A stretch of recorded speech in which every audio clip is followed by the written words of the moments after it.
All right, new game, and it is the Goonies from 1986. Let's see, I've configured my controller, but it is a bit sensitive, I guess, because the jump keeps triggering for some reason.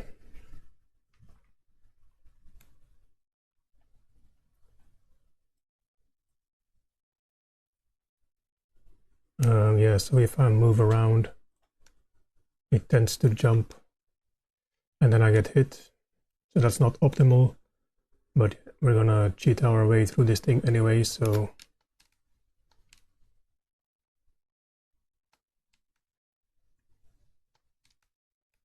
see, it keeps jumping, which is unfortunate, but yeah. It's a bit too sensitive. All right. So I haven't looked at this game at all. So we're gonna have to find out where everything is located. So let's start by finding out where it is mapped in ROM. So we'll get our hex editor and we'll open the ROM.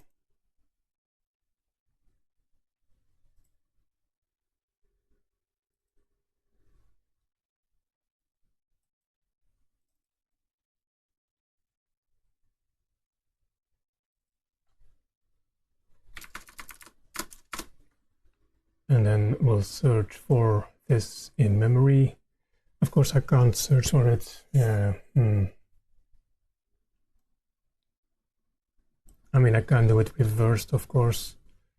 I can't search for anything here, right? No, that sucks. But maybe we can find it the other way around. So if you look at a random thing, I'm picking 6050 as a random thing, but it might be in the ROM though. 6F3EO491. So if we find this, yes we do, then we can subtract. So yeah, 6050 here is 2050.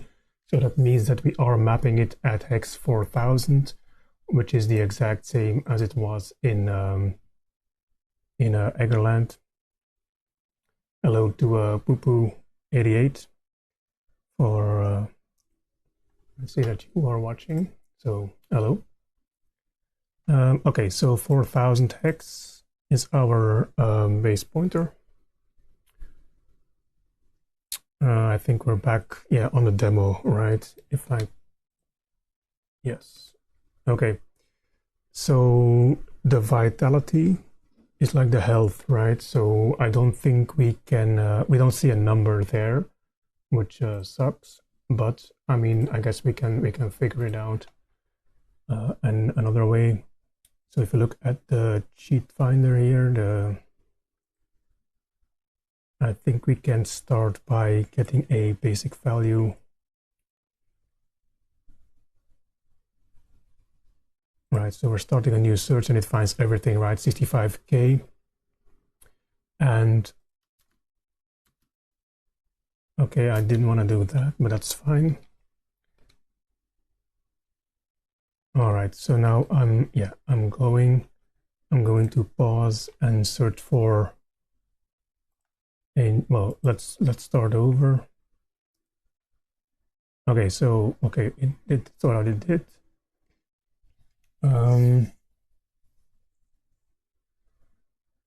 Yeah, I can't do a decreased search. That does suck a bit, but well, maybe it's at 100 now. So if we see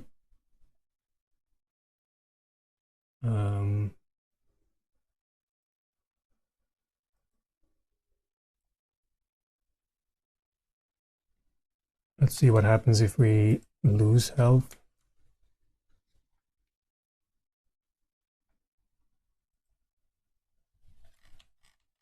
Okay, all these values are the same.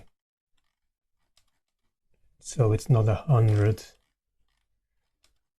Unless that is 64 that I need to specify it in hex. No, I didn't want to do that.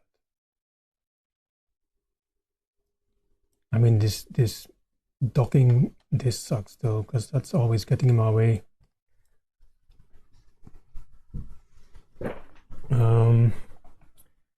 Yeah, so let's see at 140D. Of course, we can't double click here for some reason.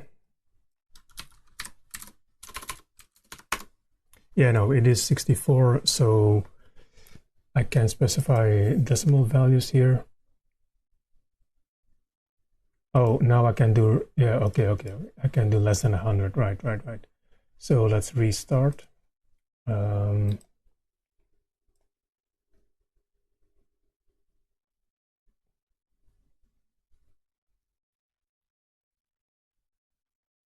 Yeah, it sucks that I can't do an unchanged value or a well, I can do a reduced value, but I can't see all the values. How are we going to do that?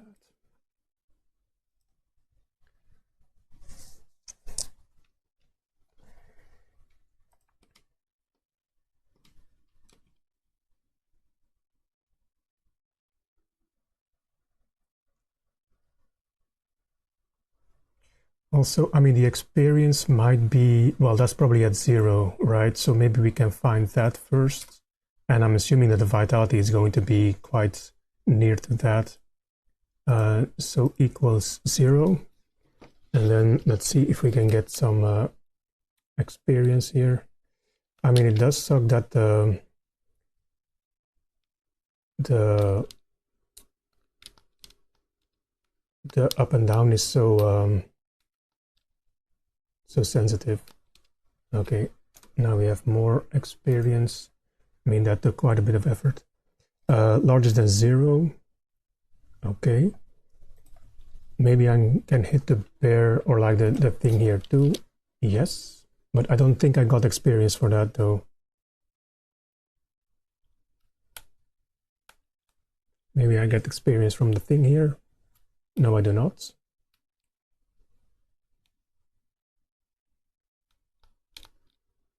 No, I don't get experience for that. Okay. I'm almost dead already, so I mean, I do suck at these games. Especially on a... Yes, that gave me more experience. I mean, it sucks because, yeah, it's a strictly increased value. I can't search for even more increased, right? But we do have 18 memory locations left, though. Of course, the window doesn't show me everything. And I didn't see where it ended up. Now, like if you look at it as a percentage, none of these values seem to match, though. So 1 and 5 is way too low. 6, 8 perhaps. Also, these are way too low in memory. Oh no, it's E0.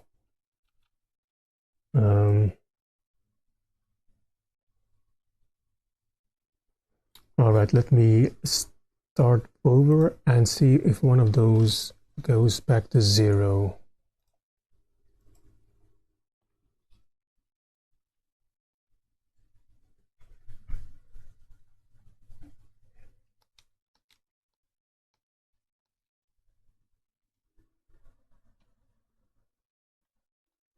Apparently not.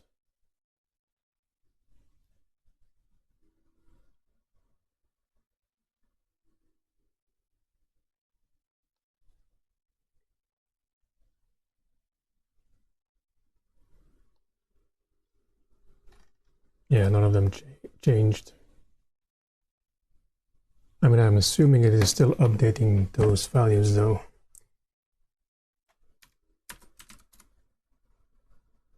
Yeah.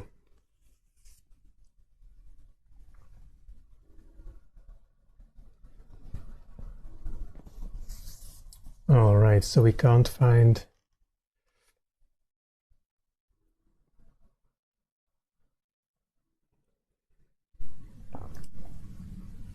I mean, that's too many, of course.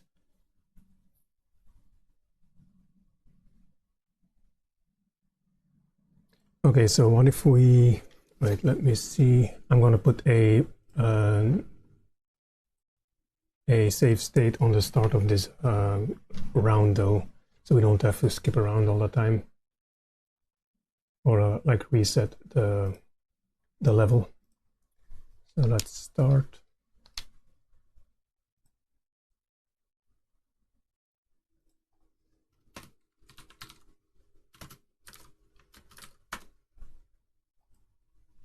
Okay, so now we'll go for equals 0.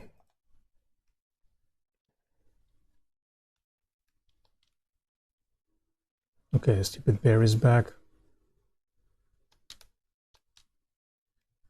And now it has to be like if we do non-zero, like we have 3 values left though, so how can it not start at 0? That's a bit weird.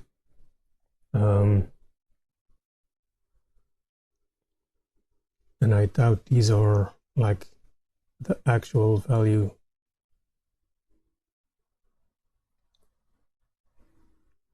So we're looking at this one. E127, like it's in this region at least. And 275 is also somewhere here. It's one of these guys.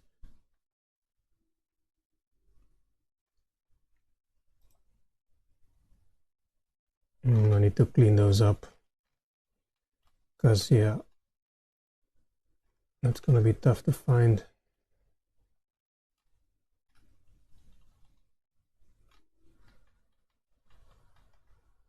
I mean, it would have been handy had it been separated by game. Like, why does not show my... Oh, here it is. Okay.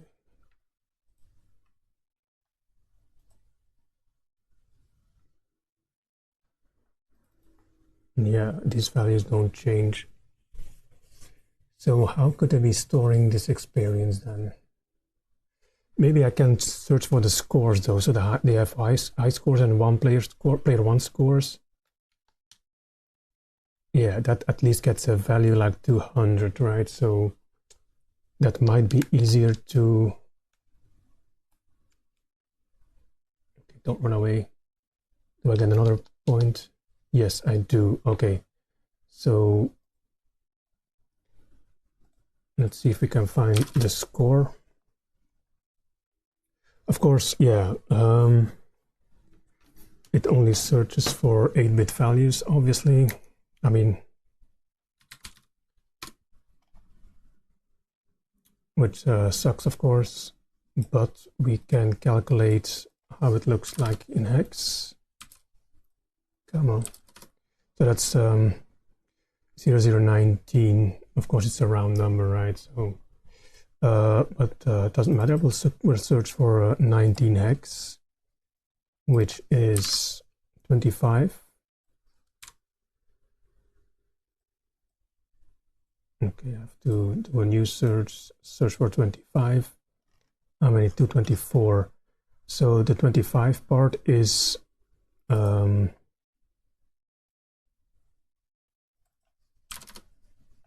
yeah, that's the relevant number, right? Right. Okay.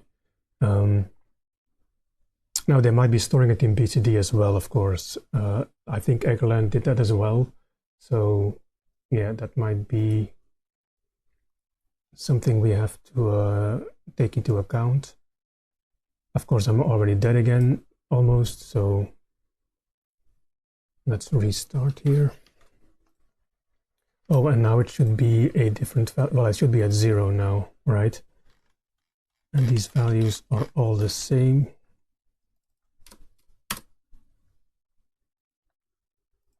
Yeah, no, so it might be BCD, which would then be start a new search or start for 0.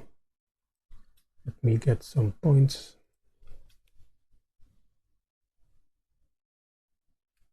Maybe the key gives some...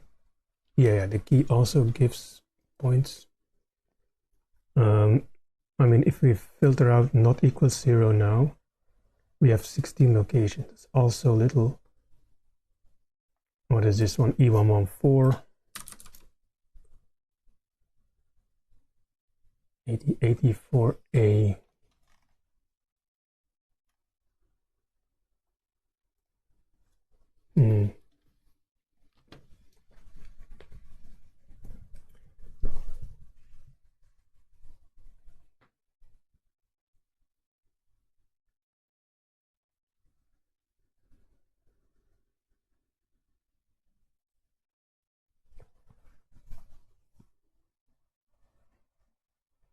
Okay, let me try another thing here.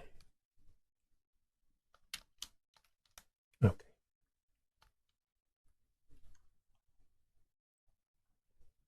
Or yeah, this one changed. Yes, I think it's these guys. These changed from 2 to 4, right? So this doesn't update in my view here. E054. Yeah, these guys. So this I can't rely on this updating every time. This sucks. I mean, it should update because it's a like it should reflect the current time, right? But I think these two here might be high score and player 1 score. I mean, I don't know, right? They did change. So if I change this one to 2, yeah, that doesn't change anything. Neither, nor does it one. Did this one?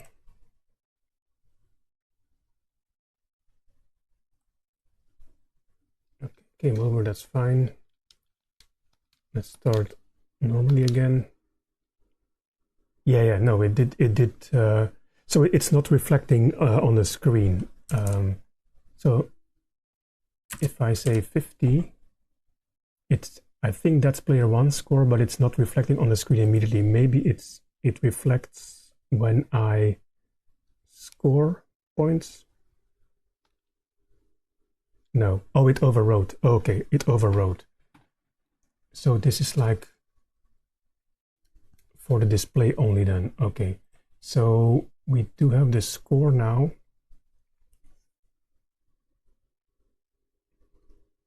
Let us get a symbol file.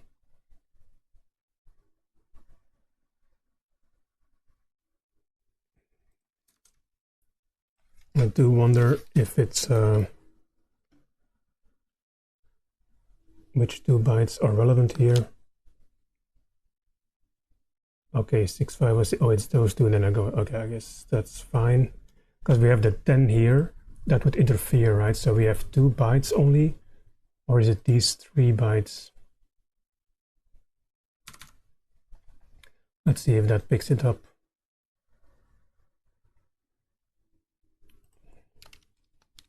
So our high score should now be, oh no, it doesn't know what to do with that. But it is affecting the scores though. Unless I should have used a number, right? So if I do 2, let's see if I can, I don't know if it updates the high score as well if I score points. Yes, it does. Okay, so yeah, it's 3 bytes in reverse order, of course. 220665. Okay, let me get the VS Code now. So we can make a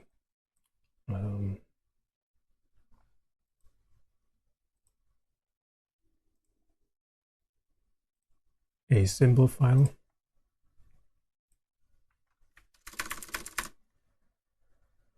And we will save this.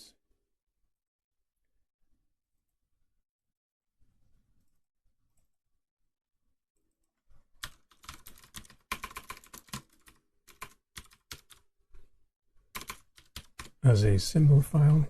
I'm going to have to cheat and open the Egerland one so I can look at the syntax again, because I forgot about that. So that's high score, and that's byte 0 equals, and where were we? So we have 2, okay, it's these 3, right? So that's E055. And then we have 4 and 3, right? Yeah, 4 and 3, obviously. That's 1 and 2. And then we have that's P1 score, and that is then these three, right? So EO58, oops, 876. Okay, let's load these symbols in our symbol thing here. Where is that? Symbol manager. Load symbol file. Goonies.sim. Okay. Okay. So we have these 6 already.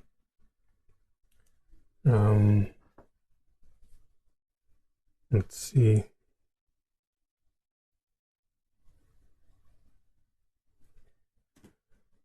So the reason why, I mean, we're figuring out where things in memory are, right? And it's good to have like an area of stuff where they put values like these. And chances are that, like, for example, the scene and the vitality and the experience are going to be in that neighborhood. And I already see 0303 here, which might as well be the scene 03-03. So if that's the, so I mean, that makes it easier to like figure out where stuff is. I'm going to start the game, and let's see if this changes to 0101. Yeah, well, yeah. Well, no, that's a timer. Okay. But this one did change to 01 though. No, I'm gonna have to play the game at some point, I guess, to see if we can affect stuff.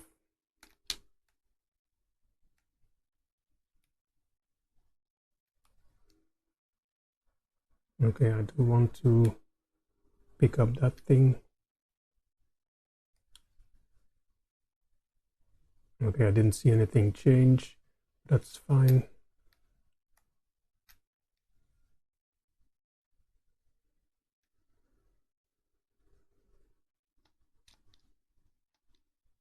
Okay, 2 hits, of course.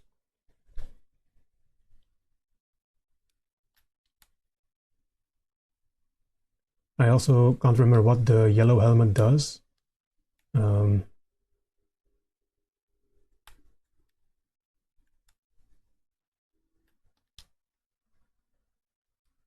Okay, you annoy me.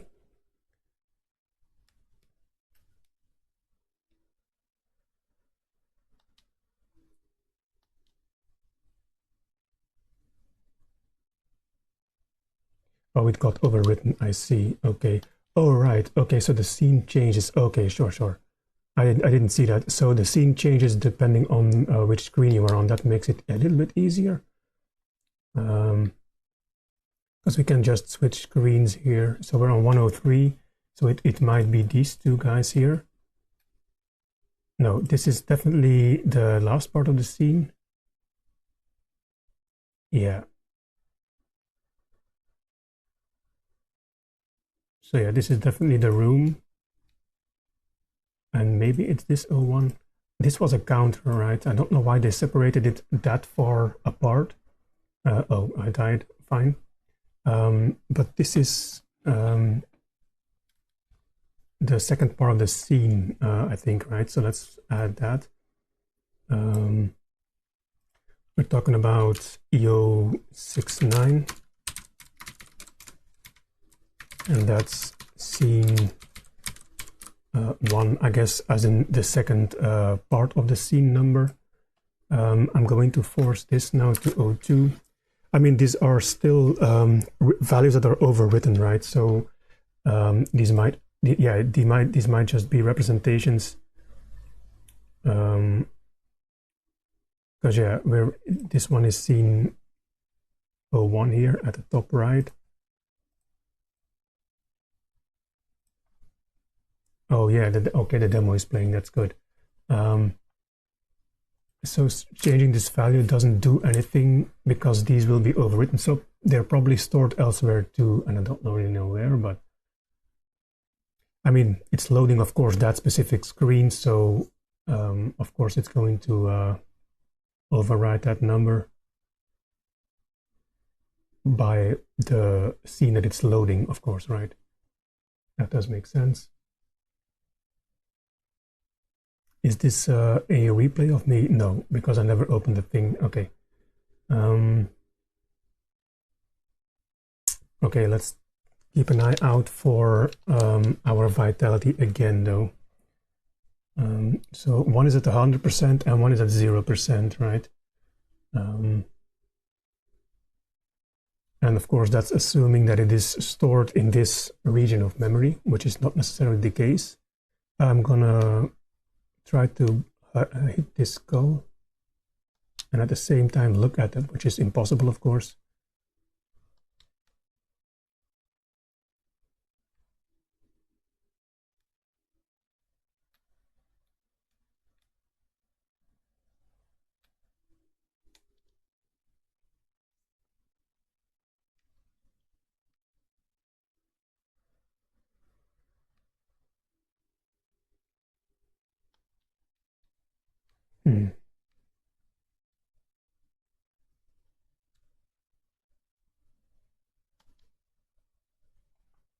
I mean, I saw this one change. Something in this area here did change.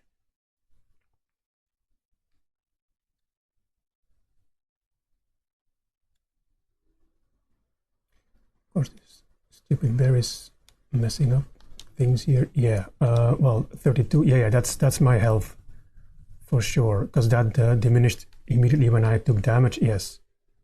Yep. So I don't know how high it's going to go. Okay, FF is a bit much because the it's going off screen now, but that's fine. So it was this one, right? So okay, let's store that one in the sim file first before I forget. So EO64 is health.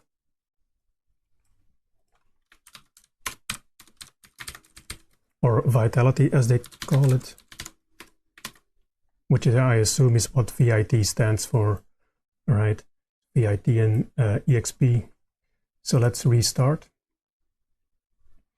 Yeah, it's messing up with the high value. So we'll reload the symbols. Okay, let's see what it initializes to, because that's at 100%, so we know what the max is for our character here, our player, 50 hex. Okay.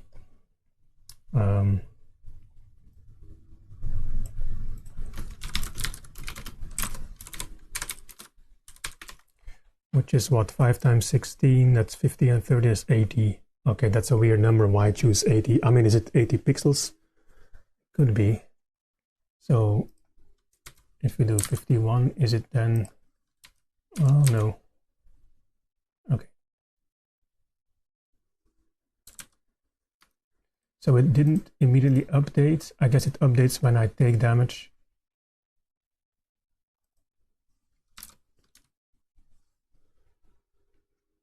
Okay, shoot me again. Yeah, I think it's it might be 80 pixels. I'm not sure. Well, I mean, I can always check, of course, if I load the save state again and pause. Of course, this is not 1-to-1, right? So I can take my ruler, but I have scaling on 5. I think.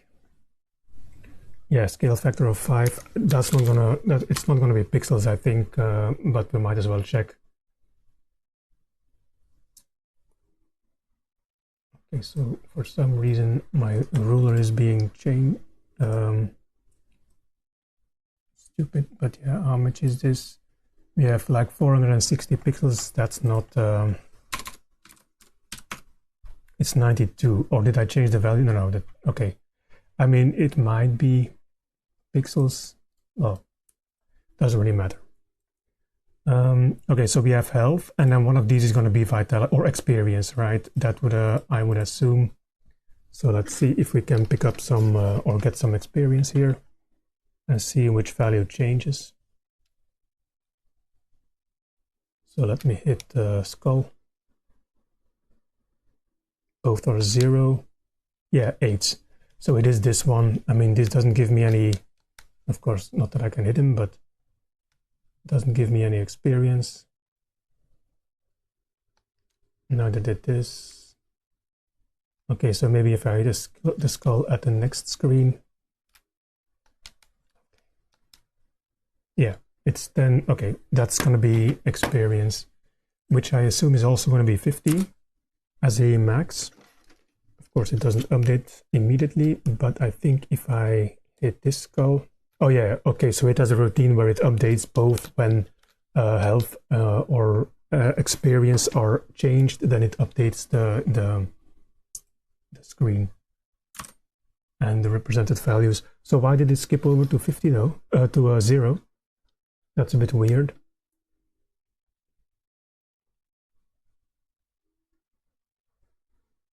Okay, so and when you load, of course, when you load a screen or a room, then it updates as well, obviously. But I don't know why it went to 0 though. Or did it give me an extra health? No. Oh, right, it did. I don't remember how that works. So did my vitality increase or did I just take damage? Okay, you.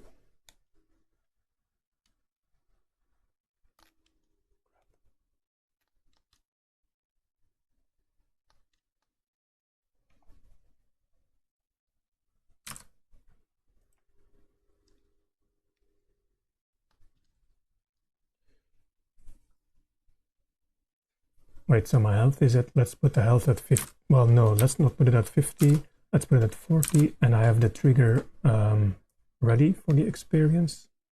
So let me go to the next screen again so it updates. Okay, so we are at 40 and 50, right? So what happens now if I get some experience?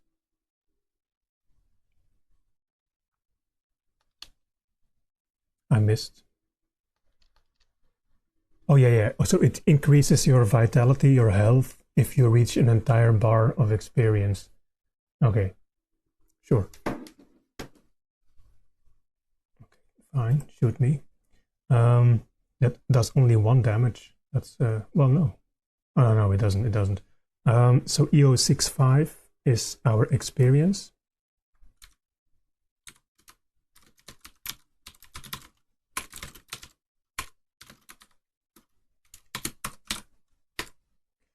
Which is also a max of 50. Okay. We might take a look at the inventory because the helmets you pick up and stuff, they have to be stored somewhere as well. What am I doing wrong here?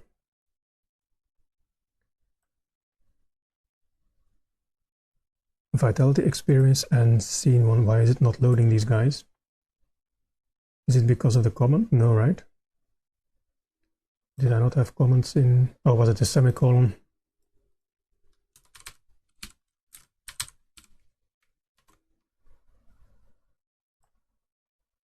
Yes. Okay, we have vitality and experience. Okay, this one changed too.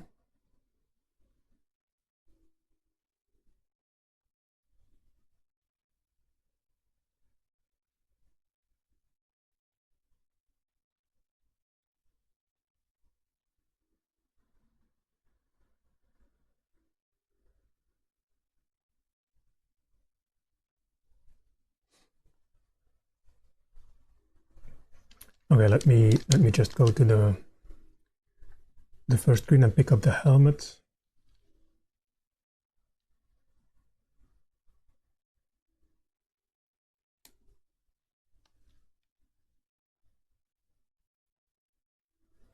Which is in that flashing bag here. Oh, I didn't want to do that because now I can't look. I have to do it again. It sucks that the up trigger is so sensitive though. That's not good. Like I'm pressing left on the controller and it's too sensitive. And of course the stupid bear is back.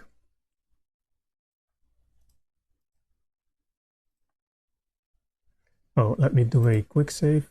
Okay. And okay, what happens if I pick this up? Can't see anything, of course. That was too quick. I wonder if it simply puts a value from 0 to 1, or if it's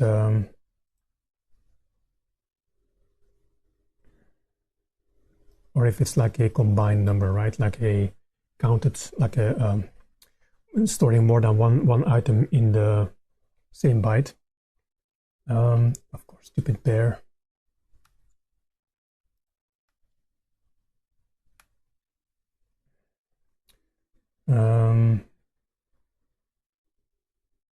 Let me search for the 0 here. So in our cheat finder,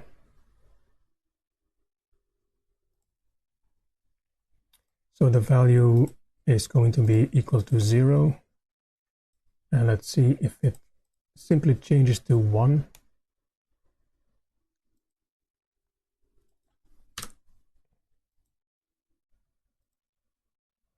No remaining locations. Okay, so that's not the case. It's not a simple Boolean, at least. Okay, let me do the same thing with not equals 1. That might help too. Quick load.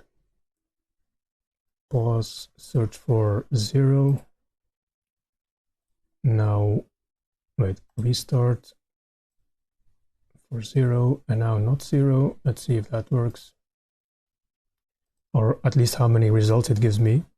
Not equals gives me 16 locations. Okay, that's, I mean, a little bit more workable. I mean, these did change to 1 though.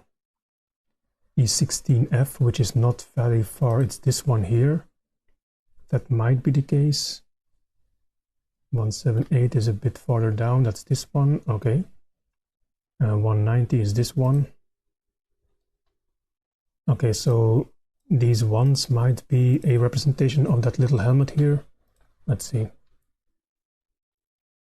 Okay, they all go away. That's not a good sign. Because if I pick it up and all 3 change to 1.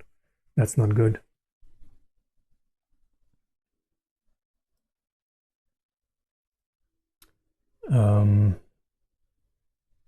I mean, of course, we can mess with these values, but I doubt that we'll immediately see an effect. Yeah, I mean, of course, don't kill me now. If we go to the next thing, we will reset the interface. Yeah, okay, it did remove it. So that does mean that one of those three guys was the helmet though. So the inventory is indeed located around here, but why would it be 3 ones instead of like a single one, right? A single flip.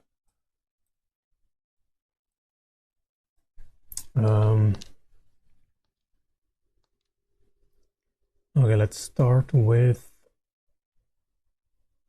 this one. And I'm going to go straight to the next screen so we can flip. And see if that does anything. Okay, that doesn't do anything. Of course, I can't remember which ones. Oh yeah, they're still here, right? So E17 or 16F. Yeah, that's this one. And then 178, that's this one.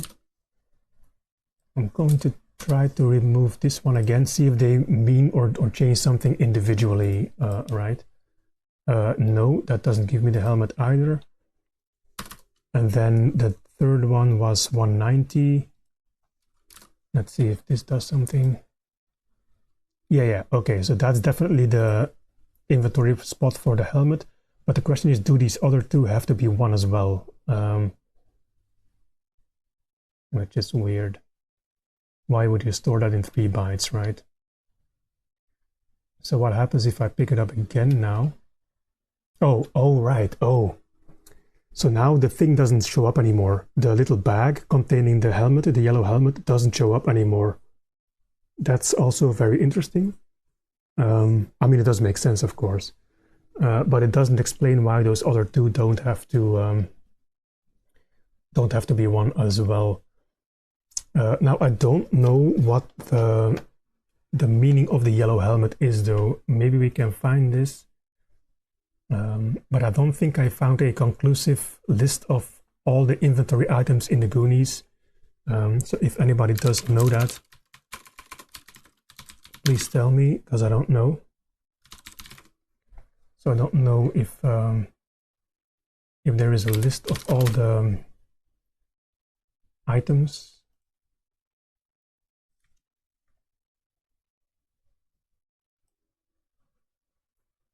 Okay, so we're finding cheats here, but we're not going to look at those because we're going to do it ourselves.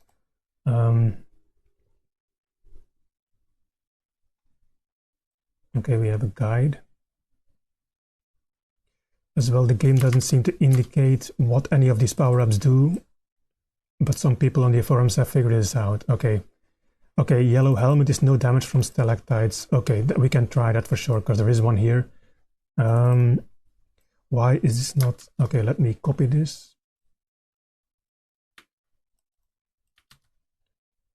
So we might need this information later.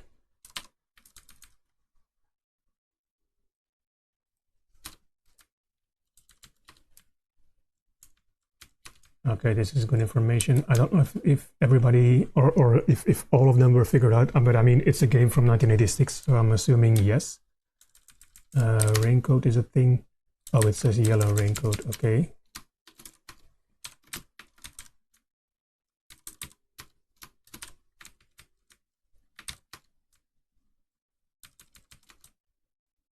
Okay, that's good. From the Fratelli treasure bags.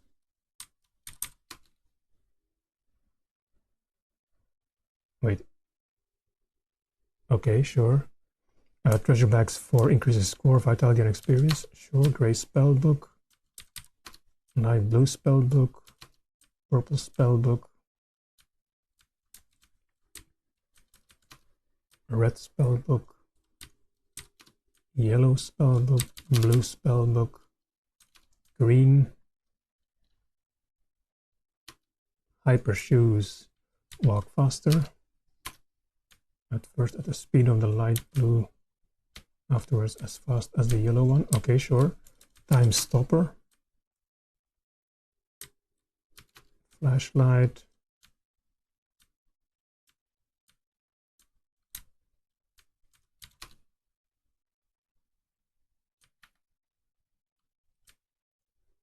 Many coins, purple book, okay.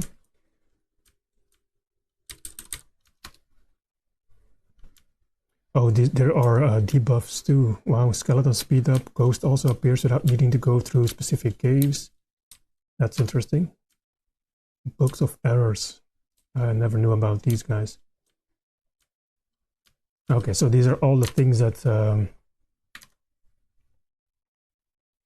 that are in that post at least. So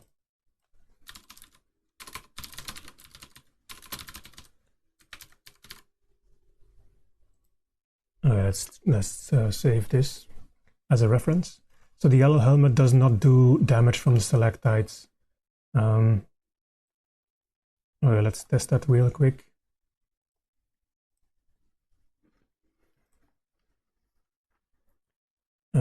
Load the quick state, because there is a stalactite right over there that will damage me.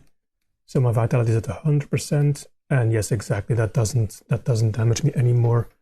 Now, okay, but now all three are on, right? So I want to test with this one on, which contains our first inventory thing. But I want to see if it still works without these two here. So let's load the quick save state again. I'll pick it up and remove these two and see if I still take damage. Yes, so they are necessary. Unless that's like a boolean for the effect. That could also be the case, right? So this might be an aesthetic thing, as in you have the green or yellow helmet, and then these other two might indicate not taking damage from whatever it is, like from the falling platforms. the stalactites. So let's load the quick save again. I mean, I need to jump over, so I don't know what the number was again. Well, no, I can see that. I still have it here, right? So 16F, yeah, let's try this one, and let's try taking damage from stalactites and see if it removes our vitality. Yes, it still does. So let's try the other one.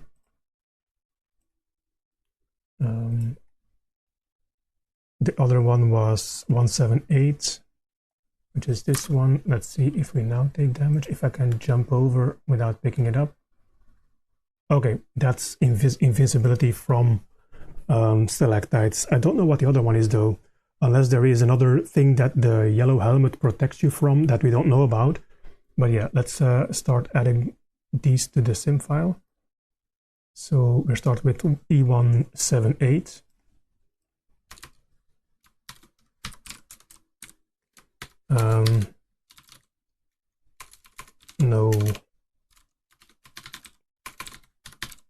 No stalactite damage equals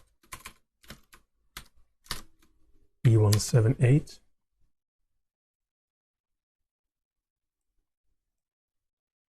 Of course, shouldn't have closed that one, but sure. It was 1900. Well, that we can easily see. It was this one, right? That we don't know. Let me pick it up now. Yeah, it's E190. Okay, E190, which goes inventory yellow helmets. Okay, now we're gonna try things in the vicinity here though. I'm assuming that this is going to be the first in an array, as well as these invisibility things, right? I think these might be like effects, or at least this one. Okay, so we have this one. Now let me go to the place where I can switch between the levels, and then we'll try to put this one on 1. So let me get the first one, then we're immune from this one. Nope, I wanted to go up. Okay, let's put this one on 1. Ooh. Is that, I mean, I don't even know if that's, is that a hammer perhaps? I mean, that's a bit, it doesn't really look like a thing, right? Like, is that messed up, or is that like an actual power-up or inventory thing? Let's try the next one.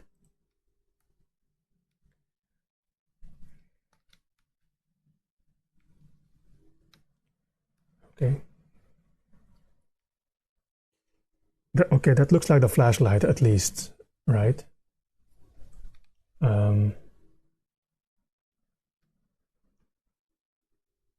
What did the flashlight do? Treasure bag items appear straight away. But if you go back a scene, this is nullified. Okay, so flashlight shows me the bags immediately.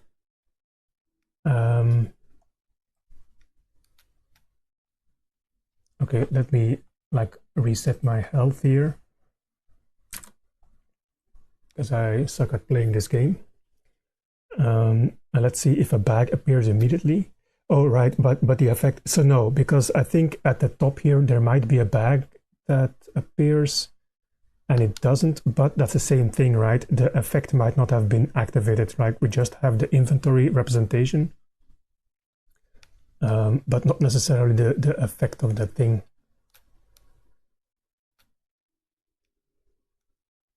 Yeah, so I don't know what we need to trigger that.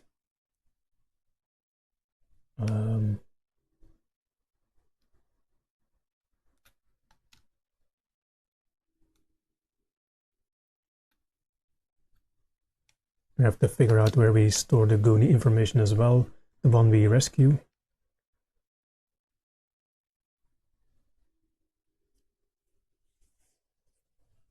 Yeah, of course, this doesn't have any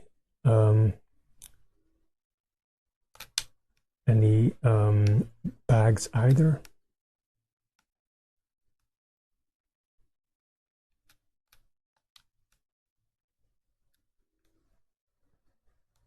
Yeah, I don't need to rescue him. I just need to go to a thing where it has a bag. Of course, just walk into it.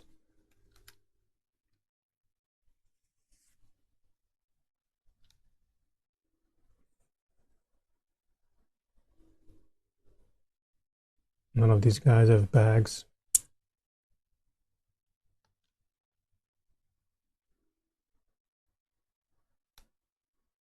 I can't move when I'm dropping. Okay, sure.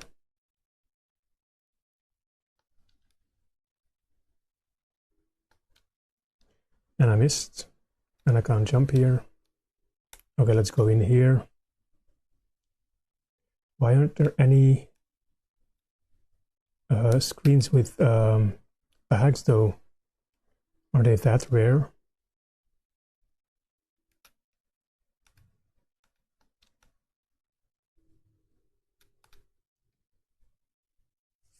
Yeah. Okay. Well, no, that's a key. Crap.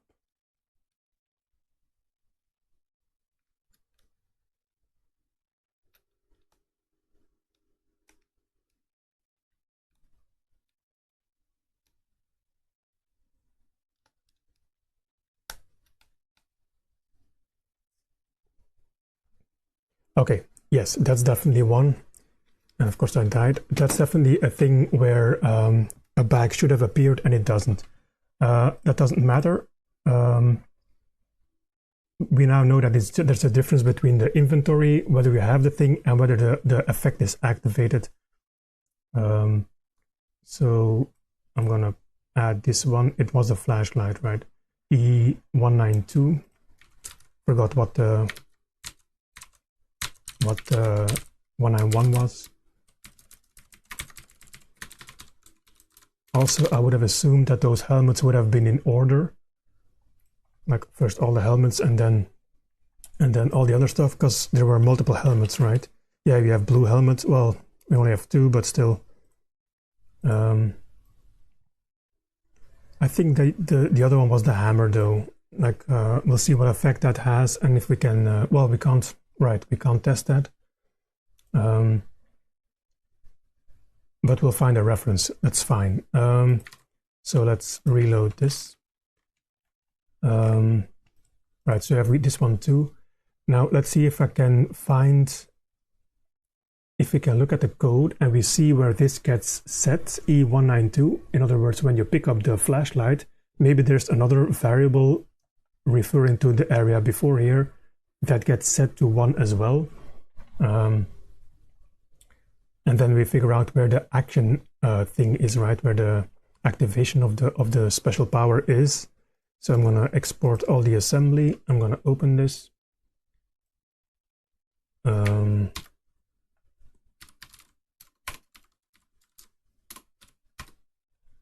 Okay. So we have all the assembly of the entire thing. This is a 65K, right? Yeah, 47 something. Let's see what the address was. E192.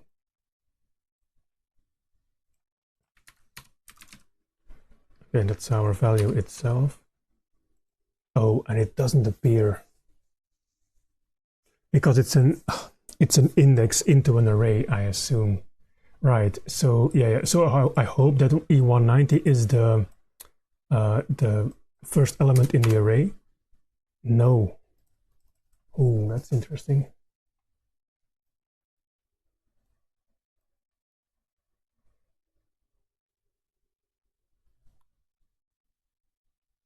I would have assumed that that was the start, but maybe not.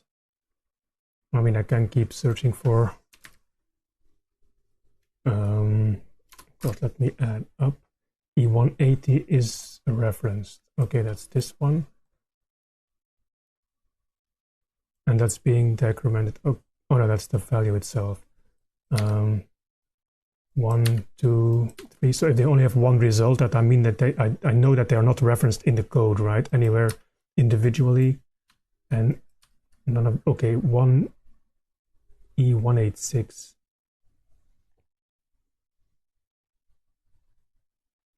Wait, why do we have a conditional call to E186 though?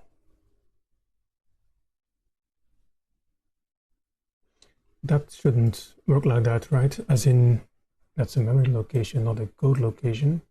So let's look at the opcode table again. So call CNN.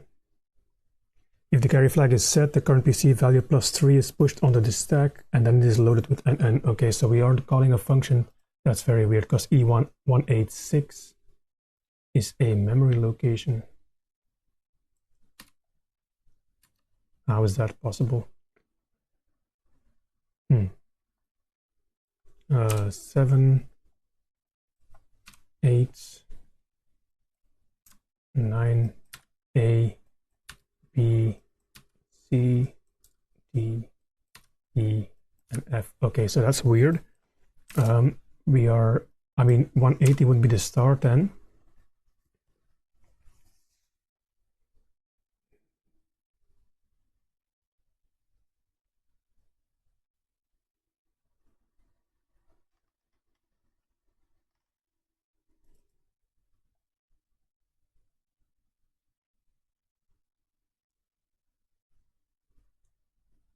Yeah, and so we're looping here, right? This is a loop, a for loop, so to say, and our count is 17 hex,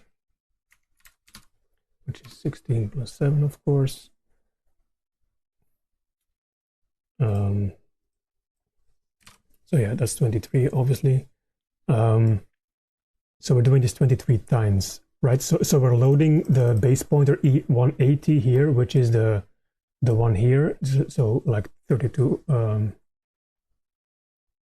sorry, 16 bytes before the one we're interested in. But we're doing this 23 times. So this is 16, yeah, okay, so we are definitely looping over this thing here. So would the inventory start this early? Like here? Okay, let's see. So we're loading the base value, E180, and then this is a loop because this DJNZ loops back to 6E97.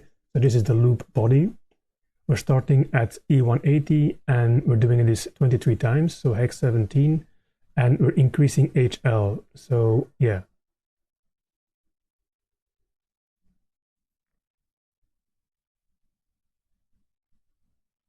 So this definitely does something with the inventory, but fine. Let's see if we can have an inventory thing pop up if we put this on 1, right? So let's do the quick load, and I'm going to go to the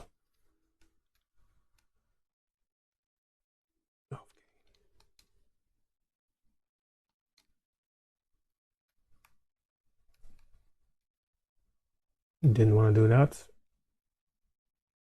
Okay, I'm going to put this on 1, and well, yes, okay, so it does start here. That's interesting. Okay, I would have assumed that the yellow thing was the first, the yellow helmet was the first thing, but that was like a silly assumption, just because it's the first thing you get in the game. Like it literally gives you that in the first screen, so that might have made sense, but it apparently doesn't have to. Okay, so E180 are the shoes. How do they call it here? That weird name. Running shoes, hyper shoes. I mean, I'm just gonna call it shoes though, unless there's multiple shoes, but I don't think there is. Okay.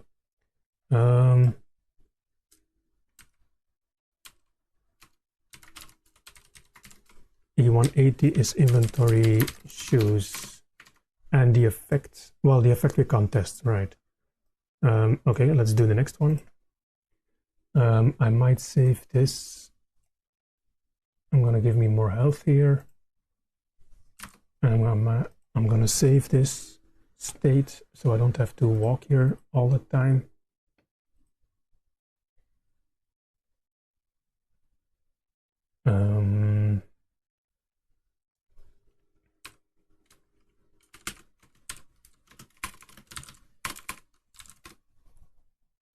I'm also going to save this. Oh, I didn't save it. Well, that's fine. That's fine.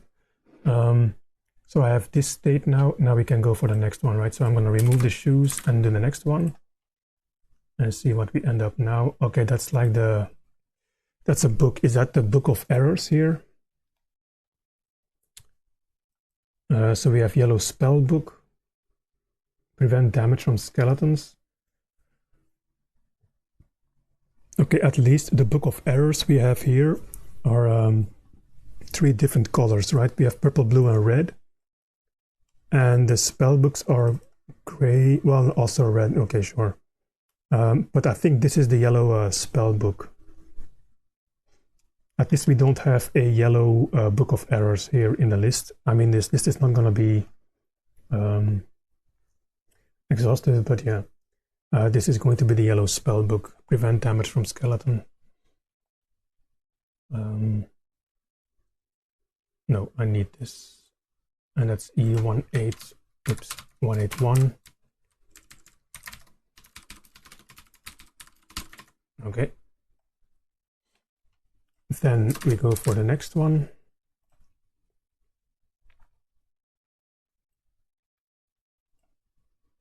That's the white one, which we also have or not. Okay, I don't see a white spell book, or is this gray? Okay, I mean, it looks white to me though, but that's of course, So either this is simply not in this list, which is very much the case, because there's definitely more stuff, I think, than what is in this list. Defeats, and the problem is we can't really test the equivalent thing, although what might be happening is the same index in this array might be over here. No, because that would mean, like, if this position, so this is 16 bytes after the start, right? That would mean, or it was this one, right? Okay, no, wait. So if I subtract 16 from this, we're here, right? But why is this 1 already?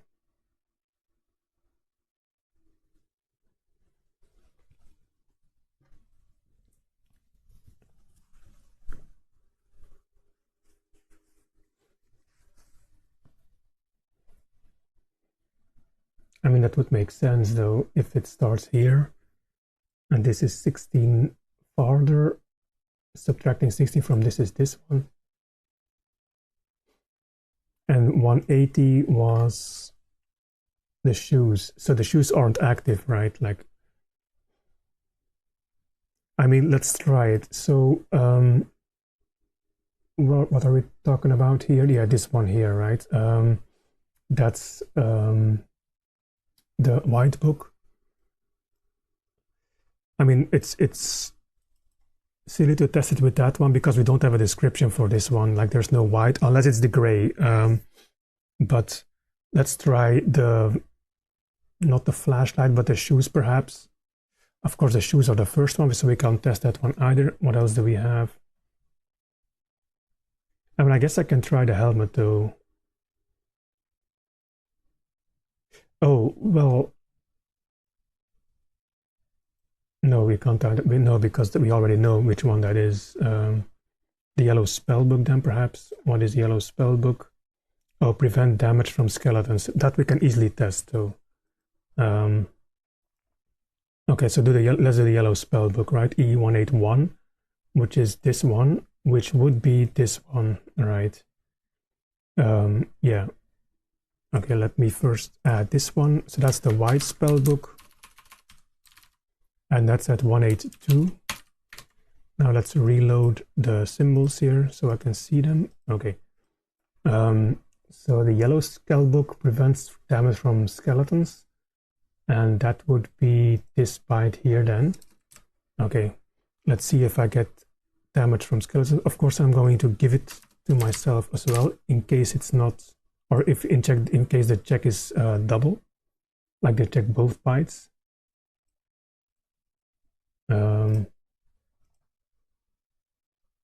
Okay, let's see. I'm at 100%. Yes, I do take damage, so it's definitely not that. So that logic is out the window. I mean, that might make sense though, because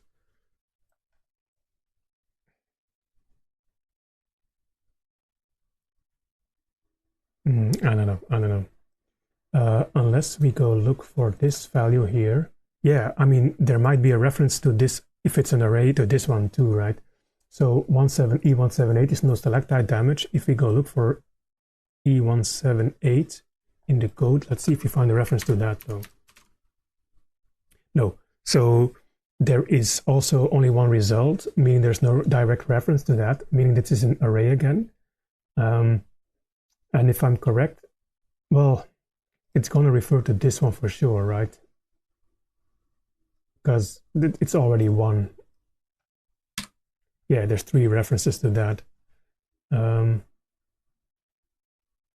But okay, no, that's 1 in the ROM. It seems that's also, so that's hard coded to 1 in the ROM itself. Fine. Okay, so we're loading E168 and calling a function with that. So that doesn't really give us any information. Okay, at least we're not doing some indexing here, I think. And again, calling a function. So what is 169? Right, no results because it was 000. Okay, so that's, and one before, also unreferenced.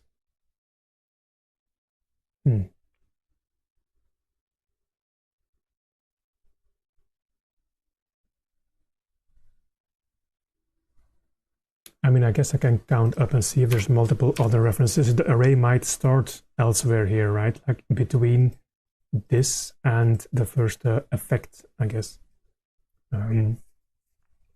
So 178, no, I need to do 169, etc. 169, no results. 6A, B, B, C, D, E, F. 5 reference to E16F. Okay, that's the last one. Okay. Let's see. Again, calling a function immediately.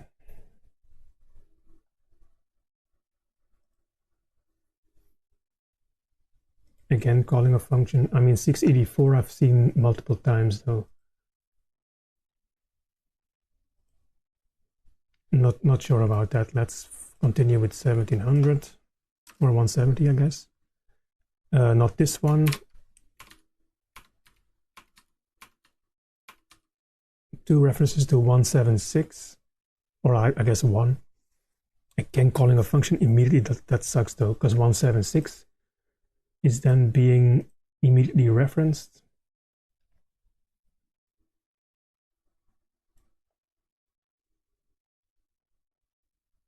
And 177 not referenced, and then 178 neither. So 176 might be the base then, but it's like we can't deduce anything from this, right? Unless this function gives us more information. So HL contains our pointer. I mean, this is interesting though. This is quite interesting because 23 is the same. Well, no, that's hex. That's hex. No. It is a loop. 72B2. Okay, that's way up here.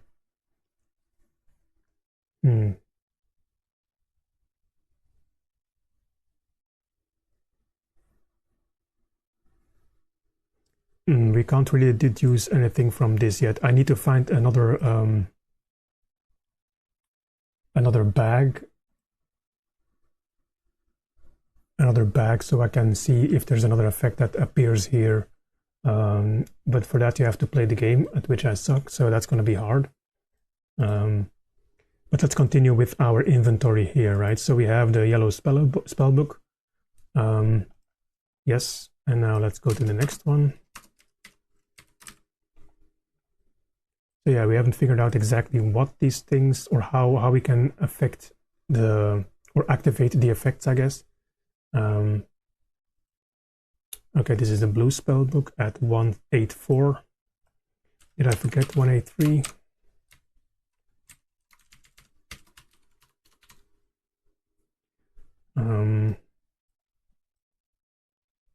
Wait, was this 1? Oh, no, 183, 184. Oh, I'm just... No, this is 183. Okay. Not 184. And then let's see what the next one is.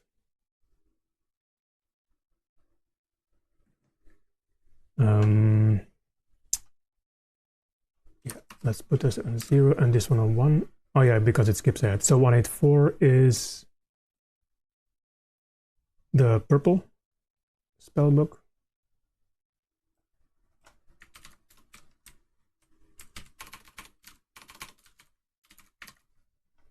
And then 185.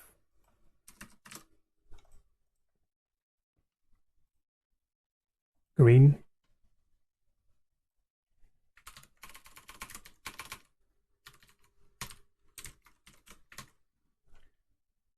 And then 186.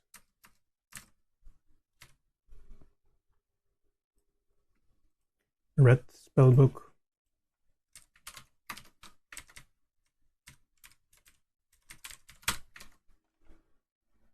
And then the next one.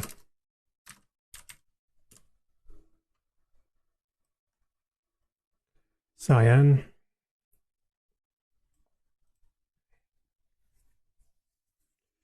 Yeah, that's not in the list here. I mean, unless it's light blue, like, I mean, that's cyan though. Sorry to say, but yeah. That's 187. Then 188. Okay, hit me. Okay, that's the raincoat, right? Cyan raincoat. I think it's going to be called blue or light blue here, though. Well, it says blue. No, that's blue helmet. Yeah, blue raincoat. I assume that is this one. No damage from waterfall. Which we can also test, though. We can just set some values to 1 here and see if that thing is active. So don't take my damage away here, my life. Put that back, and then we go to the next one. 18A. That's the yellow raincoat.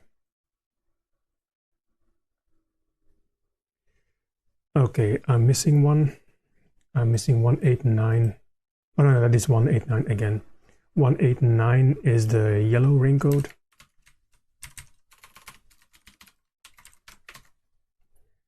And then we have 18A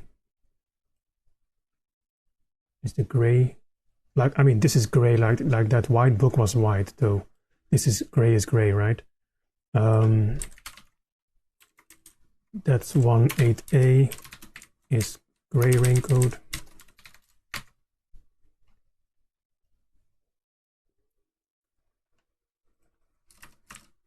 Then 18B as the green raincoat. Oops.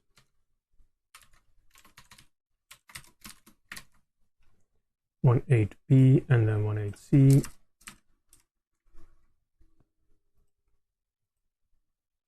That's the yellow shield. How do they call that here? Yeah, yellow shield. No damage from bullets from the Fratelli.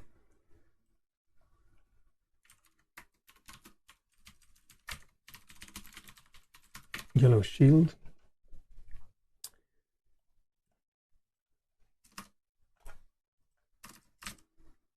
That's going to be a different color shield, I assume, then. Yep, the purple shield.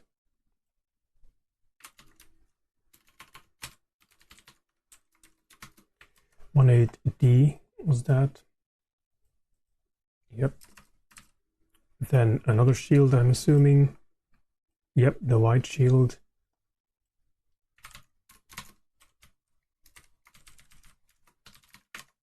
And is that in the inventory? Yeah, white shield, music notes. And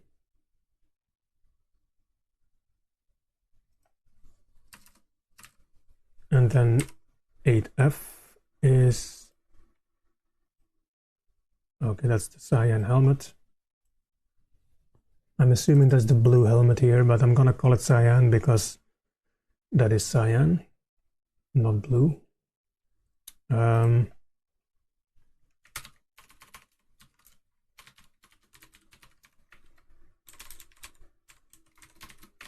then we have 190. Okay, so yes, a helmet. The helmets are in order indeed. It's just that you pick up the helmet at the very start of the game. That's why I assumed it was the first entry in the list, but it definitely isn't. And then this was the hammer indeed, though. Like it looked like a weird, like corrupted sprite or something, but no, it is actually the hammer. Okay, don't jump. Yeah, that looks like the yellow hammer.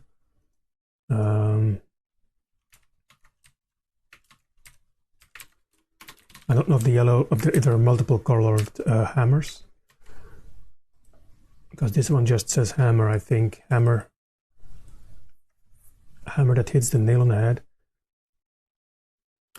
Wait, I am going to look in the manual though. 1 second, let me pick up the thing here. I don't know if I can reach without taking my mic off.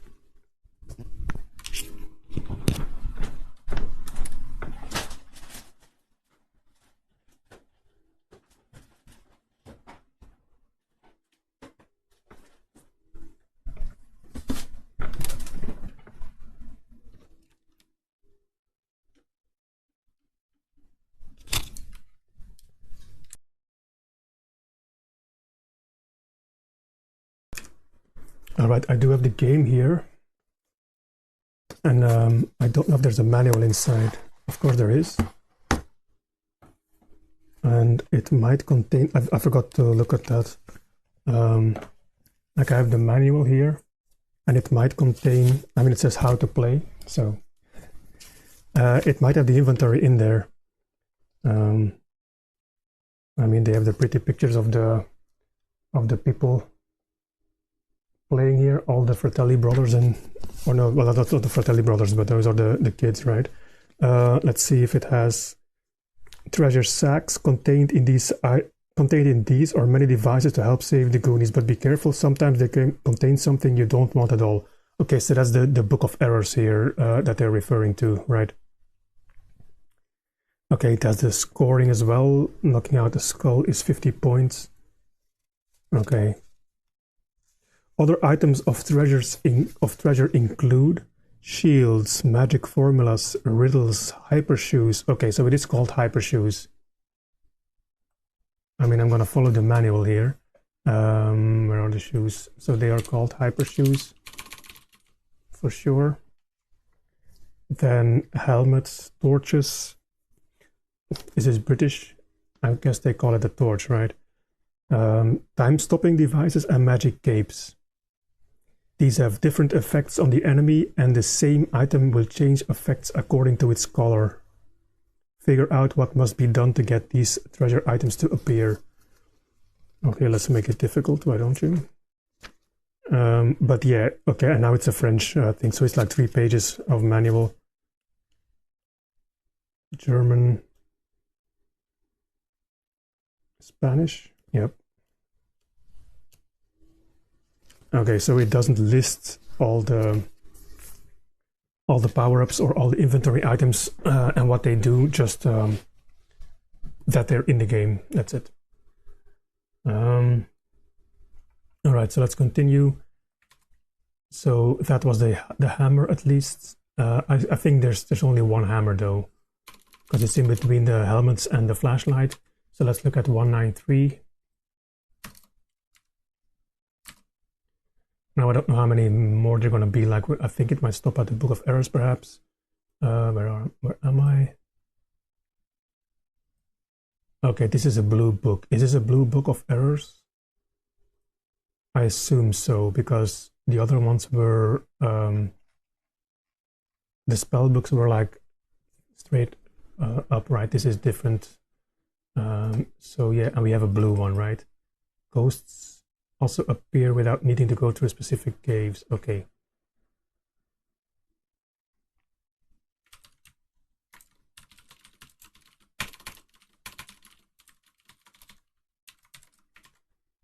And I'm assuming that's going to be another color book now.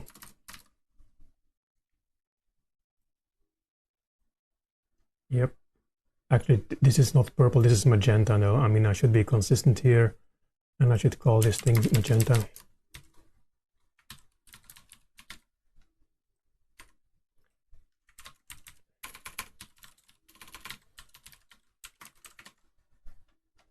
Okay, and then 195.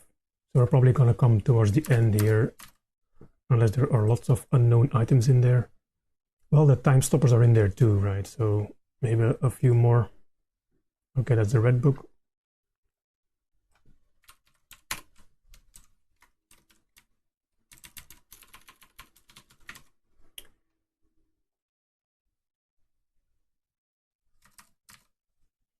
$196. That's a time stopper. Okay, that was too late. I don't have a clock on the screen though. Are there multiple colors for these clocks? Time stopper? No, it's just called it's just called time stopper. But I'm gonna call it blue clock though.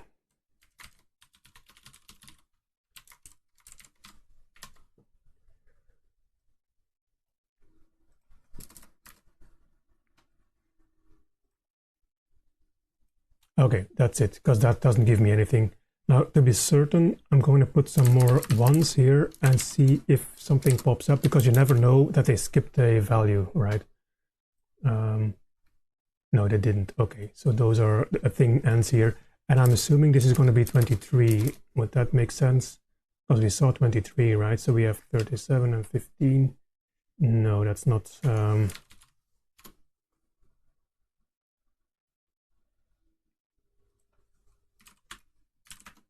Oh yeah, no, it is. Okay, sure. So these are 23 things, and yeah. Okay, so they are all known. Now, so if I just put the thing on 1, I think I can activate the effect, right? We already tried that. I have to reload the state.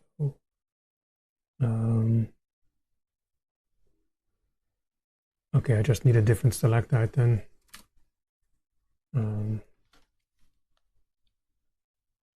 Without losing too much health. I mean, I can't force it, it's fine.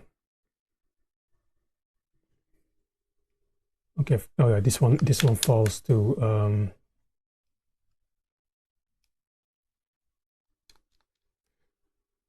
yeah, this didn't give me any damage. So it is indeed immediately active. So let's see if we can trigger the next one. But the problem is going to be, what does this do, right? So first of all, we have to know what they all do, and then we have to trigger the effect. So the first one was no stalactite damage. That would be equivalent to the yellow helmet, which is right here, right? So if I now do the next one, I assume that this would be the hammer thing. What does the hammer do?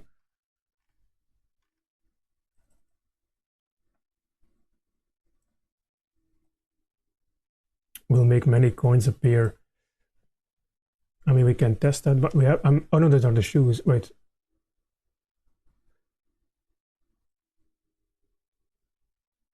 Did I miss that? Does it start at 179? Oh, wait. I didn't put that one in, or 179 is the shoes. Did I not put the shoes here? I don't know. I put it at 180. Oh, that's 1. Okay, wait. Oh, wait. Does it give you the item? Okay, wait. Right. If I trigger this, it might give you the item. Right. So this is like the bag pickup. Like if you pick up the bag, it gets put here, and then it automatically figures out which one of the inventory items to give you. I think it did that automatically. So let's reset here. So I'm going to go to the start, and I'm going to give myself the shoes by putting the effect on 1. And I'm assuming when I switch rooms here, it's going to give me the shoes automatically. Okay, Fratelli.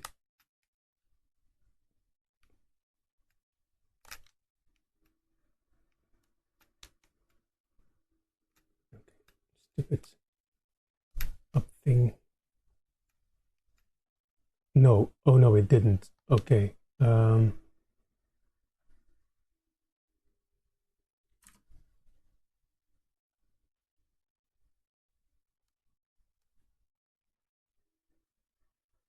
Right, so it's not giving them to me, but I'm assuming it is active though.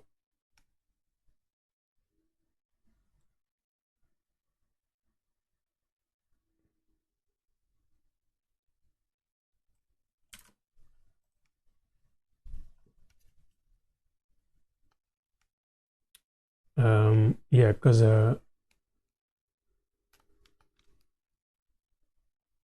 yeah, I don't take damage from that. Yeah, so it comes down to figure out what that one does though. And that's not going to be easy. And it's not going to be the shoes because I don't move fast, right? So what's after this one? Oh yeah, the hammer. That, I mean, coins fall, but this is not many coins though. How are we going to figure that out?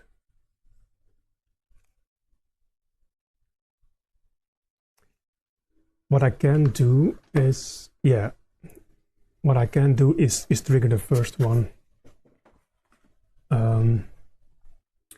As in this one here, the yellow helmet, right? Because if we start a game, we can immediately trigger that, and I can put a right point on this one, a right breakpoint.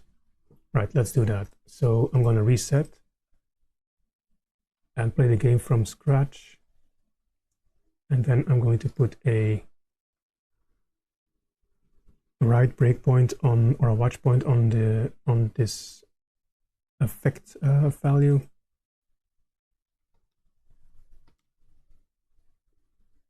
E178.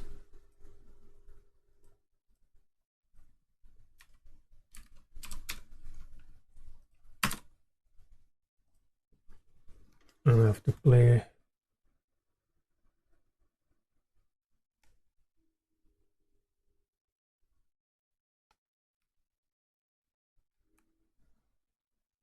And now it should break. Yes. Okay.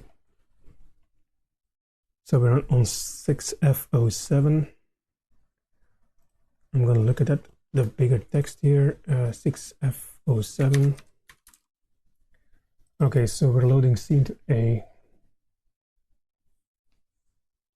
Oh, no, it's this. Okay, sure, it's this one, of course. Yeah. So we're loading the accumulator, which is 1 into whatever HL is pointing to. So this is like a universal thing for activating power-ups, right? So we're starting here, presumably. And okay, we have a loop here, that's fine. So, oh no, there's a jump here. There's an unconditional jump, so it's this one then. Yeah, that might be the start of the function. So ix plus 4 into c. That might be the number of the thing.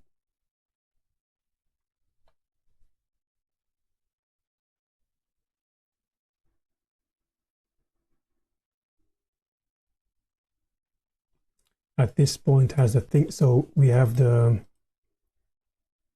effect set to 1, but we do not have the yellow helmet yet. All right. Oh, this is what we're doing here. E180. Yeah. So E180 is the start of the array. Okay, sure. So at this point, we're going to set the inventory. So this is like a pickup bag routine, I guess, right?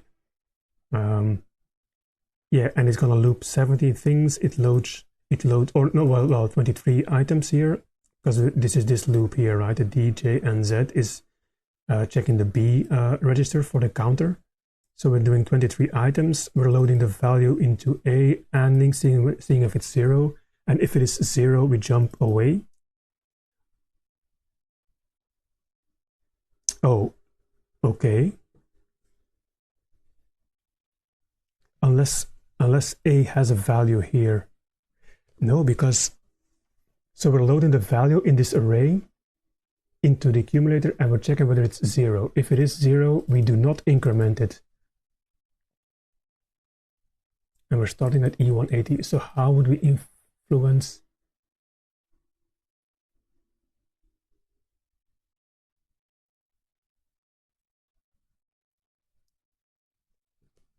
That is weird, because why would you loop over the inventory array when that's all zeros and we have the effect as 1 already?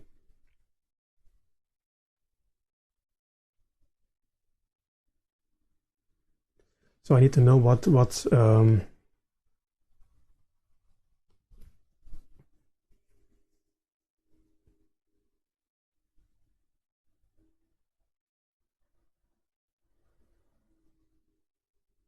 yeah, that's a bit weird though. How could this possibly flip the inventory byte here to 1? Okay, so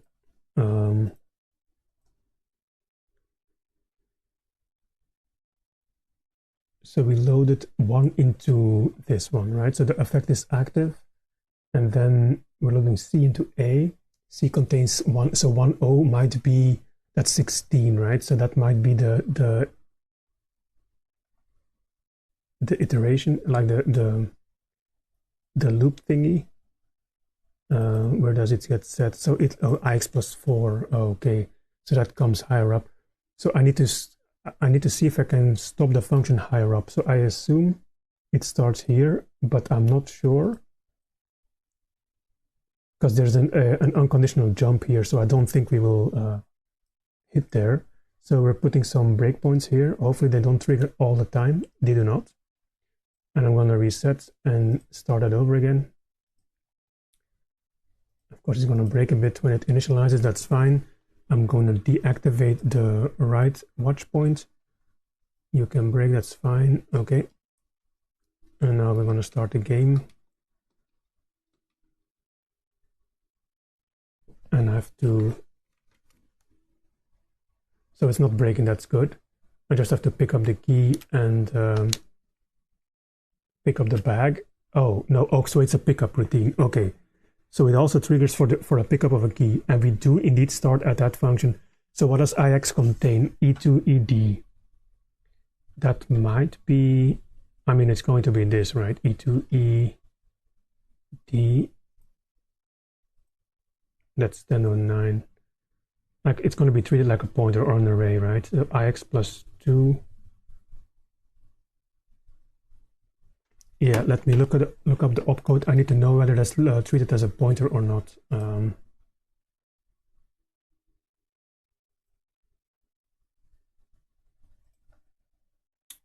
Let's look at the opcodes. And then we need the IX variant. IX plus, yeah, it's this one. So loads the value pointed to by IX, that's underneath my face. So load A, comma IX plus D, loads the value pointed to by IX plus D into A. So it is plain IX though. Well, no, it's as a pointer, right? It has to be. So it's gonna load, so IX plus 2, that's E2, ED.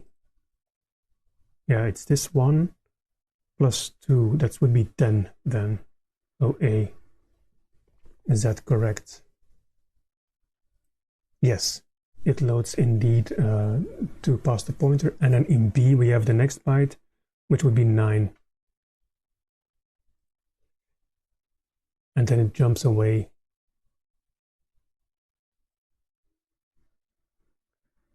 Okay, so it's doing some stuff. So it can't return here, right? Because we just jumped. But it does trigger there again, though. Weird. IX is still the same, so it's going to do the exact same thing. 10 and 9, okay. And again, jump away. Again. Okay, that's weird.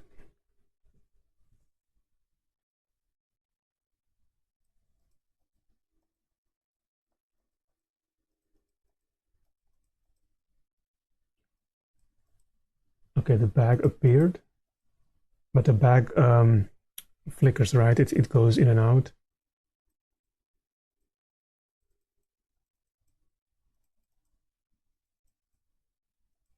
Okay, so is this a routine that just flickers this on and off? No, because there's too many frames here that I'm hitting.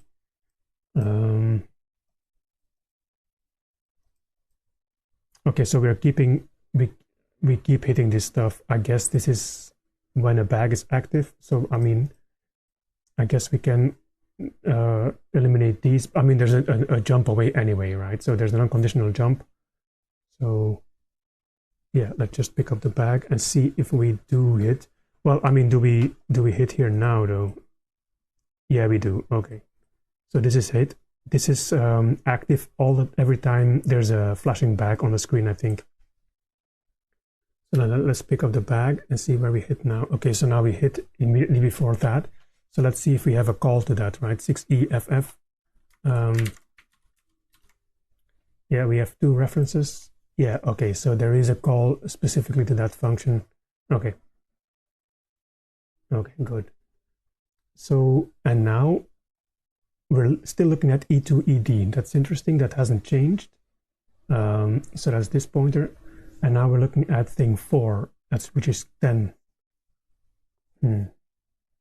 Okay, and then we're calling a function. So let's see what this function does. 6F48.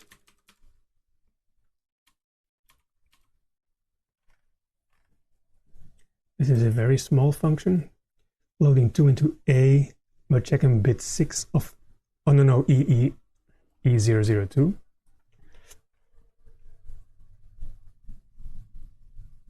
That's 40 hex, and we're checking bit 6. We're doing a, okay, we're jumping over this, okay, we're jumping over this return, so the function continues though, okay? And again, a return, there's a loop, and then a final return unconditionally. Okay,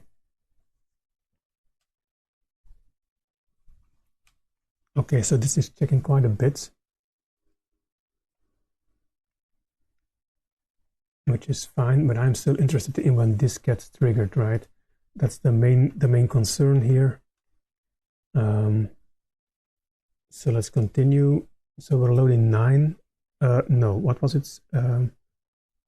We're loading in C IX plus 4. Wasn't that? Yeah, that was E2 ED plus 4 is the 10 here. Yeah, that's the 10. Okay, sure. 16. We're calling a function. That's fine.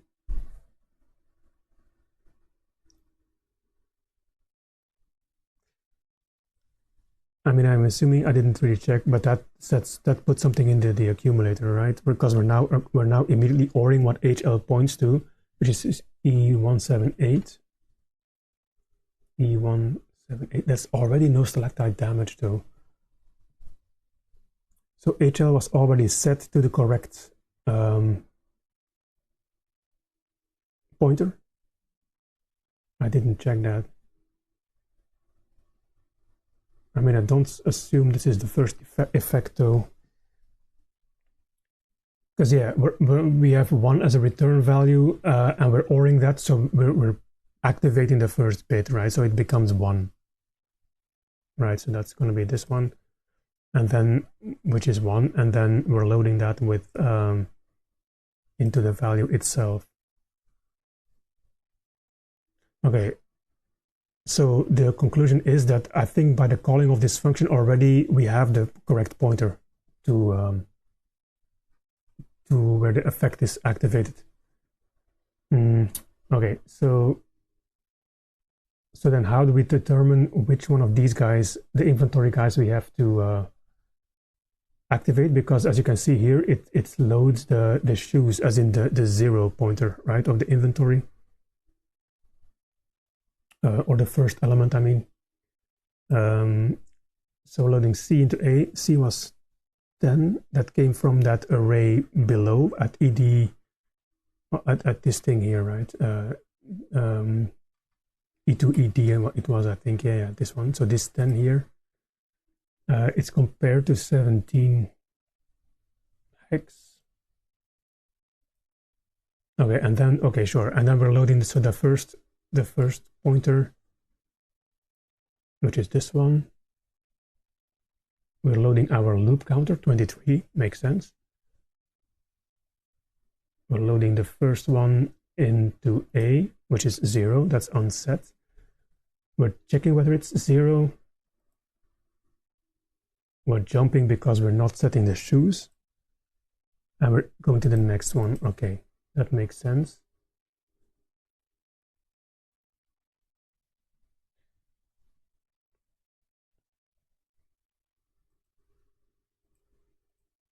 Okay, the second one. So I want to know, though, how this could possibly be put to 1, because it doesn't contain 1 already. Wait, so we have to look at E190. So HL has to become E190, right? So I'm going to break here. No, I'm going to break here. So I can check out E190. So it's now E182, 3, 4, 5, 6, 7, 8, 9, A, B, C, D, E, F. Okay, so F is not applicable here, but let's continue. So it's jumping over. And now the next one is E190, and now we have to put it on 1. So we're loading the value of HL into A, which is 0 still. We're testing it, it is 0, and we're jumping over. So this definitely doesn't set that value then.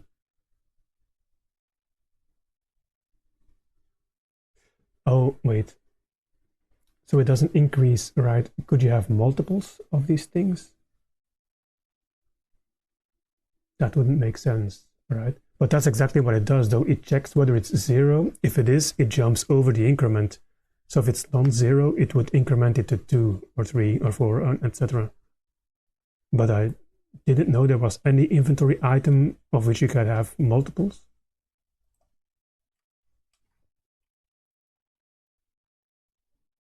Weird. Okay, so this doesn't do anything. But, well, it returns here though. Oh, okay, so here we have a call 6F1E, and then it immediately loads 1 into the HL pointer. So this is gonna set it. Okay, so let me get out of this function. So I'm going to break here when we exit the for loop below the DJ and Z. And now we're pointing at E197, which is the last one, right? Okay, I need to reload my symbols here. Well, yeah, E196 was the last one, meaning we're 1 past the last one, right? So let me reload the symbols here. Yeah, okay. So now it's pointing here. We're calling 6F1E. I'm not going to look at that yet, but we might see what HL changes to. I think HL is going to change to E190 now, but I'm not sure. Yes, it does. And that's how we set this inventory thing. So 6F1E then determines. Oh crap! This is right here. I didn't even see. So it is indeed this function. Okay, sure. Okay, so it is this function, and we have an unconditional jump. So it's loading the base pointer. Okay, so 4, 5, 6.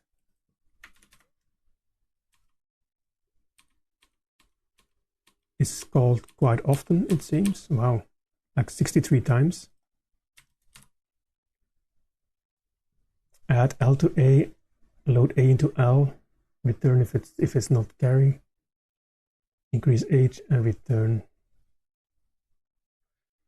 All right, that's a bit weird, but sure.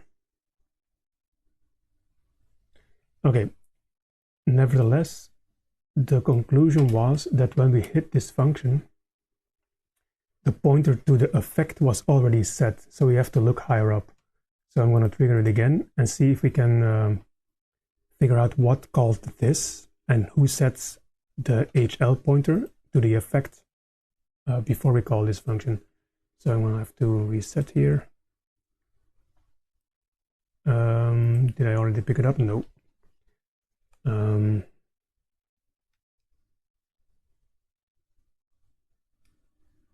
So it doesn't trigger for the key, it only triggers for the bag, right? Okay. So 6EFF. Can we see a function here? Yeah, 6E75 is our stack thing here. So I'm assuming that that's where we call. And yeah, it's this call here. And we are loading E16F into HL unless this one changes that. So E16F. Oh, that's the base of the array. Well, that would make sense, right? And then this function is going to, right, so that's the base of the array, and then this function will probably loop and stop at a correct thing here, 6ECE. So we have two calls to that thing, and it immediately calls something else, of course, because why not? Oh, and that's dependent on, so 6EDD, like they're loading so many variables here. 6E061, that's this one. Like if it is an index within this one, it has to be, so that's 0, 1, 2, 3, 4, 5, 6, 7, 8, 9. It should be 9, right? Because it has to set 9.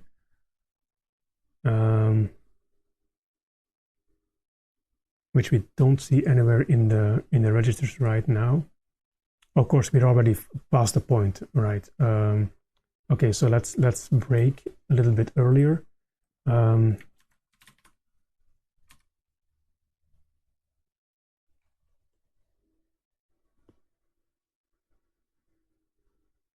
mean, I'm gonna break here then in 6E6C.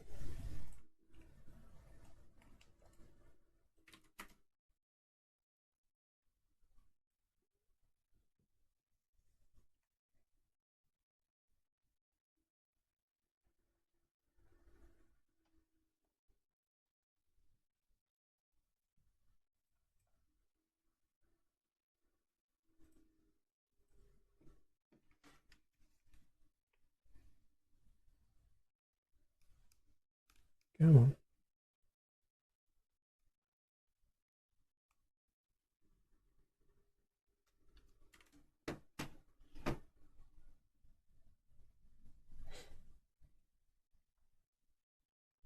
So we don't see 9 anywhere here either. So we load E16F, right? That's the base of this array, I think. E16F, and I'm assuming that this call to 6ECE is going to change HL, which is E16F, into E178. Let's see if that's the case. No, it doesn't.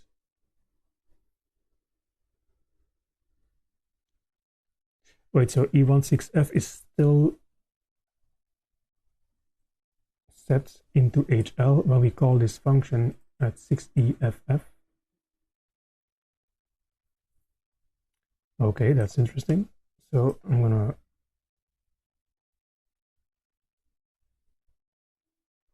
okay, so it is indeed being set in the start of this function, though I didn't see that. So the function doesn't, I wonder why that's so, why that wasn't the case with the last time, because I could swear that like it already had the correct pointer E178 at the start of this function, which apparently it didn't.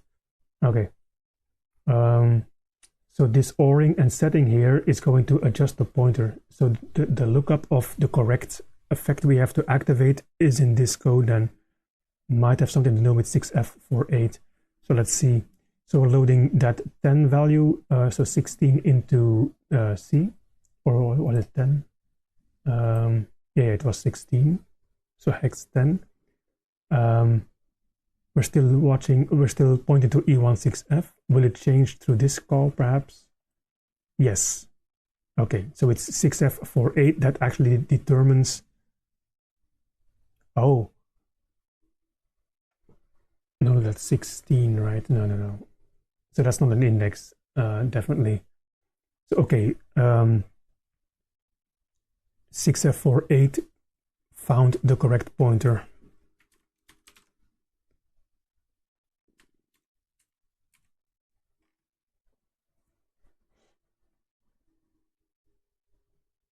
Okay, we already looked at this function. That's this function. Okay, so what does E002 contain? That's 40 hex. Oh, and it's checking bit 6. So that's not gonna be a value, right? So 40 hex.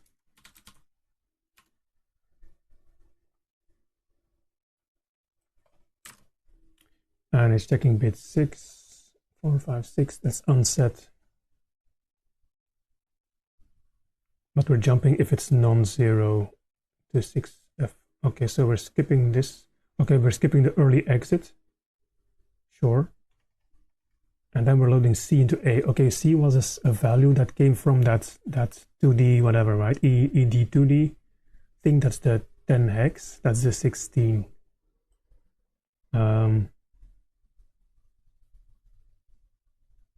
And then we're rotating right, which is like a division, right? Division by 2. Or, oh no, we're rotating, we're not shifting. Okay, so we're rotating 3 times. Anding, okay. And then we're loading E176. That was the E1, wait, what? That is the loading of the correct byte. Why is this hard-coded? I mean, I need to find a location where another effect is being set, though, and that's going to be tough because then I have to play the game. But yeah, it's like literally hard-coded in the game here that it has to find or load this exact pointer. And does it change afterwards? No, so we have a conditional return, but there's no manipulation of the HL register. Is there? No, right? No.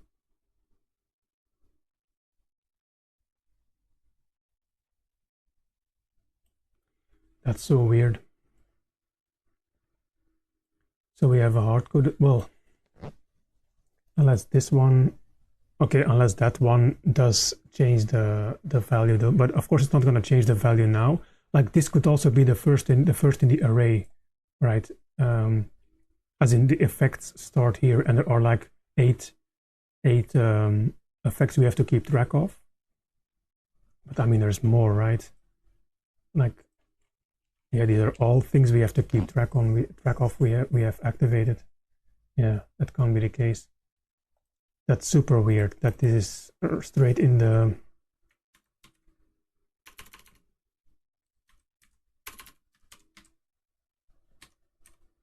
That's 176, 178.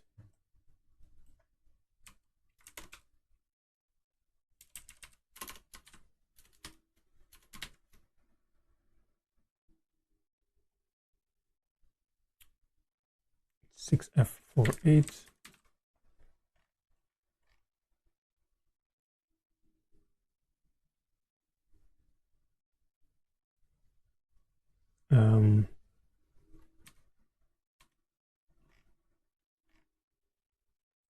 E1, I'm looking at the correct value, right? E1, oh, E176, it's not 8, so this would be the start. Okay. Oh, no, I was wrong. It's E176, not 78. And yet we don't change the pointer, though. I don't see HL being manipulated here, unless it's in 4056. Right, so let's break here.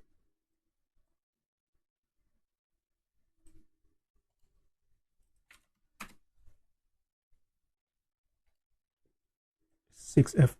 Okay, right. So it's setting here. Are we already passed? Yeah, we've already set it. Oh, no. We've already set it here. Oh, that's weird. Yeah, I'm gonna need a different one though to compare. I guess I'm gonna have to force my vitality to 100% and try to play the game. I mean, it's hard to find another power up though. I don't even know if there's a power up in the first in the first level still.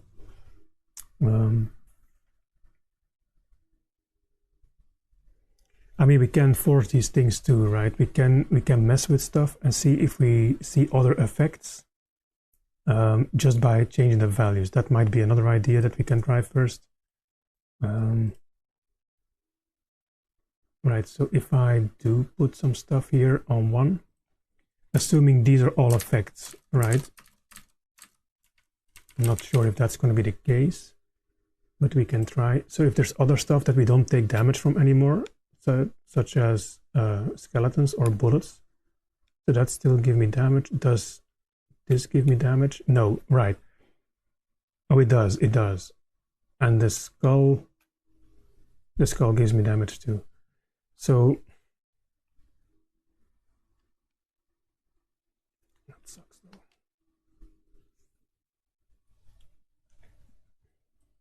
So these values are not effects that we can, or at least the 3 things we tried are not did not have any effect, right? Let's see if that changes now. Wait, we don't get the items, right? No. Yeah, that still gives me damage. How about this? Yep, wait, I need 2 more health.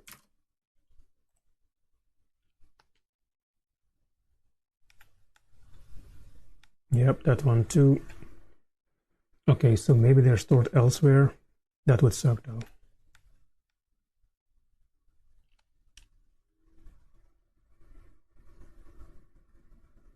I also don't know what triggers the bags, because that's an open thing there. I don't know what triggers the bag at the top here.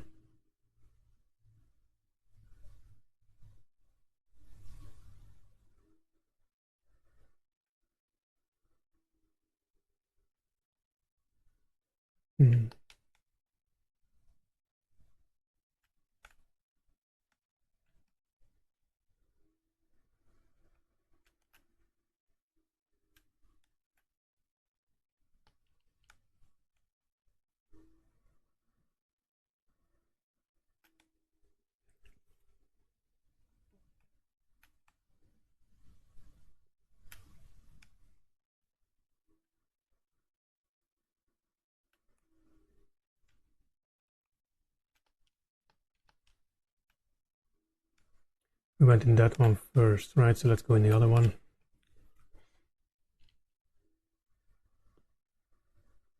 We don't have a key.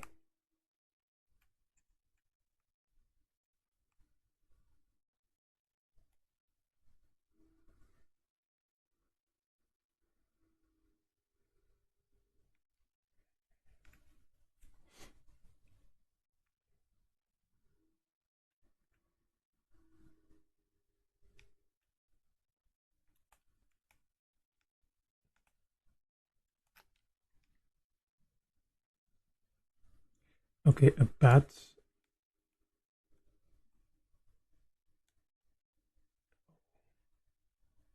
Oh yeah, okay, so bags can appear like this as well. Okay.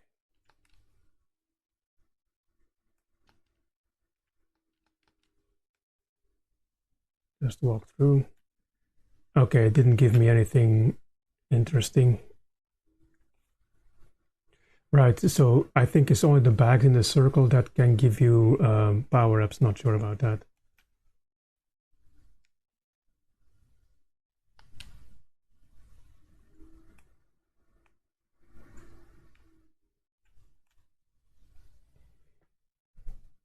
Okay, we have a chat. No, that's it. That contains a key.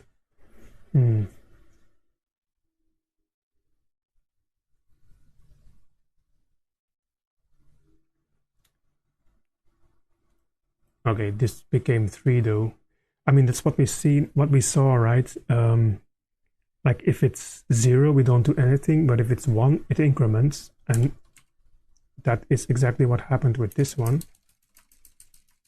which is interesting. And I don't know what triggered that though.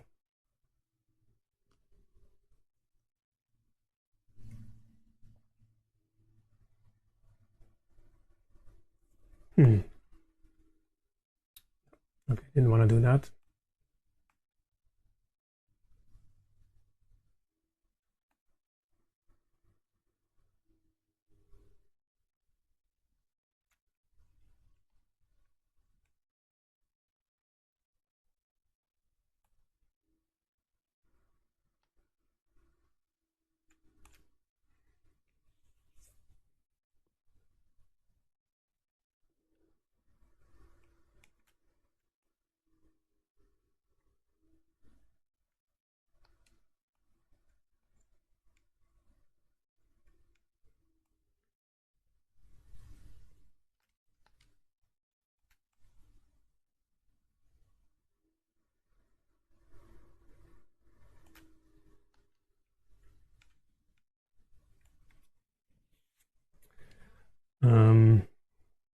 Yeah, I can't find another power up. That's the problem.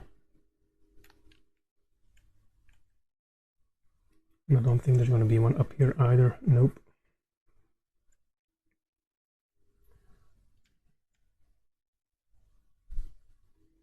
Is this one? I don't know what triggers it though. Oh no, we've already been here. Oh yeah, that's the 1-4. Okay.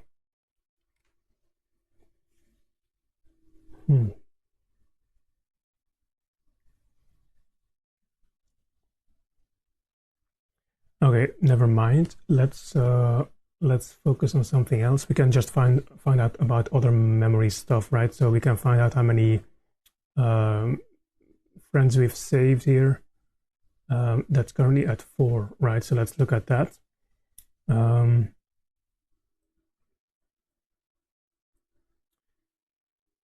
So we will do a cheat finder for the value 4 because that's what I have now.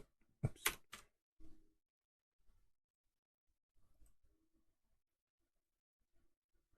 So we have 700 locations. I'm just going to go back to this state, and now we have 0.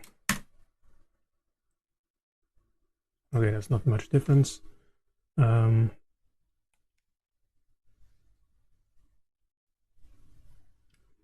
we might need that key though. Yeah, oh, well, maybe not. We have this one at the bottom here.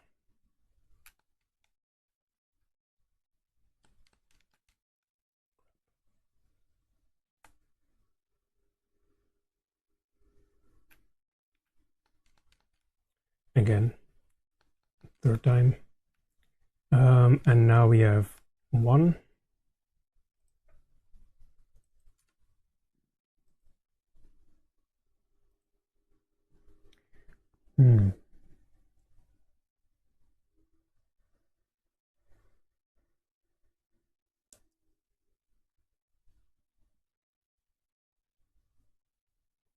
How else would that be stored though? That also doesn't make sense.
Okay, 10 locations. So which one are most likely? We have E130. They're all in E though. E130.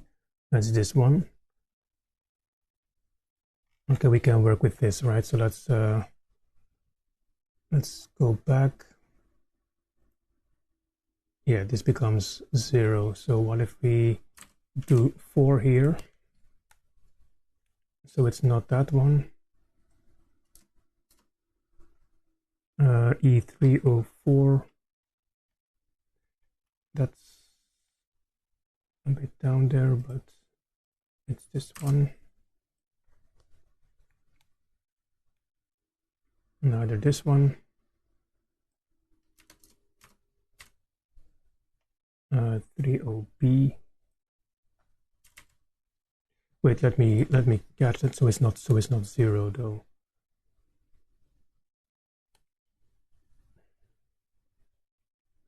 Also, let me give me some more health here.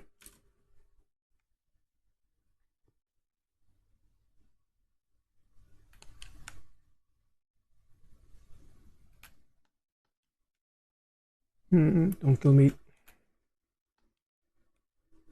Okay, let's see which of these values goes back to 1.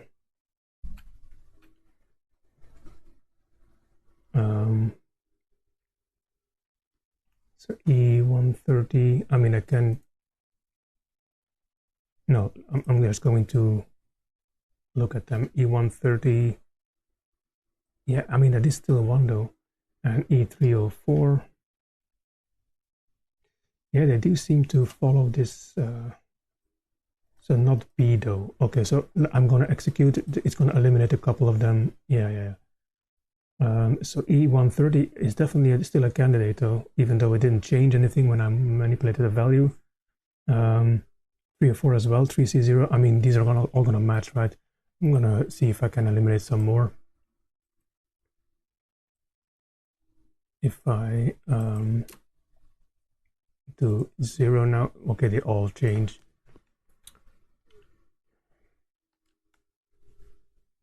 Let's see if they all get set to 1 as well.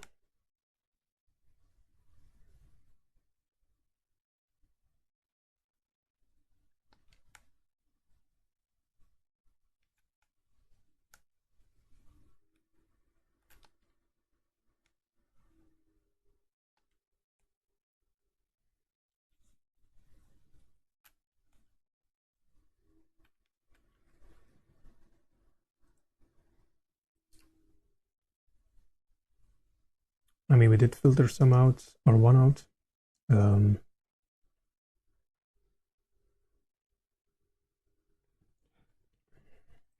I mean, it's not going to be stored in like 9 or 6 different places, of course. Now it's going to be 0. Yeah, they all flip. I mean, maybe we can eliminate one more.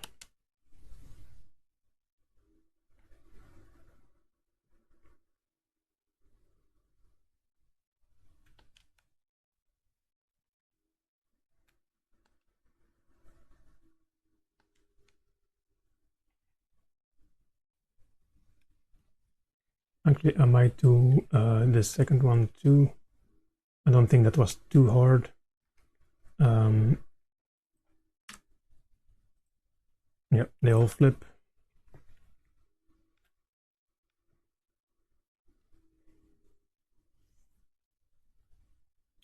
That needs 2 keys, I think. Okay, let's do this one first. But I need to go get another key.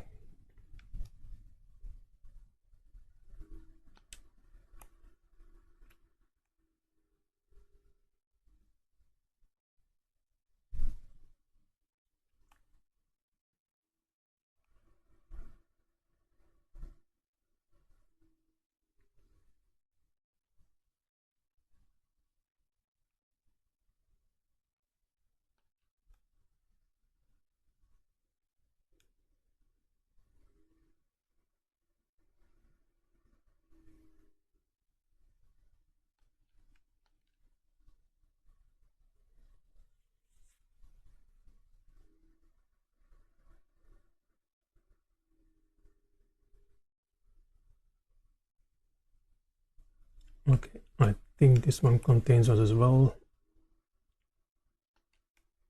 Let's see. Yes, 2. Okay, so it is E130 for sure. I don't know why it doesn't update though. Also, how are these guys called in the manual? Let's see. Is it friends or something?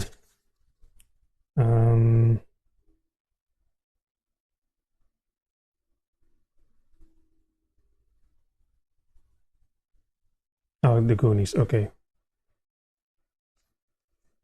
of course. E130.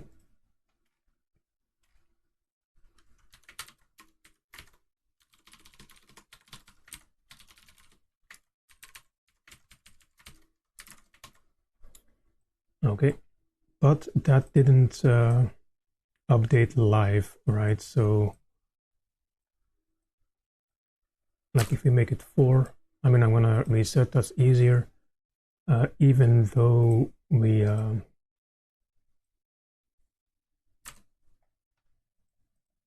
put the fake value in here, it doesn't update when we change rooms here. See, it doesn't update. What happens if we rescue one though?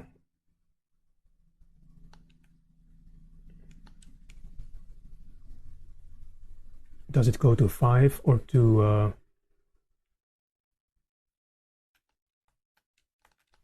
go away? Or does it go to 1?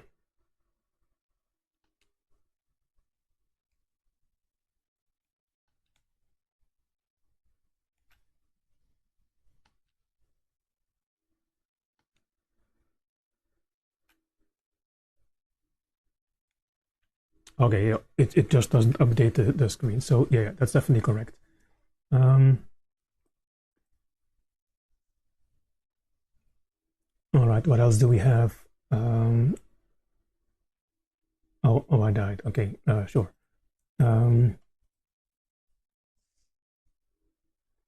First, let me disable the losing of health because I died too much, and that's going to make it easier to play the game. So vitality is E064. Let's add a watch point, override memory on that, and then let's play the game.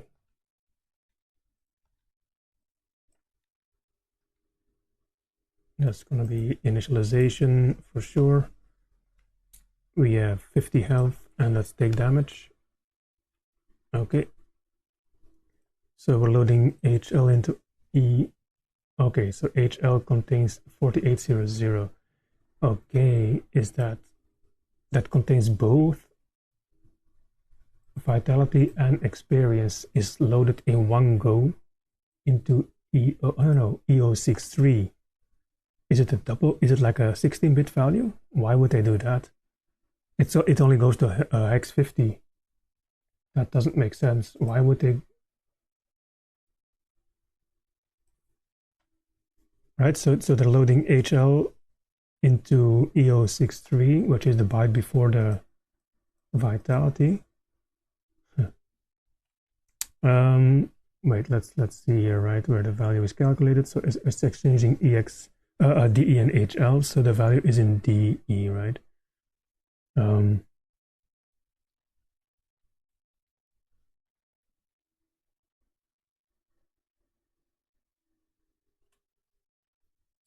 I mean, I would have assumed it was. Of course, it depends on the damage you take, right? Did it say that here?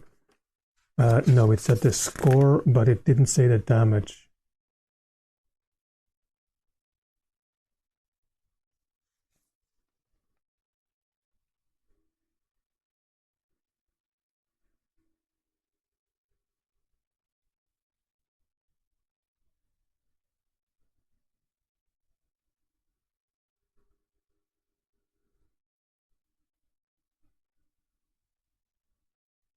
Oh, there are keywords in here. I didn't know that. Like passwords to go to different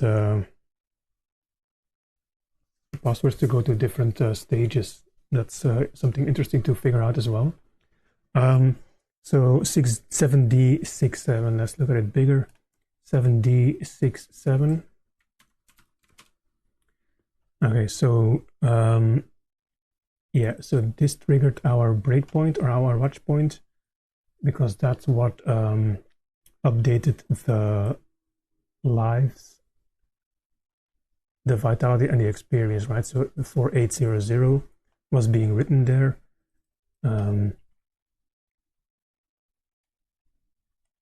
So yeah, it probably starts here after this return, I assume. So we're calling something 7D6A. That's not something we know about. We're calling something EO63 is loaded. EO63, okay, that's the value itself. Tested for 0, SBC. What was that again? SBC. It does something with 2 of the registers here. SBC of HLNDE. Yep, HLDE. As this one subtracts the E and the carry flag from HL. Sure.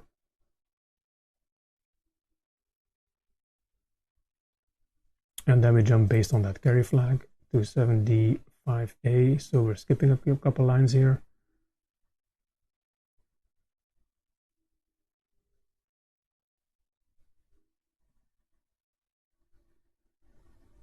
I mean, the easiest one to knob out would be this one. No, would be that one, right? So it doesn't get written at all. Of course, this works in the other direction too, right? Like it increments your health when you reach the full experience bar. But we don't really need that, right? If the health never lowers, then we don't really need that. So let's copy our ROM.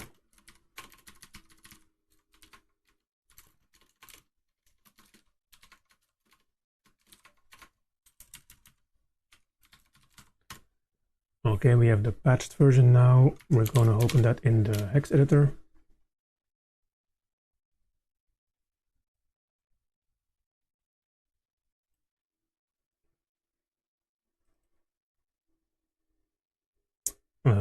MSX ROMs, our patched Goonies ROM file. Okay, and we're looking for our instruction here. Yeah, it's this one, so 2263E0 we have to patch out. If that works, of course, right? So we're looking for 2001EB2263E0. That's here, and that's the only occurrence. And we need to remove the 2263E0. Okay, save. Let's see if that fixes our skill issue.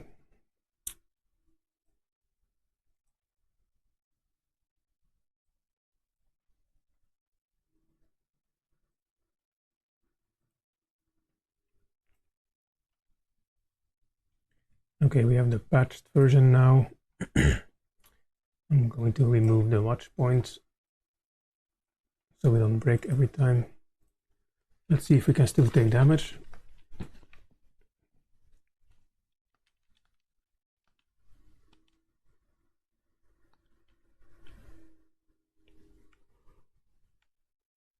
No, we can't. That's good. That's gonna make things a bit easier. Oh no, we did. So there's multiple. Okay, there's multiple. Yeah, that's like a collision thing. So there's multiple damage routines. Sure. So let's reactivate our damage thing. Okay. 6C8E.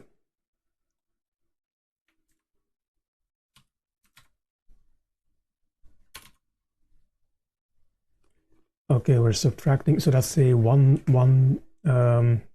I don't know, we're subtracting the entire value. Okay, so let's remove that one too.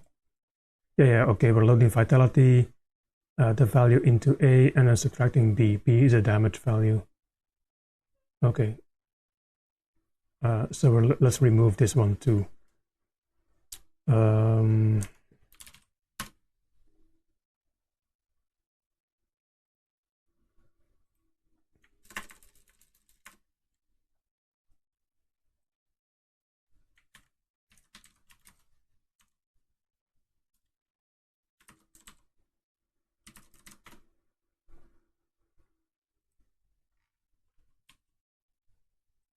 And we need to remove this one, right? Loading the value into what HL points to. There's a 77. That becomes 0.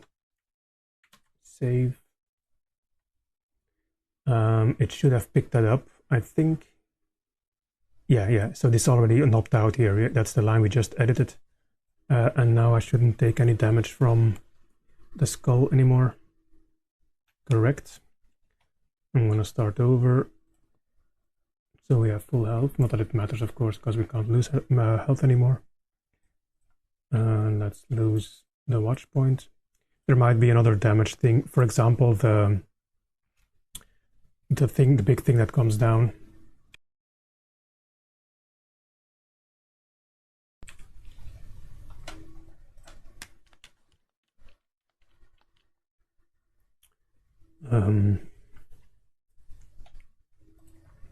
Are we in the patch thing though? Yeah. No damage from that. No damage from that. No damage from bullets or the Fratelli guy. Yep. I'm just gonna stand underneath the big boulder thing and see if that kills me. That might be like not a damage reducing thing, but like an entire thing that says just kill, you're dead. Oh no, it didn't. That's also a collision thing, I guess then. Okay, that makes it easier. Yeah, so now I can navigate around a bit more easily.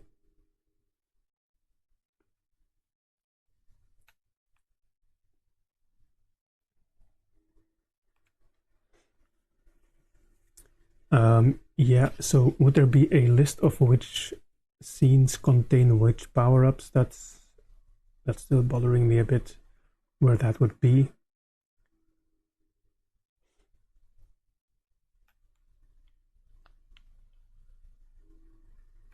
Okay, that's just a thing, a guy here. No bullet damage.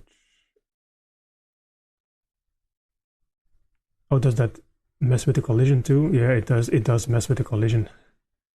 Oh, does the crush thing give me... Oh, okay. Never mind. Yeah, he got crushed. So that's the exit door.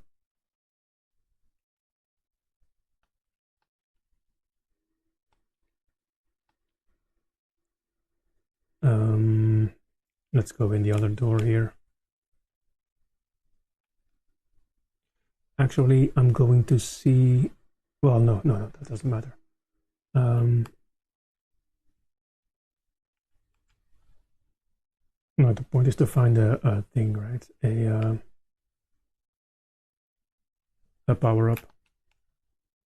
But I don't know what triggers the power-ups, though. That would be handy to know.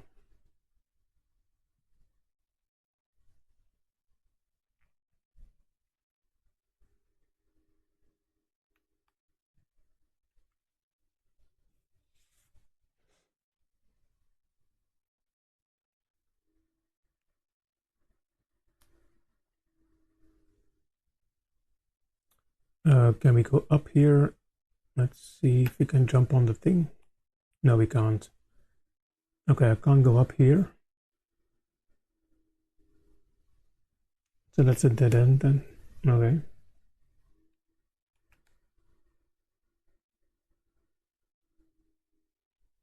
Oh, now it shows a bag. So it's trigger points. Oh, okay. Okay, so now we are in scene 4-4 and we have another power up. That's good. Which one got set? Is it so? That's inventory yellow raincoat. Okay. Oh, this became 4. That's interesting. So this became 4. And we have, so wait, we have the yellow raincoat. What does the yellow raincoat do? Yellow raincoat, no damage from steam. Okay. Of course, yeah. I mean, if I have to test the effects of the inventory items, of course I need to be able to take damage. But yeah.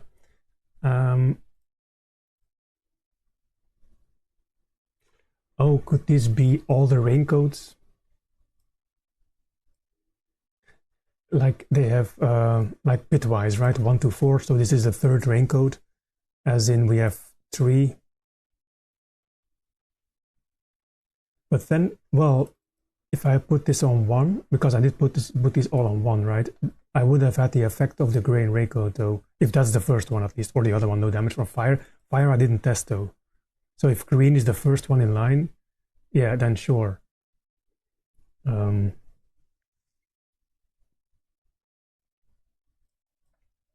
It would have been handy if we could figure out which power-up gets applied on the specific bag, because we have a bag literally in the first screen, right? So if we could manipulate that, that would be great too. But I think that's going to be a bit too difficult considering what we already know or only know now. So no damage from steam. Oh, and I need to switch switch ROMs because I'm invulnerable now.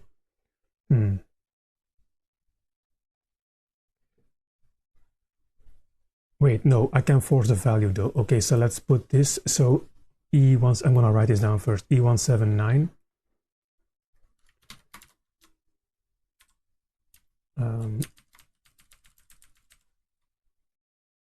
Well, this is no steam damage.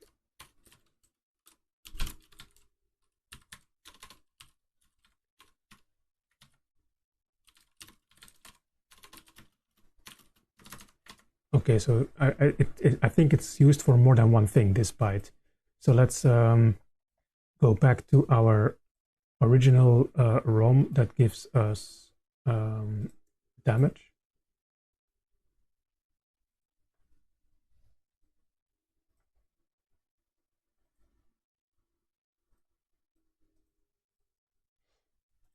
And now I'm going to set these values, right? So I'm going to give myself the item and the 4 value. We're just going to have to find steam. Of course, now I'm going to take damage now, right? So also going to turn this off because we know what it does. So I don't have to worry about stalactites here. But I do have to worry about skulls. Now we just have to find steam. We did see steam. Where did we see steam? I'm not invulnerable. And yet I'm walking as if I am.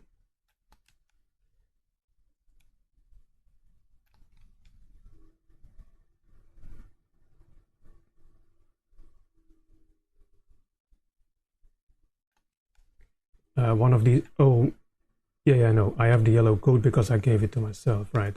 I mean, it is going to work though, like, how could it not work, right? It's exactly the same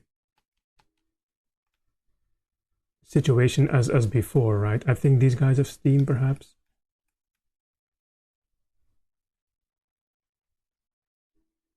This scene, I mean. Maybe not.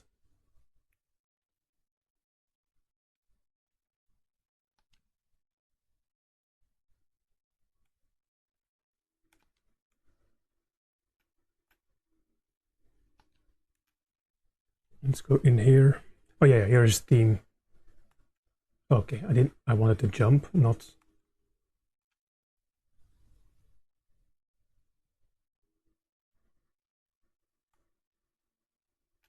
Okay, so this is steam and we are taking damage though.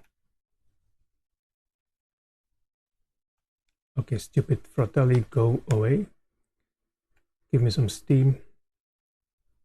Yeah, it is. So it's not working though. Unless the definition is wrong, that the yellow code doesn't give you steam protection. So it's a yellow code, right? The yellow ring code did indeed say no damage from steam. And apparently it does. Crap, that makes it difficult though, because now we don't know if the description is wrong or if setting the value is incorrect here. Unless it makes logical sense and cyan means steam because the steam and the ring code are the same color. And this means something else. Because yellow ring code, what else do we have? We have water droplets and fire. I don't know where there's fire though that we can test.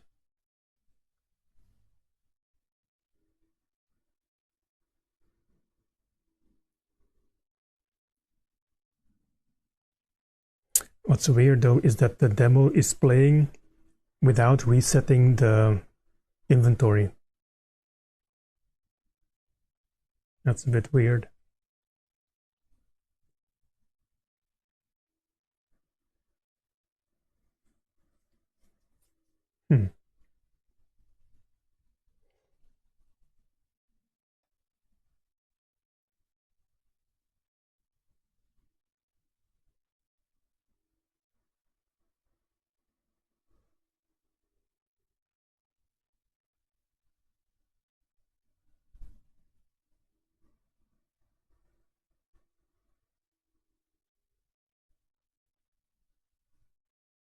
I mean, I should have put a save point before I picked up the bag, of course, because I do want to go back to that location and see what function triggers the write here. I mean, it's going to be the same function, but the value is going to be different, right?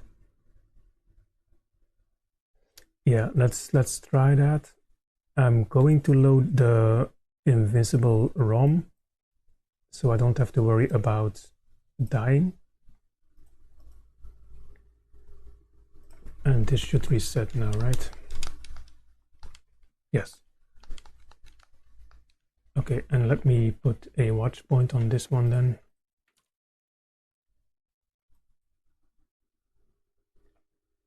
Yeah, on the effects. Of course, it was scene 0404, but of course, how to get there. Forgot that completely. I think we took the left skull thing.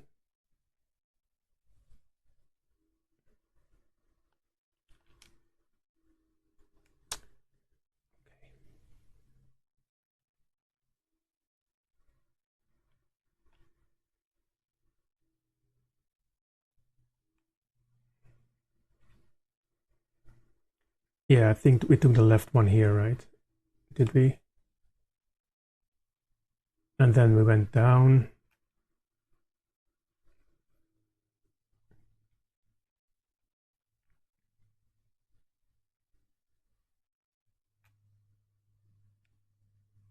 And again down and into the skull at the bottom here, yes. There's a skull right here, I think. Or am I thinking of the steam? I'm thinking of the steam, crap.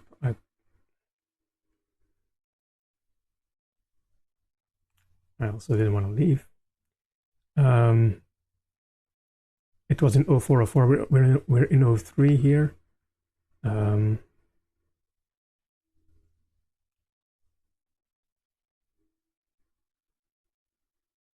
Let's see if we can go to 04 again. Maybe this one.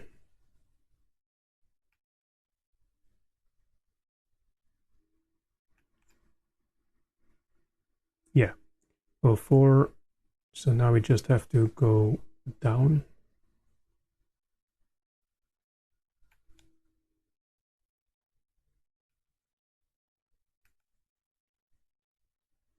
0402. It's going to be 2 screens down then. Oh yeah, this was this dead end that we ended up at. Okay, this is the one. Of course, I can't remember what I did. Yeah, I think it was moving to the left here triggers the bag appearing.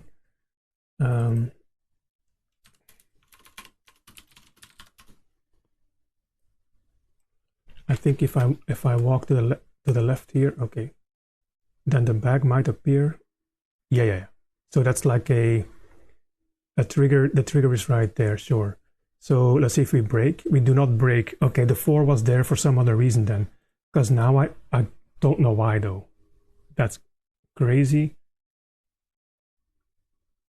Like that must have been some completely different information then, because we don't trigger here now at all.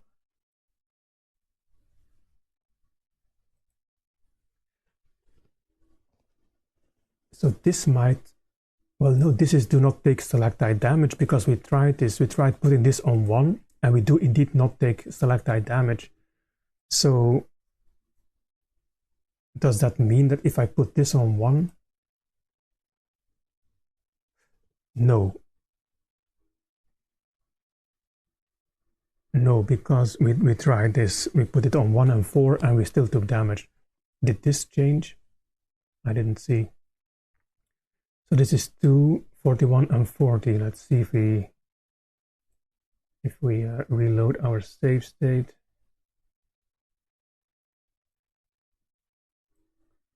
Yeah, that is indeed different. So let's see. We trigger the bag. Okay, we trigger the bag, and it is changed into 41. So this is definitely not effect related. Can we trigger this by manually changing it to 41? Oops. Yes, that has something to do with the bag being visible on screen.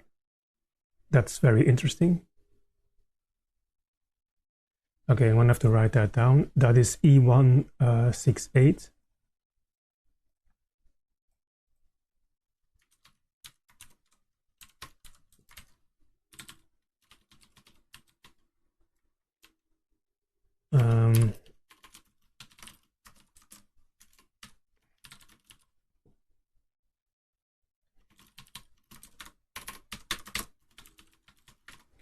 I don't know what the 41 value does. That might be different for different bags, different scenes. Not sure what that exactly is, but 41 triggers the visibility of this bag. Wait, I am to the left here though. Wait, let me double check that. So we're pre-bag, the value is not there. The bag is not there. I'm gonna jump here so I can't walk over the trigger at least. And this changes in 41. Yeah, okay. So that is indeed something to do with the bag being visible. We're going to try that on the first screen too. See if 41 triggers the bag there too. I'm going to reload my symbols here. Okay, and then this became 20, I think. Let me pick it up again to see what changes. So this changed to 40, I think, and this to 2, if I'm not mistaken. Okay, out of my way. So yeah, 2 and 40. This becomes 2 and 40. This 40 might be related to this 41 in the sense that it is related to the bag being picked up, yes or no, right? Unrelated to the actual effect. So maybe this is the effect then. So let's try putting 02 and see if we can get hit by steam. I don't know where the 4, yeah, this is incorrect, right? So I'm going to move this to E177 temporarily, of course, and the value is 2, just to keep track of where we are. So yeah, it might be this one, right? So now we still have to go back and take the damage ROM and see if we can stand in some steam.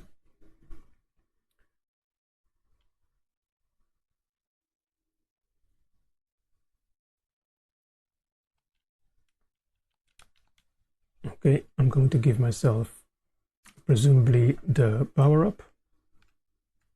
Okay, I'll immediately take damage.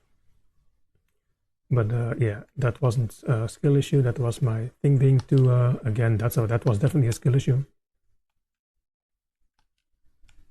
That was accidental, but sure. Yeah, we need to go to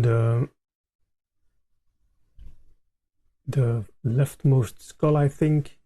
Yeah, for the steam, right? Yeah, that was the leftmost skull. I don't think I can make this jump. Nope, not at all. This one drops. And again, stupid controller.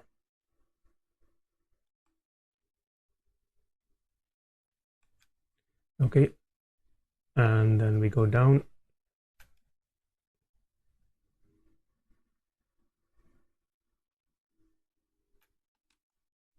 Facing the wrong way.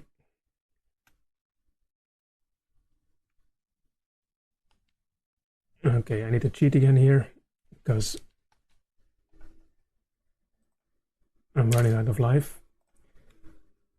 Okay, and then we go in this skull and then we have steam. Yes, but the Fratelli thing, okay, the Fratelli guy is going to be here. Yeah, this one has steam too. So do we get steam damage or not?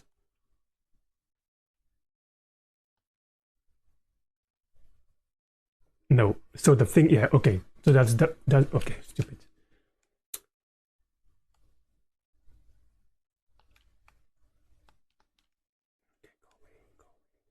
It keeps jumping. Okay, never mind. This is O2 for no steam damage.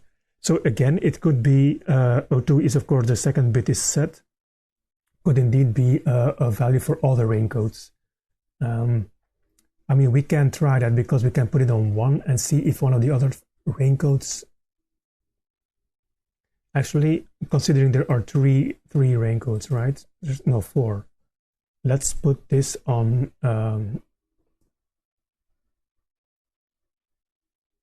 15, I guess.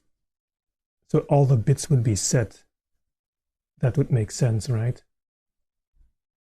And then we can test whether this one is active too. And we can test water droplets and waterfall. Yeah. So let us test. I mean, I can put it on FF. It doesn't matter, or it's like OF. It doesn't really matter, of course. So let's see what happens if I stand under the waterfall now, or under a water drop. Whether it's whether it gives me protection or not. So OF, this would presumably be active now.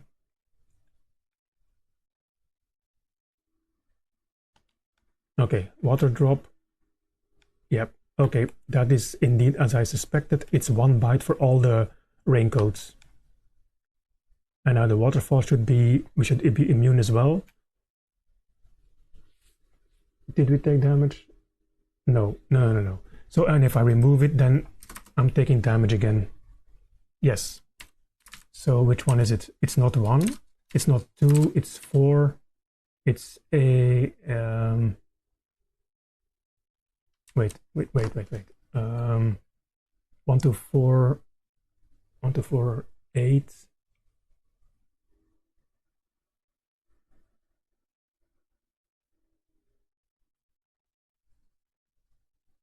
Well, yeah, I mean, it is the 8-bit, right? I mean,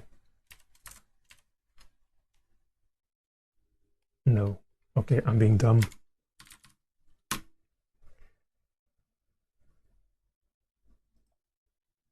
Yeah, that is 8 though. So why are there more than 4 raincoats then? So we did test. Okay, let's test. Well, 16 then. Nope.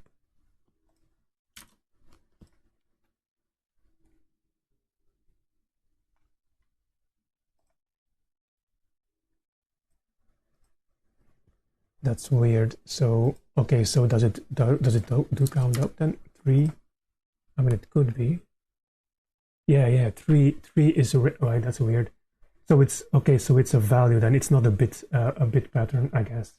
I was thinking it was bit 1, bit 2, bit 3, and 4, etc. But it's not. So 3, the value 3 means. So how do you do that though? How do you combine two things then? Wait, it became 2. What the? That's weird. It took my value away here. So let's activate the code though. Well, no, I don't know which code it is. Wait, no, I do. Waterfall is the blue raincoat, and we do have the value for the blue raincoat though. Blue raincoat is going to be cyan raincoat 188. Of course, I could have looked that up because I have the values here. So yeah, so I have the thing active now, right? But it changed my 3 to 2. That's very weird. And it was a time thing, or does it wear out?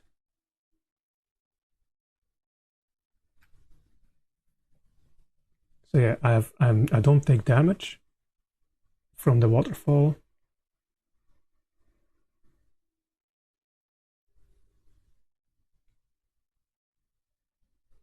I'm checking whether it will take away the inventory item after a while. Yeah, because now I'm taking damage and the item is gone. Right. So I didn't know that those inventory items are limited use. Okay. Sure.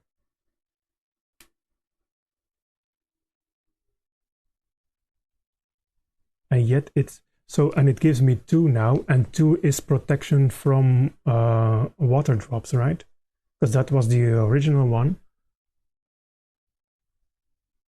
That's so weird. So do I have protection from water drops? No, I don't. I don't.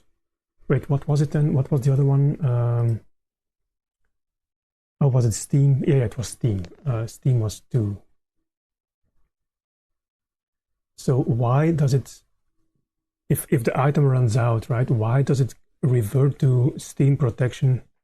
So I'm not sure entirely how the combination of different raincoats is done in this 1 byte. If you would say, okay, it's 1 bit per raincoat, fine. But waterfall is 3, and 3 is of course bit 1 and 2, right? 1 plus 2 is 3. That doesn't make sense. Oh crap, I didn't mean to close that.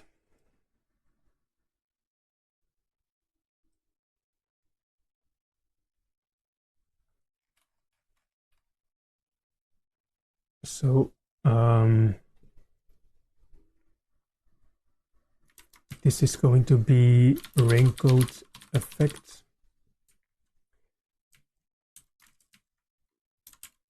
2 equals Steam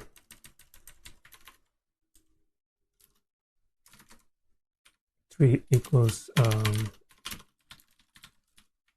and the other 2 we can't easily test. What is fire and and droplets. The droplets we should figure out too though. It's a 1 perhaps, or did we already do that? Yeah, let's put it on 1.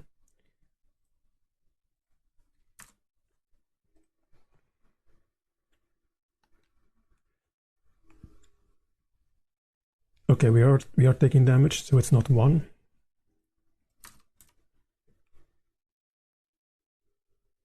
Okay, it's 4. Okay, let me kill this this skeleton, give myself some more health. Okay, so does this reduce or remove 2? Wait, no, let me give myself the code 2, so we can see if the game removes the code, right? So water droplets is the gray raincoat. Where is that located? There's this one. Okay, so I have this now. So 4 is water droplets. Okay, and now it's done. Okay, wait. I need to give it again. So 1, no, 4 and the gray raincoat. I'm going to walk off the screen and come back. So I have the code inventory item displayed. Okay, you fuck off. I need to remove this skull. Okay, so now we're not taking that.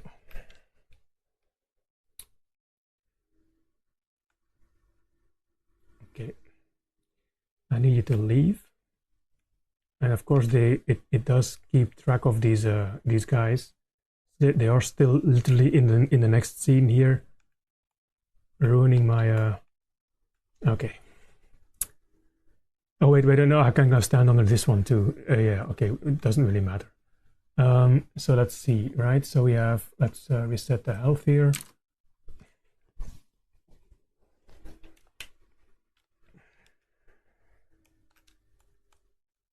I need to figure out what prevents damage from bullets here, because this guy, okay, he's gonna keep messing with me. Okay, never mind.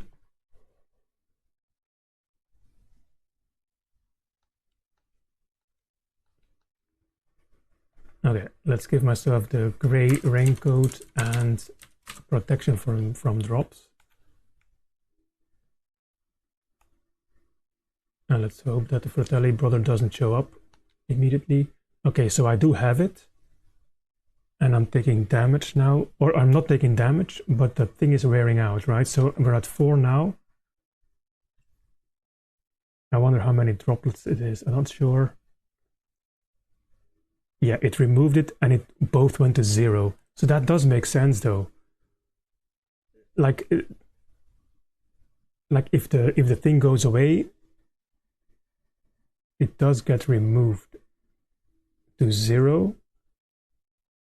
So what if you have both? Wait, let's see what it does. If you have all codes, right? Let's see what it does with that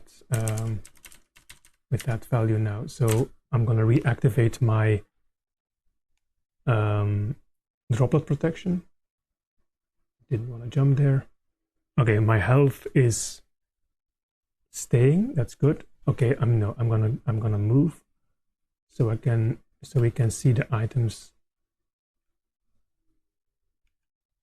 Nope, I wanted to do this.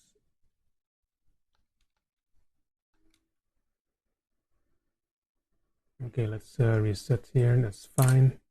We just have to see whether it drops, right? So okay, I'm not taking damage from the droplets. Oh, I only have the green code. Wait, what? Wait, why? Can you only have one code at the same time?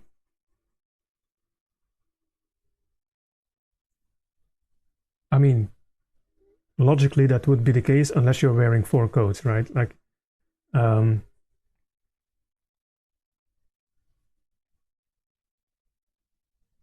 okay, and it's not removing the code either. I mean, I don't know. I don't know how the codes work.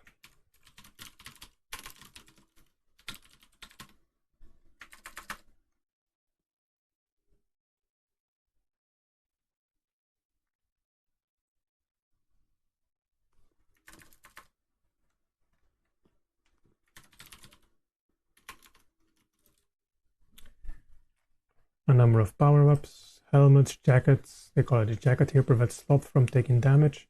Wait, sloth? Oh yeah, you're sloth, right. Damage from the element, spellbooks increase in movement speed. Yeah, they don't list anything here, like, that's nice and all for a wiki, but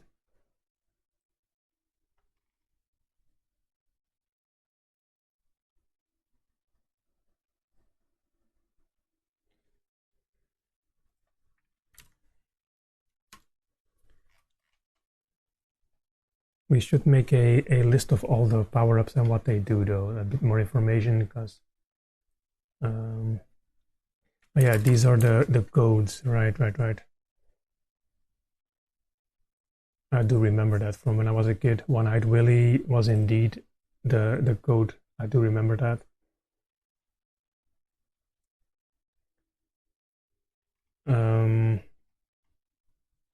Yeah, we do have guides, perhaps. There's hints, cheats, maps. Yeah. I guess we won't figure that out. immediately. But yeah, it does look like we can only have one code at the same time. I picked that up in 0404, right? So I can give myself a different code and see what happens.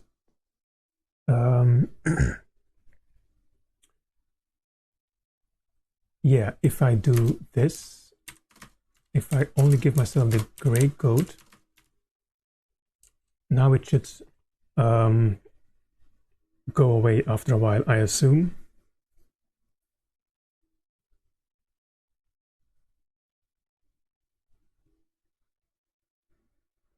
I mean, I'm still not taking damage though.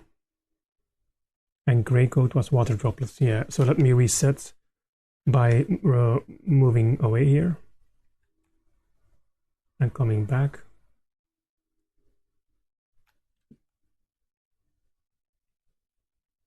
Yeah, we have the gray code. We do not take damage. Let's see if it takes it away again. So it's 4 and 1. Okay, 4 and gray.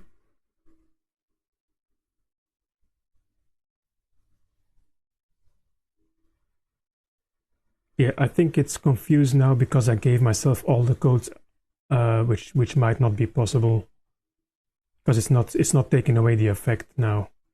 Okay. No, I'm gonna reset. So which one am I playing in now? I'm playing in the the normal one. Right. Okay, let me give myself that thing again. It was 4 and the gray one.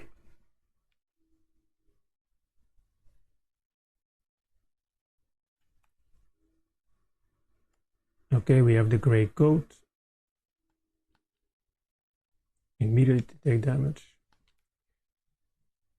Okay, does it go away now? So we don't take damage. Okay. 2, 3, 4, 5, and it goes away. Okay, great. So now I'm going to load the state pre-bag here.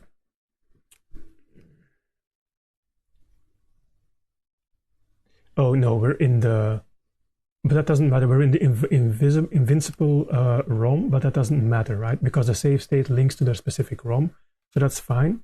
But I'm going to give myself the code, the gray, no, 4, and so that's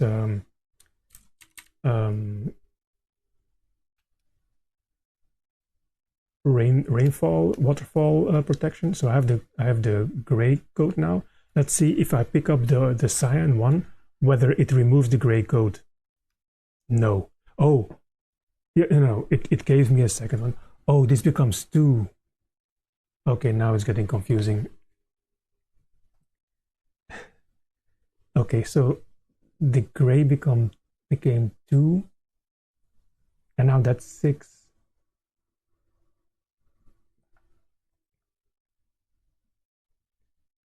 What's the logic here? It went from 4 to 6.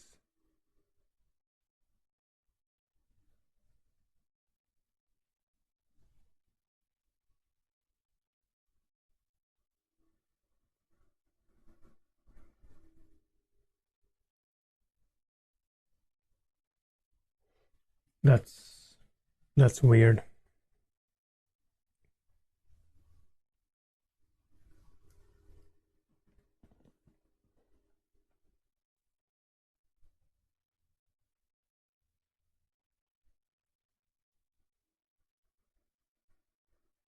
So 6, 1, and 2. So you can have multiple codes.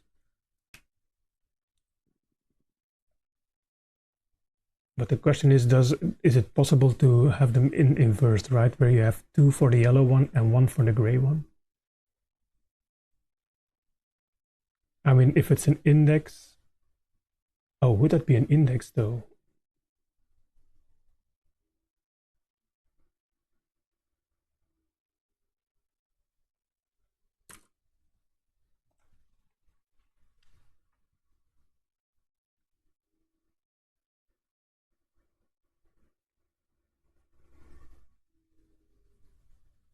Yes, it is an index.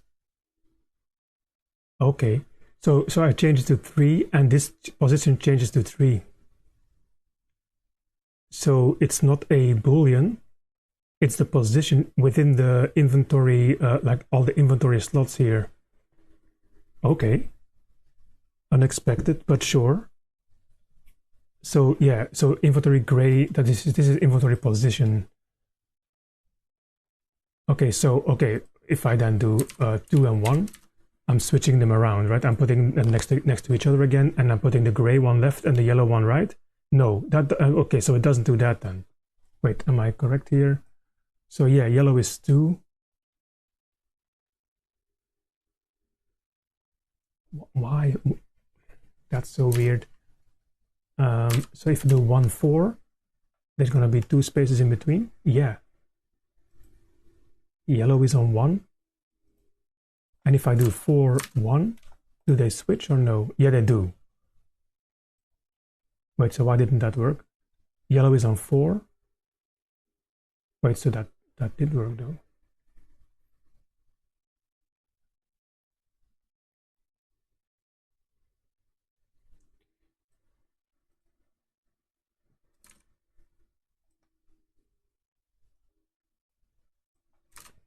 Oops.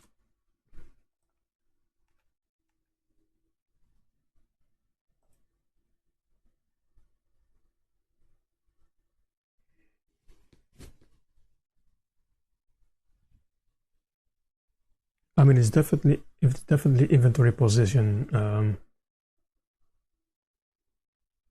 So let's change that first by just renaming that here. This is inventory position.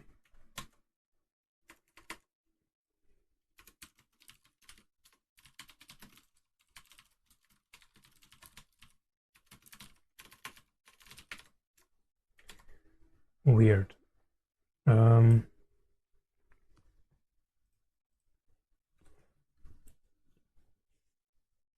But still the value, so the value was now the waterfall code plus the raindrop code, right?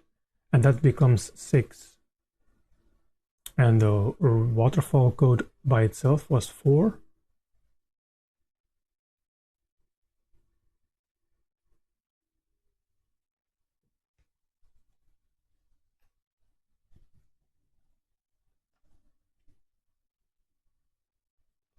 Okay, don't shove me.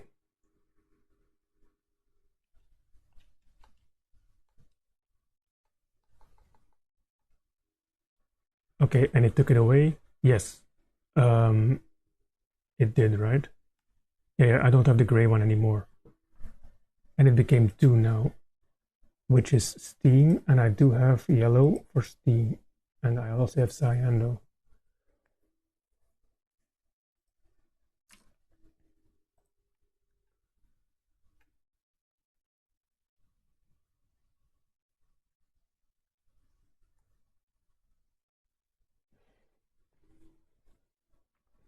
Okay, let me go pre-bag here and see if we can see something in the code when we pick up when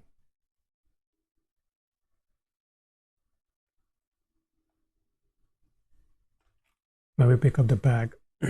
But it is not called no steam damage. I don't think. Yeah, it's raincoat effect. I already changed that. Just have to reload my symbols here. Yeah, so it's raincoat effect E177. Add a watch point when we write that. So now we pick up the bag and a value, the value 2 or what was it 4 gets written. Why is the bag gone?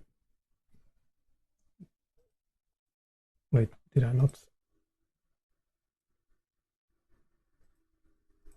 Oh, did I need to go here?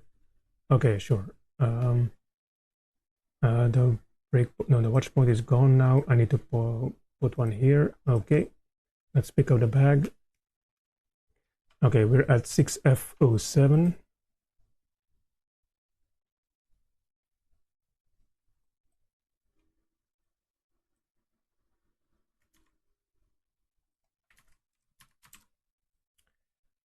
And we're loading, so we're loading the accumulator into HL. Accumulator HL is E177. That is of course the raincode effect thing, and we're loading 2 in the thing.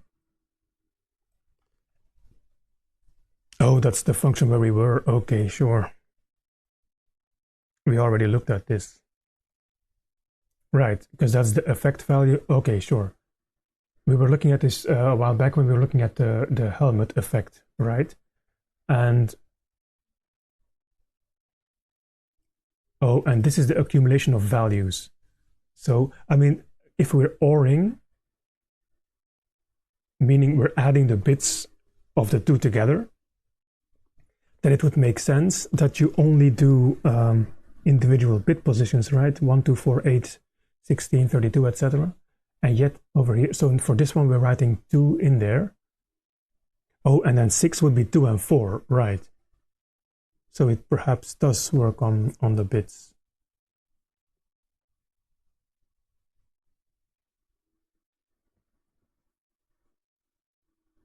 So the 2 bits would be this raincode, right? The yellow one, right?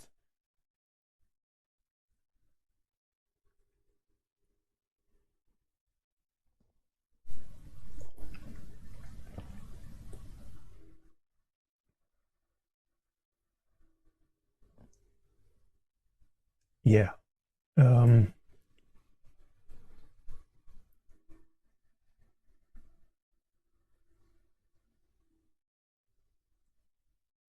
So why doesn't it work with 15, where all the first 4 bits are set? Unless, so how many, wait, how many raincodes do we have? 3 raincodes, right? We have 3 over here as well. No, we have 4. So yeah, that's 4 bits. So you would assume it's 1, 2, 4, 8.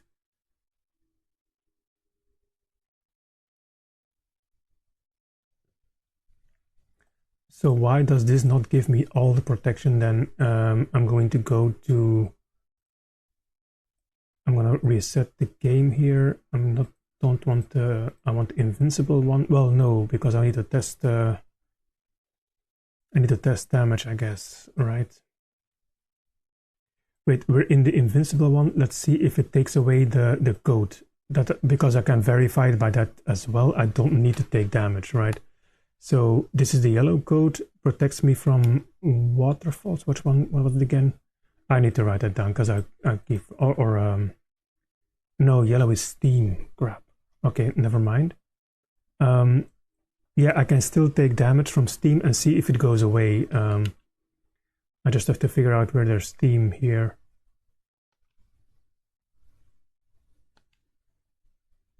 Maybe in this one. No, that's scene 5. I don't think this has steam pipes. So let's go in this one here.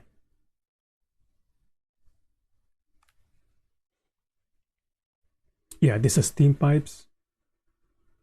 So yeah, we're at 2, 1. Let's see if it takes it away, even though I'm in invincible mode.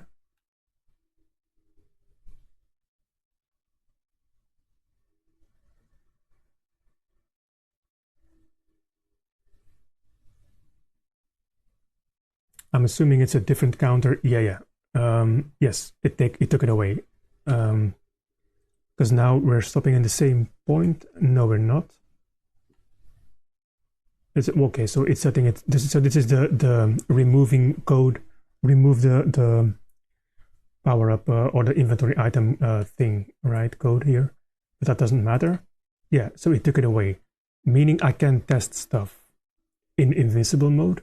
So then my assumption is if I give myself all the codes with their respective positions, so I'm giving them position 1 to 4, and I'm giving myself OF as the protection. Wait, are we immediately overwriting here?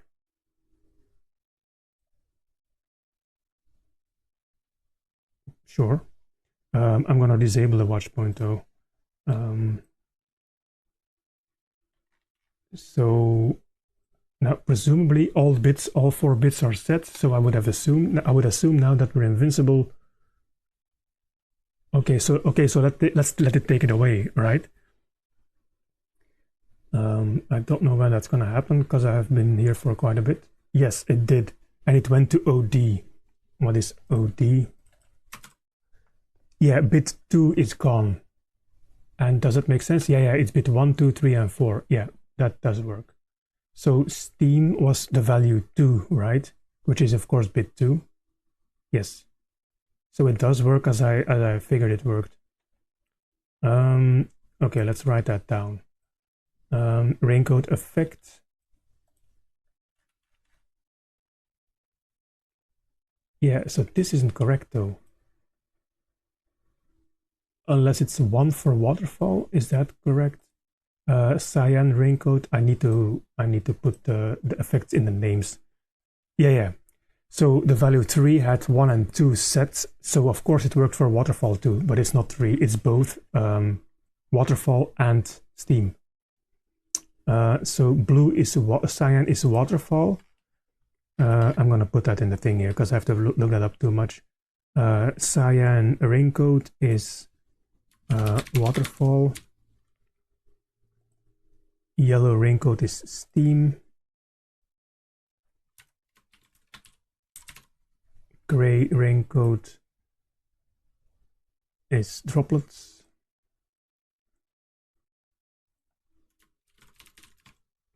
And green is fire, I assume. Green, yeah, fire. Green spellbook is, no, it's not spellbook. Green raincoat is fire. And then we have our respective values.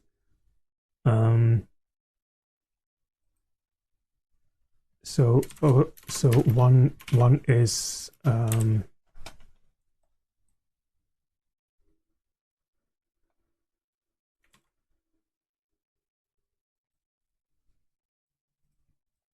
is waterfall.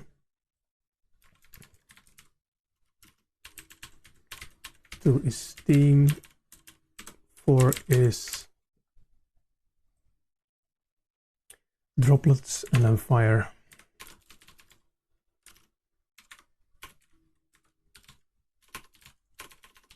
Yeah, so it's ORed together. Okay. So that's the raincoat effect.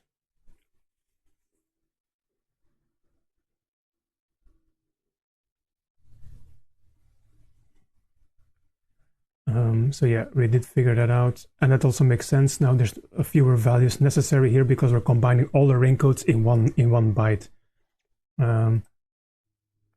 So to check again, oh, and it did rearrange the things. You see, it made it into 1, 2, 3. So it removed the empty space. Let's take different damage.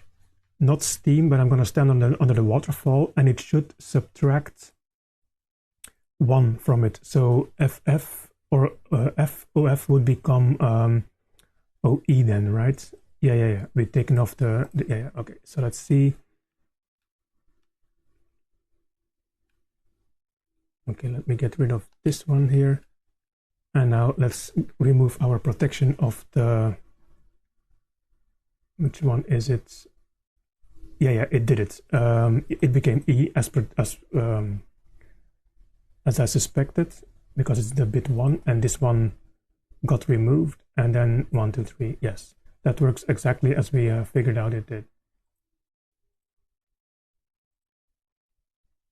Okay.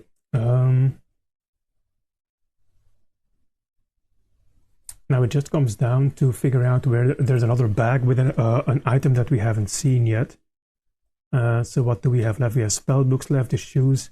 I don't know where these are located though. So the shoes is going to be a single bit, right? Or a byte, I guess.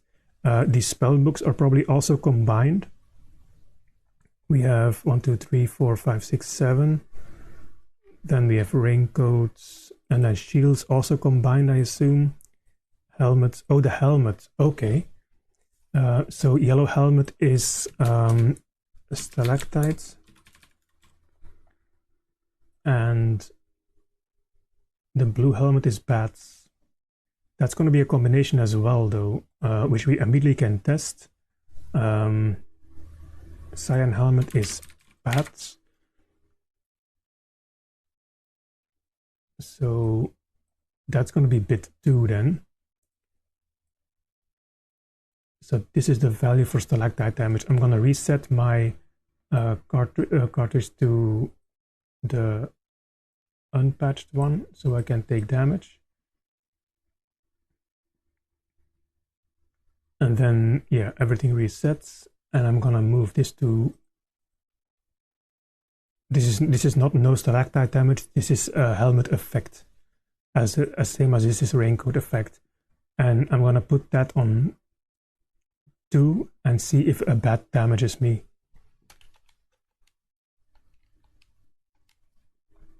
And I think I know there's a bat, like we did encounter a bat though. 2, and if we're talking about which helmet, the cyan helmet.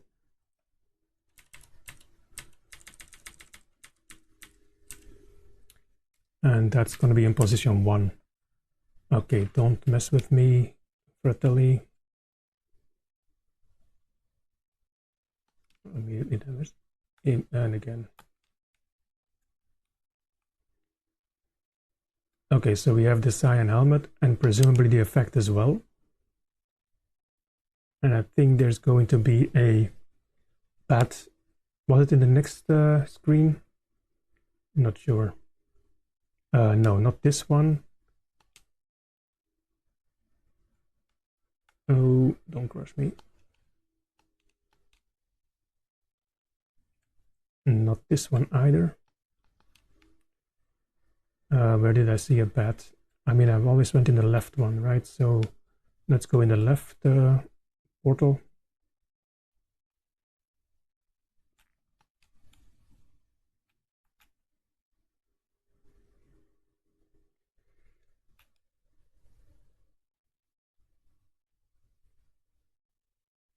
Yeah, it was the one at the bottom there with the bag, I think, that has a bat in it. Walk straight through that. Okay, it's this one, and then go to the skull, and then we are... Oh no, we're at the steam. Again, I'm confused where everything is.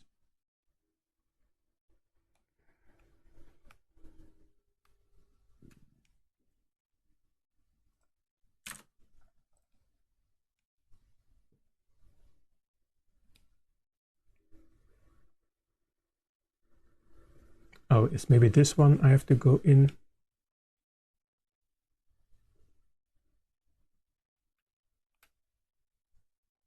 Yes, yeah, this is the one. That gets us to 4-4.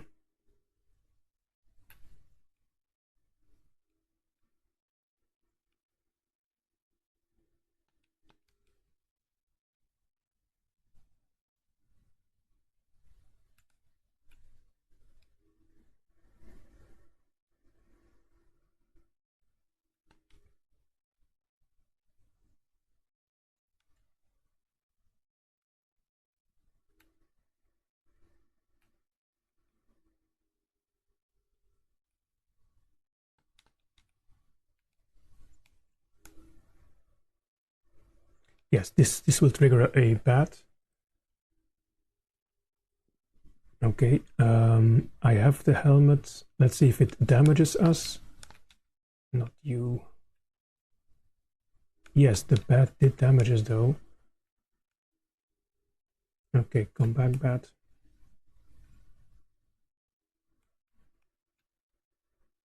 Yeah, it does damage us. So that's not... I mean, why would that not be the same thing though? The same concept as in multiple helmets have the same bite.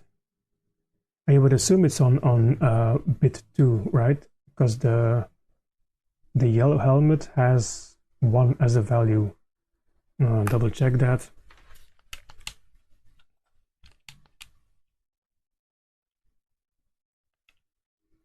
because the helmet is right here in the first thing here.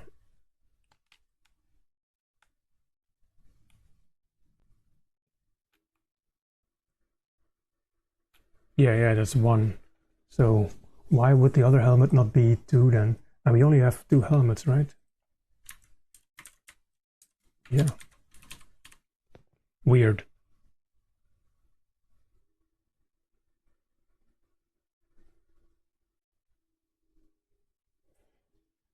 But fine, I guess.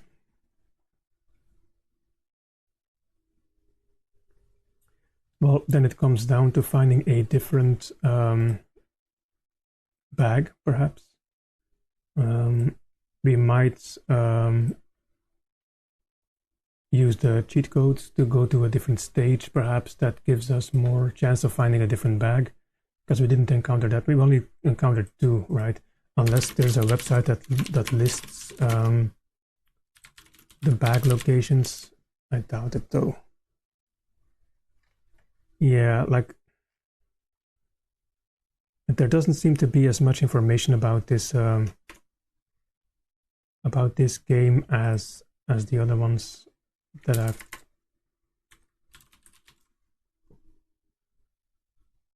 I've worked on. So yeah, was it Control K for the cheat menu, right? In the main menu.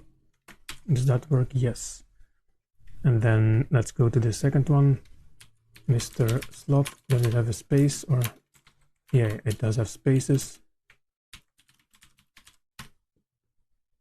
Okay, it does work. I'm in the invincible one, right? So shouldn't be any problem. Okay, don't okay, it got stuck there.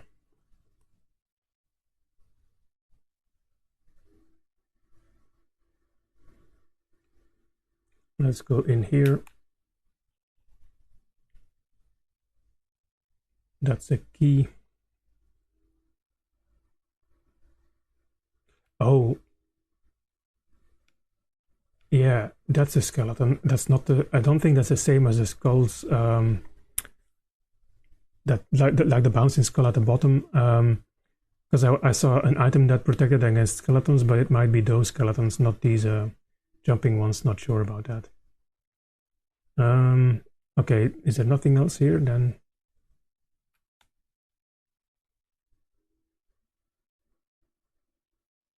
These guys here. Oh, maybe down here.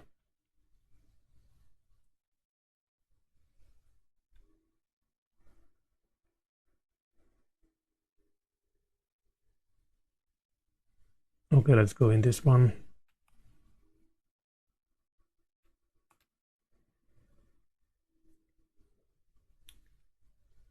Eight, 3.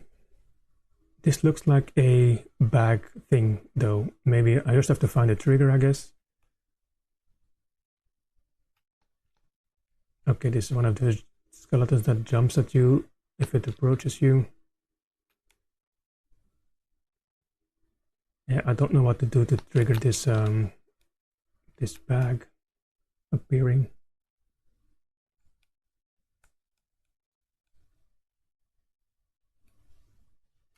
I assume it's walking over something.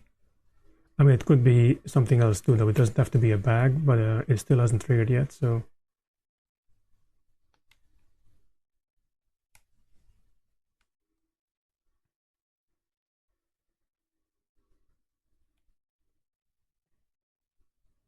Okay, nothing triggers this thing. Weird. Okay, we have multiple chances here.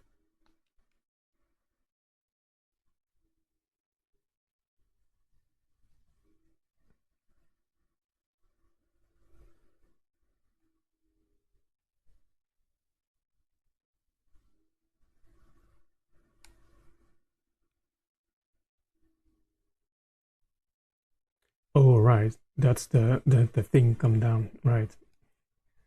I remember that. But yeah, we don't seem to be triggering any... oh yeah, that's a bat. Okay, sure. but the other one doesn't trigger.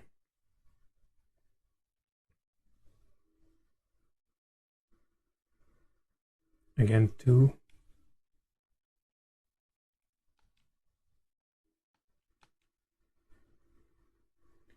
Two chances, and yet nothing triggers.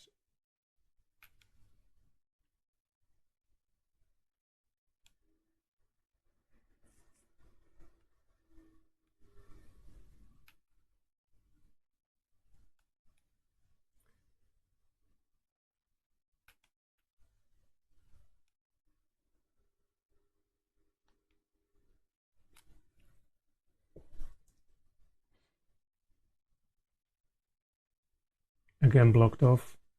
Now I'm completely blocked off. Okay. Oh yeah, no, I can go down.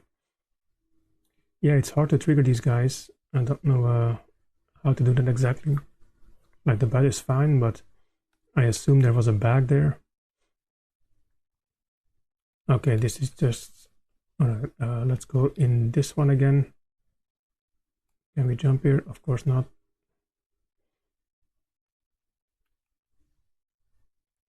The shoes would be handy though, so it moves a bit quicker, but I don't know which thing triggers that. Let's see.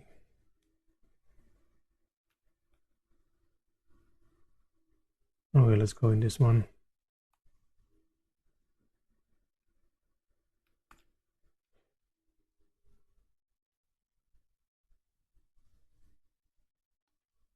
Okay, but that's not a bag that contains an item, I think. We can double check, of course.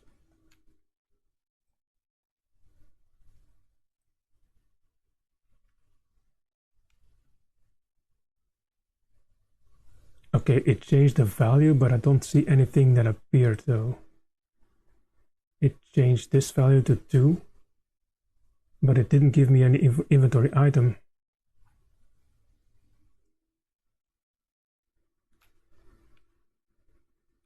Okay, that's weird.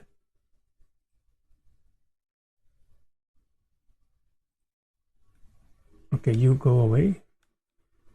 Yeah, so that value is 0 here, and I pick up the thing and nothing happens. Like this became 4 and this became 2.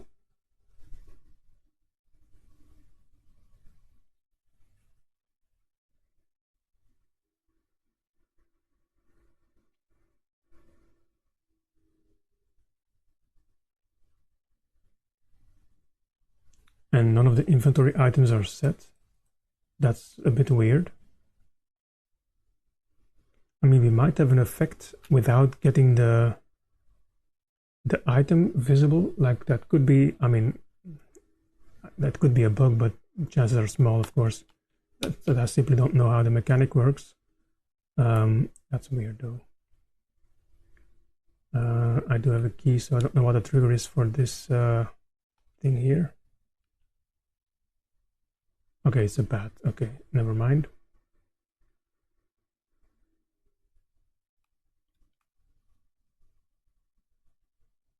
And that's where we started, I guess. Okay, no luck for bags here either. Of course, that closes off. Sure.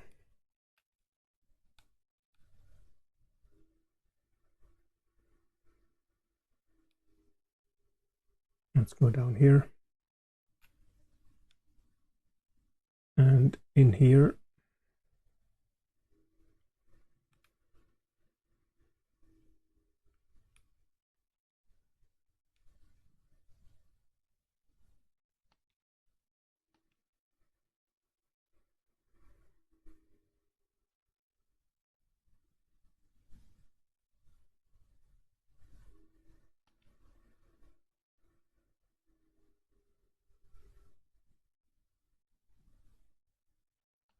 that's just a bat.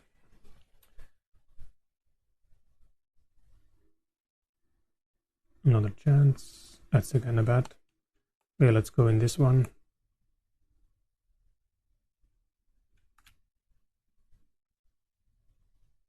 Okay, we have steam level.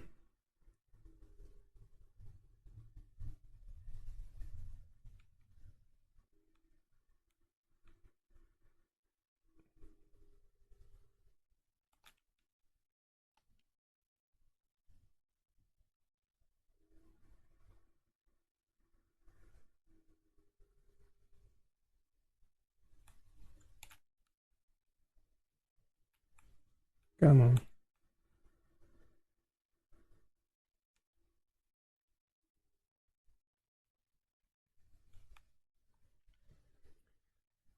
I mean, it would be handy if we had a guide that says where the bags are. But yeah, not sure where that is. There's nothing. Okay, just everything here. Wow. Okay, so I am going to open this door to see if there is something inside that's interesting. Go away.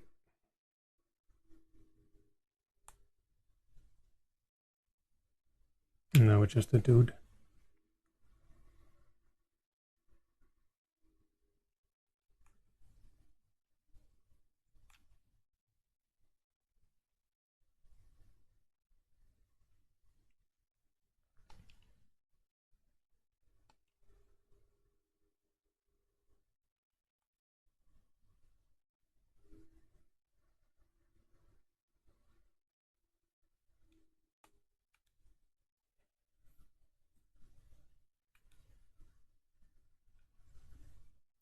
Okay, let me exit this level. I may have 7. And the door opens immediately. That's good.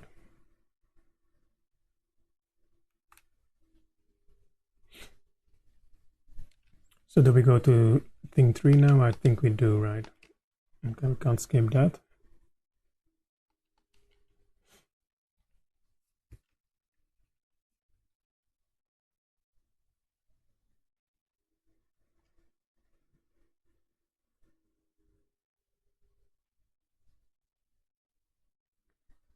Okay, that's an interesting choice. Goondogs.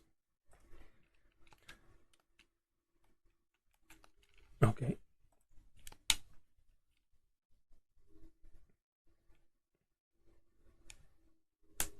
Come on, give me a bag.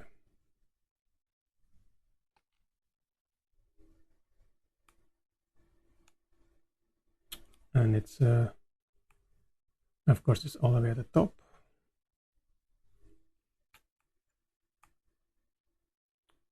It's a bat.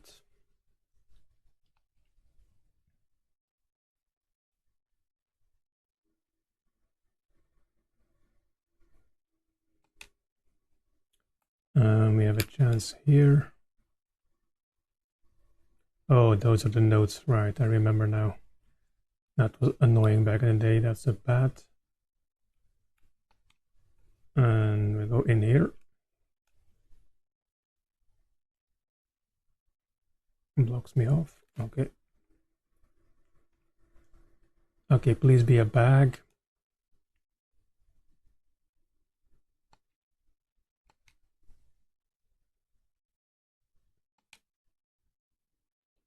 Yeah, I wonder, like, there's no trigger here, right? I don't know what the triggers are to make the bags appear.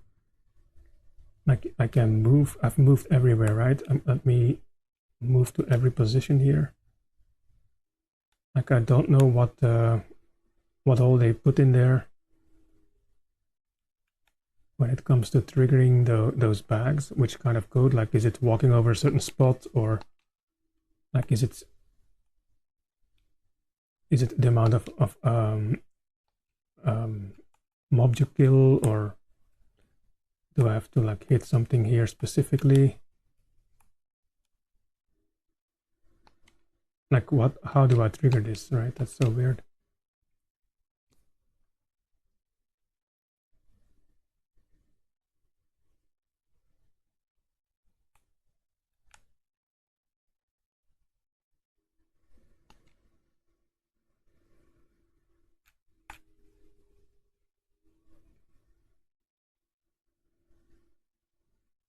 I want to go up, which is the only way out.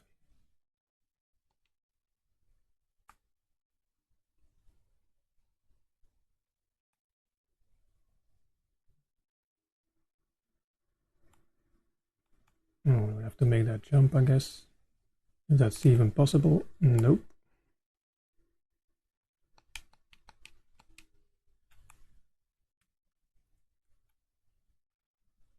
What is?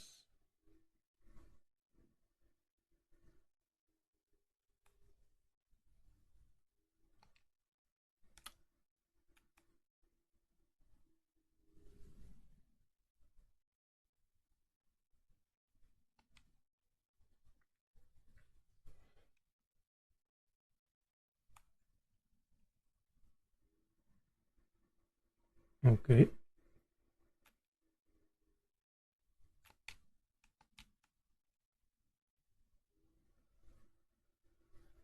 Another possibility for a bag.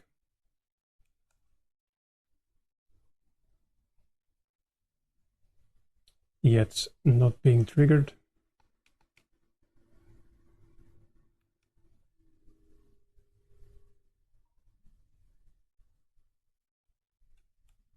And it's a bat. I think we've been here though.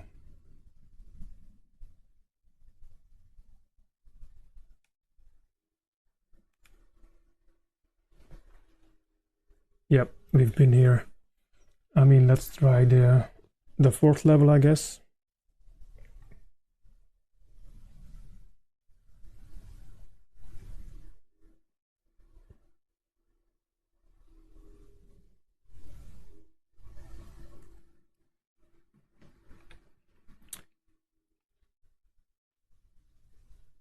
Okay, I was looking away and now the bag is there.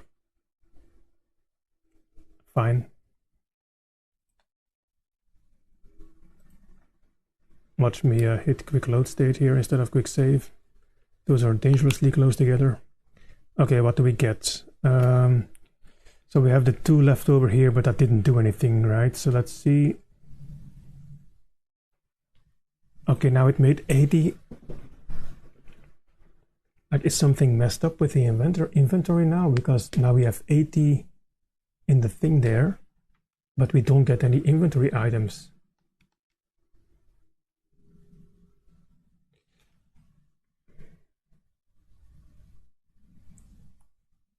Like, what I'm thinking now is though, when I was downloading the ROM, I mean, I have the ROM here, so it's not like big piracy or whatever. So I do have the cartridge here. I didn't make the ROM myself, but I mean, I downloaded it just now, right? And there were cracked versions, and I didn't know there was copy protection in the game. And I hope what I downloaded was the unedited ROM, so there was no cracked version.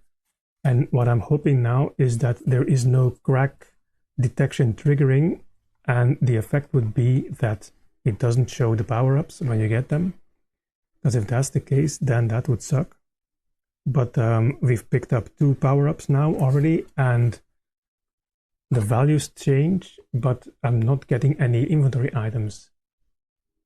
And that is very weird. At least, wait, so we have 80 as a value, right? So that's putting the bit 1 all the way at the top instead of at the bottom. So is this then the other helmet? What was that against? That is against bats. Okay, so let's put 80 in the thing then, sure. Let's go back to our normal ROM. Now we just have to find a bat.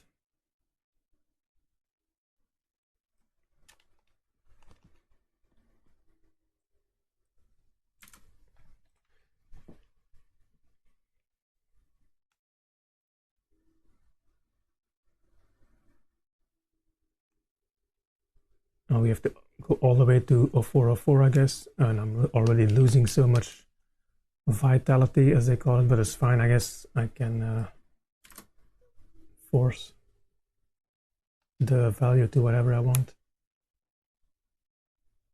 Of course, I will be taking damage from the droppy things though, the big boulders.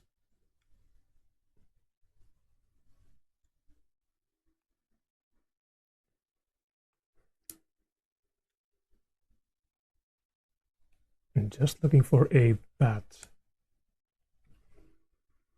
Yeah, we go all the way down here, and then we go through the skull, and then we are in the steam room, I think, and then we have a chance to see a bat.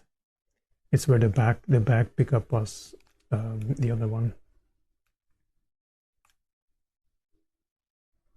Yeah, we go to the right here, and then down, I think. that wasn't me. I should have gone down before that. Okay,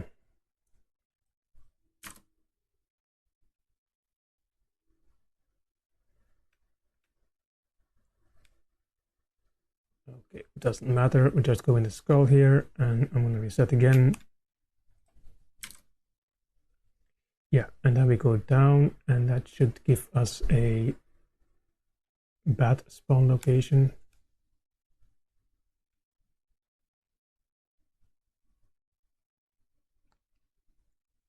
Nope, I need to go down.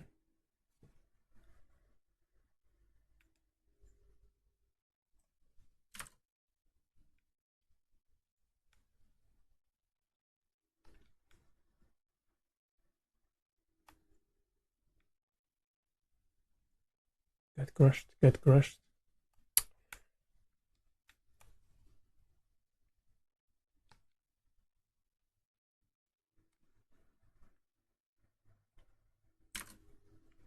Oh yeah, this is the bat spawn location, right? So I'm gonna change, save the state again.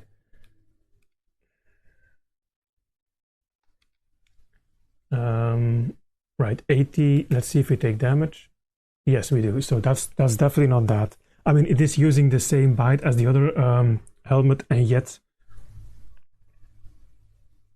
that's so weird. Why would there be bags in the game that don't give you an effect, though? That doesn't make sense to me. I really hope it's not a sort of copy protection, though, because then, I mean, I could download the cracked version or two, of course, but.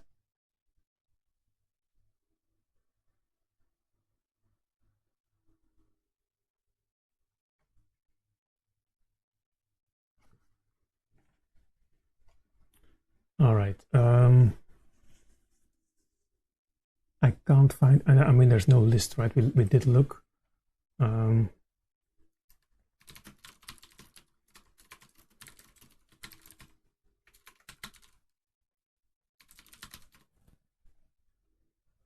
We have playthroughs, of course. Guides for the Goonies. That's what we already saw.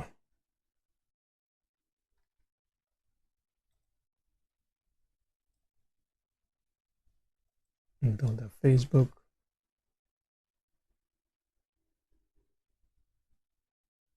All YouTube videos, of course.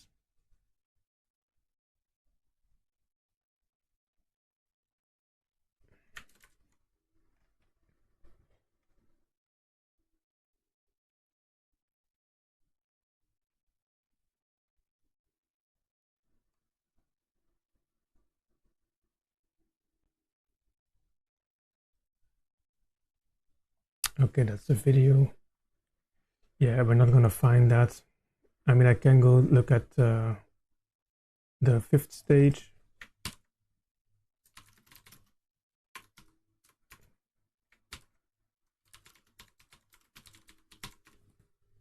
Whoops, is it with a Y? Yeah, it's with a Y.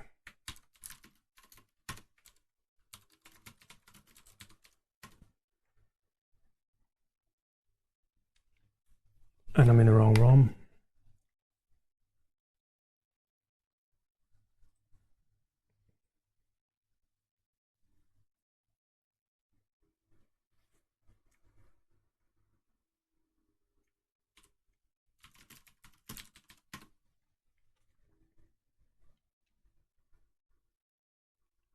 We didn't do this one yet, right? No, I don't think so. No, we never seen those 4 keys.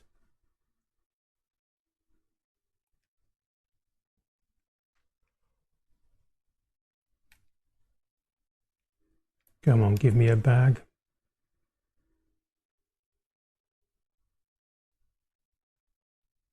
Oh, it's a ghost. Right, forgot about the ghosts. And I can't even punch those, right? Nope.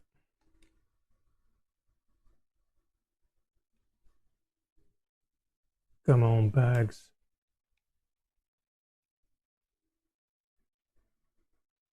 Okay, let me get the, maybe it's triggered to freeing the Goonie here.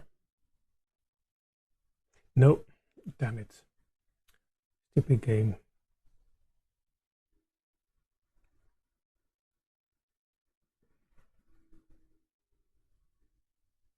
Okay, yes, that's the trigger for the top back. Good. Let's see what we have.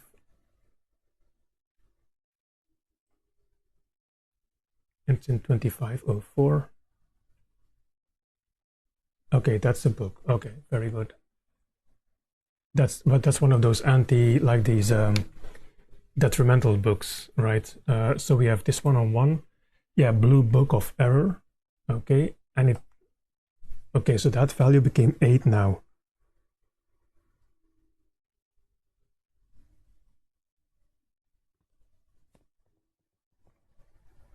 So are all the effects perhaps stored in maybe like 2 bytes here or something? Because now we're also using the byte, like we've seen multiple values appear in that byte already, right? So we do have the one with the green, the yellow helmet for the stalactites. That's if it's a 1. But we've seen hex 80, now we see 08. I think we've seen 2 in there too. Like, weird. So this should give us a negative effect though. Let's see. The blue book of errors. Ghosts appears without needing to go through specific caves. Okay, and that's a permanent change. The fact that it's 8 is also one of the bits, right? So that's good.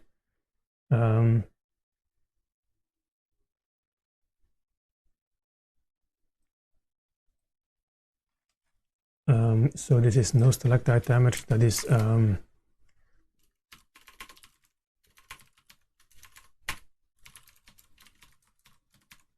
inventory effects. 8 equals blue book. 1 equals stalactite. Well,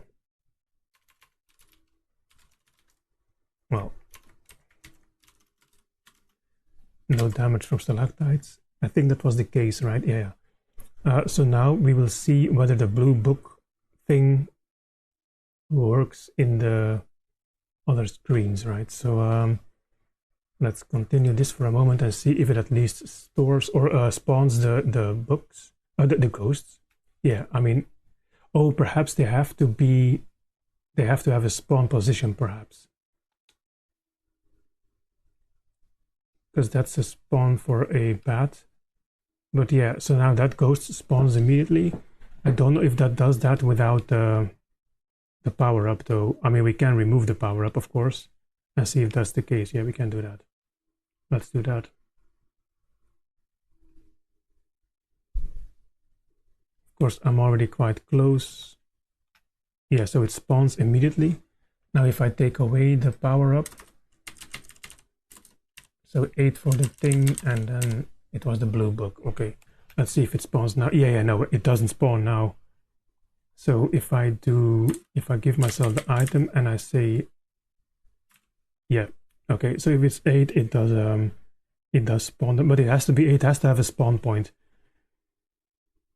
Okay, so this byte is used for many things though.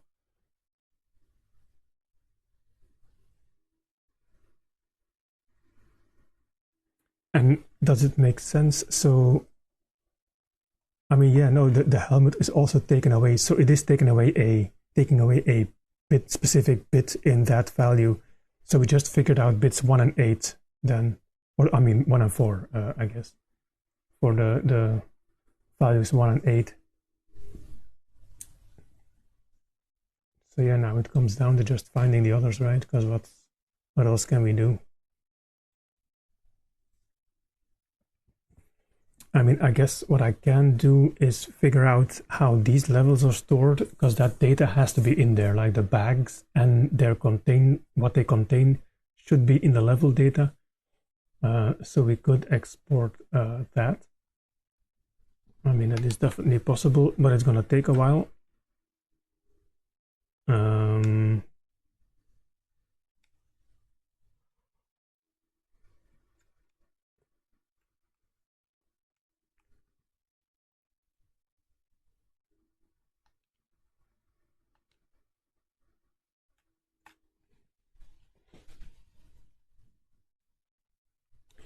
mean, what are the other three negative effects here? So blue book of error is ghosts up here. And what are the other ones? Purple book, so that's going to be magenta. Skeletons speed up. I mean, actually we could test that, right? Like if we set other bits to in this byte, then also does it work if the inventory item is not present? That's my question here. So I'm going to go back to that position and see if the thing spawns without having the item. Because if we don't need the item, which I don't think we... Yeah, okay, that still works, sure. So now we need a screen with skeletons, and we'll see if they speed up. So that's their regular... Okay, it goes off screen, of course. I have to find a better location where there's one. And I don't know if it's skeletons or just the skulls that are affected. Yeah, so that still works. Oh no, I was gonna go into the skull here.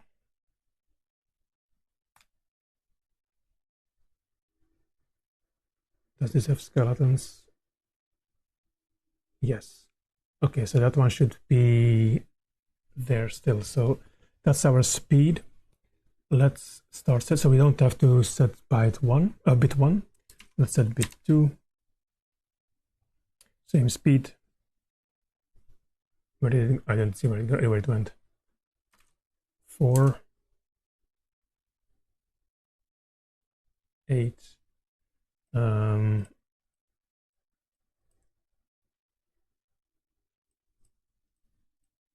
Then of course 16.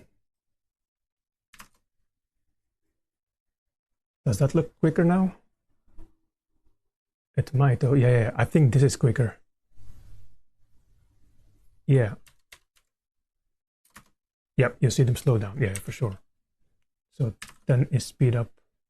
And do the skulls also speed up? No, it's just this.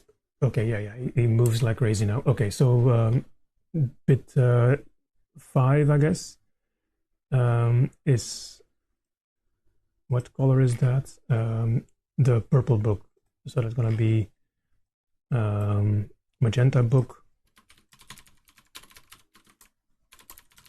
The skeleton speed up, and that is, let's put them in order.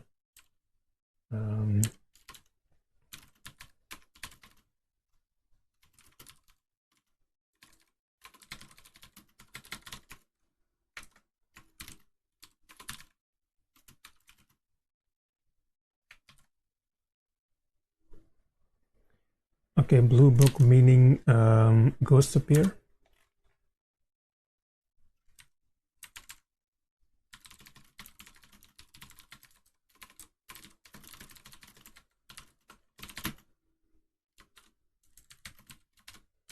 Then no stalactite image is yellow helmet.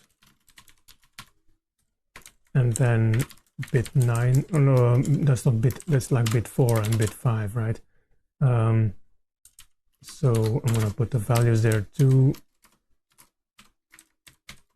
Nope, that's not correct, that's 8. And then that's 16. And that is the magenta book. And the effect is speedy skeletons. And then we have the red book left. Red book, the effect is all fratellis walk as fast as the fastest type, which is the green one. Okay, that we can test as well, and it's presumably the 6th bit then, which is of course 20. Then I'm gonna write it down already, but we have to test it first.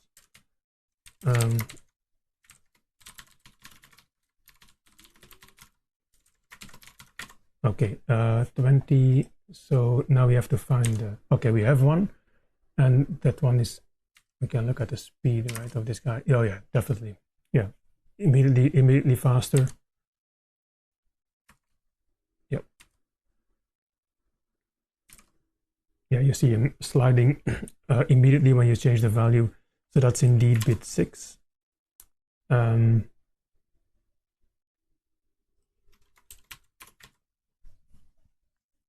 So we have a couple bits left, presumably for other things here, but it's a bit hard to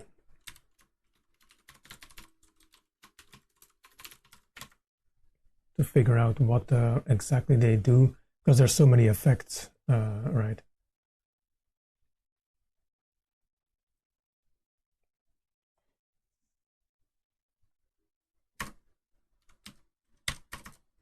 Okay.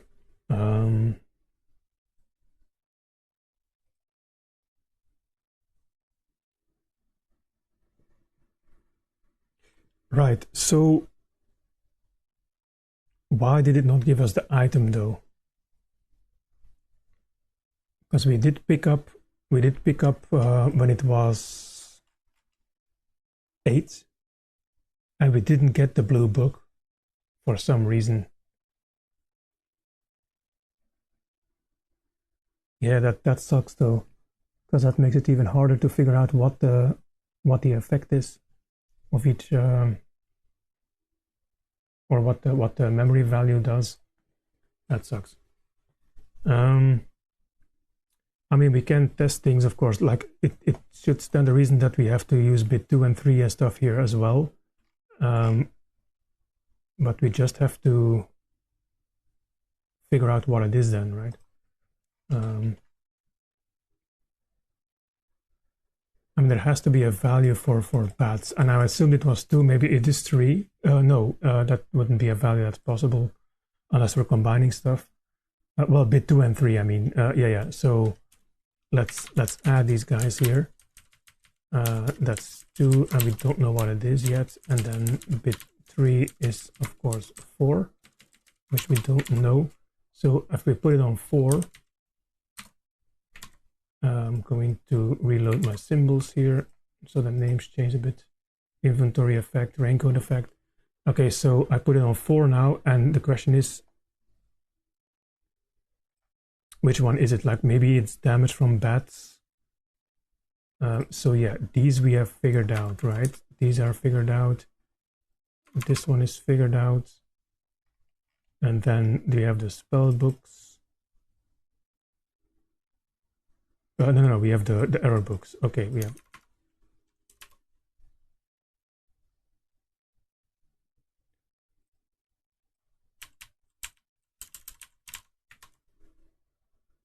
Oh, flashlight, treasure bag items appear straight away. That's good. Because that's handy, right? If we figured out where that was. Oh, it's nullified if you go back. Fine, I guess, but that doesn't really matter. The flashlight would be handy to have. Of course, we don't know what effect to put in. Wait, what I'm going to do is, instead of putting it on 4, right, I'm going to combine the 2 and put it on 6. So we have bit 2 and 3 set. Of course, then we have to figure out which is which. But at least we're doing 2 at the same time then. Where are we exiting here? Now we just have to see if we see an effect happening, which is going to be hard, of course. And also, like, not taking damage from a bat, it can't be tested in the invincible mode.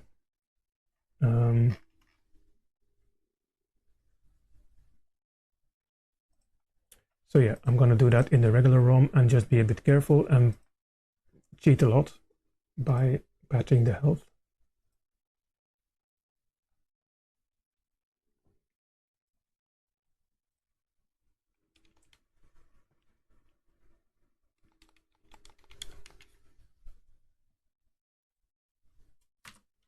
Okay, so bit 2 and 3 are on.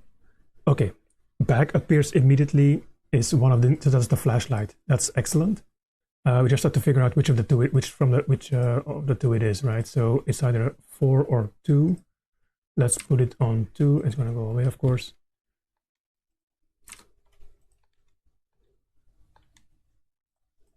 Okay, doesn't matter. I can still activate it, I think.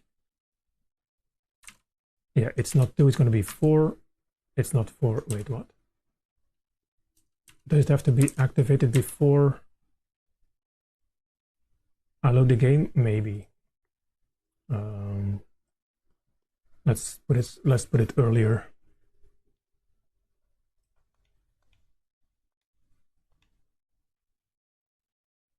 Okay, let's put it here.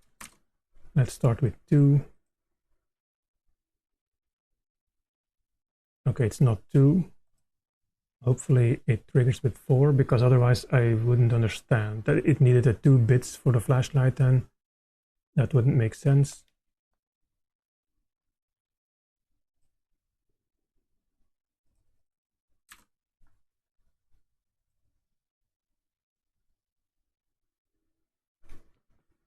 Oh yeah, no, it's 4. Okay, that's flashlight effect. That's a very good one to have.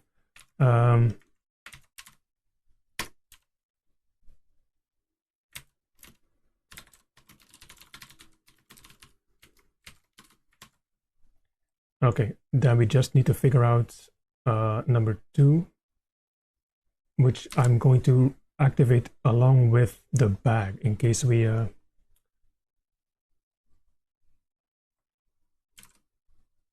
don't give me any damage, please.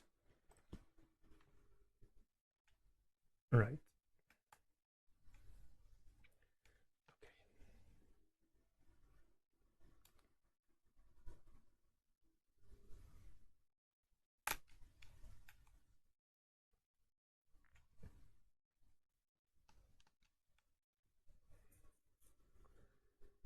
What could this be though? Let's look at the list again. So, I mean, it could be the bats though, but so we have this one too, or it's the hammer, maybe. We didn't see any coins yet though. It's not the shoes. Defeat skulls by walking into them. We haven't tested, but I'm assuming that the spell books are all together in one byte though. Like that would make sense. And then treasure bags. Okay, that's not a power up though. That's just increased score, vitality, and experience. Unless that is one of those ones that didn't do anything. No damage from bullets and bones, and from the nodes. I'm thinking it's the bats though, but okay, let's see if we can manage to get ourselves to the bats.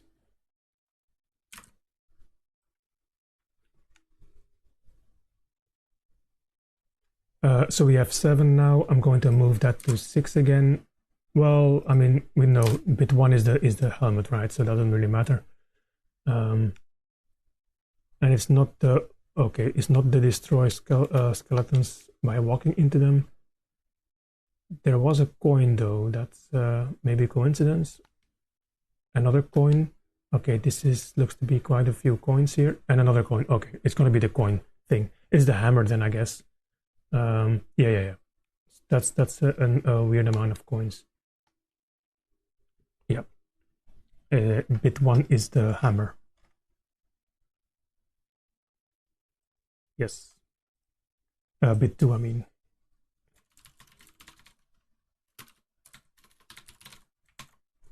Okay, so let's try that again at the start. I'm gonna reset. And I'm going to put just 2 in there.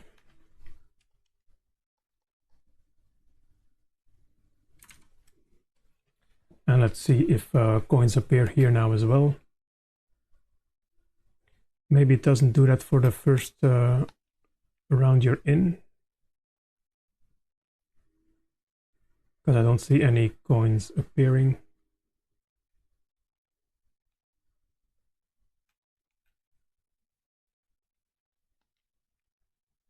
I don't know, maybe these stages or these rooms don't have coin spawners, perhaps? I'm not sure.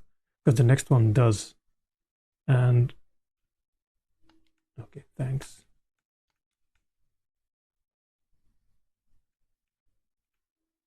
Yeah, it immediately spawns one.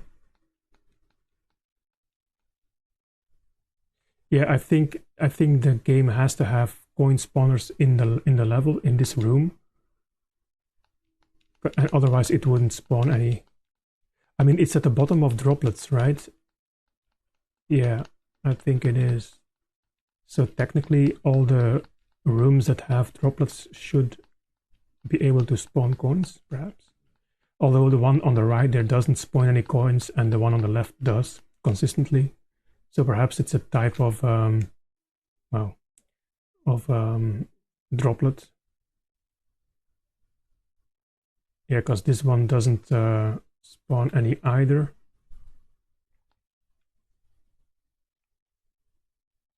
Yeah, it might be a different type of droplet thing.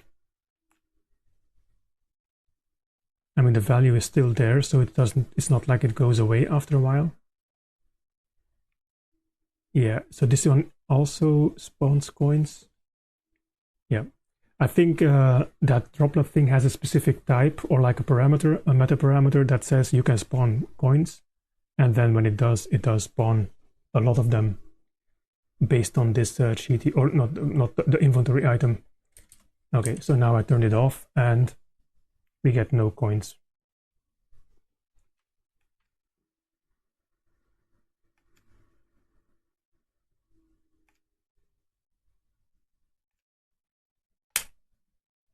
Yeah, so the question is, well, I mean, we have bit 7 and 8 too. Maybe those are also used. That's hard to say though, because if we look at our possible things here,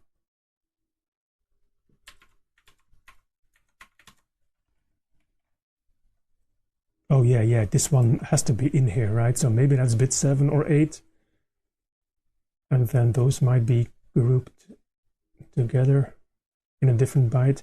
So let's see if we can find the bats by testing bit 7 and 8.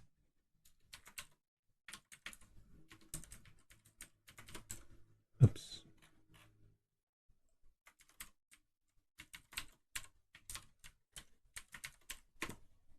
And bit 7 is 40 and then 80, I guess.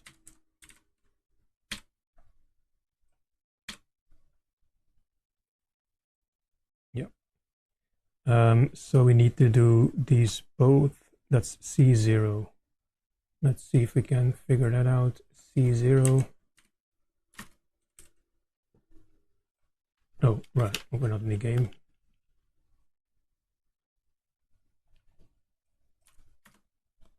Okay, we have C0. Let's see if we are immune to bats.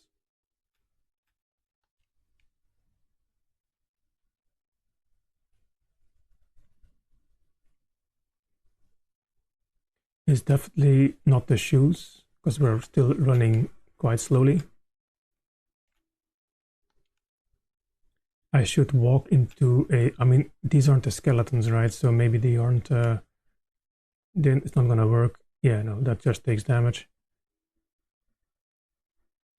It's not invisibility from bullets either.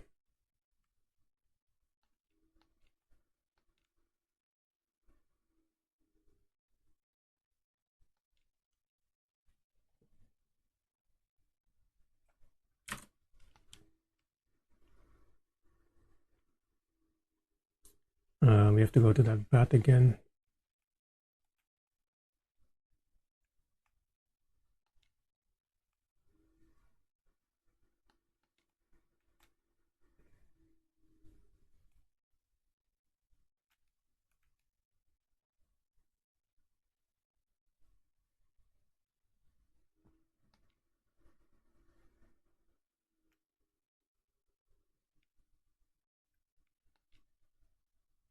Nope.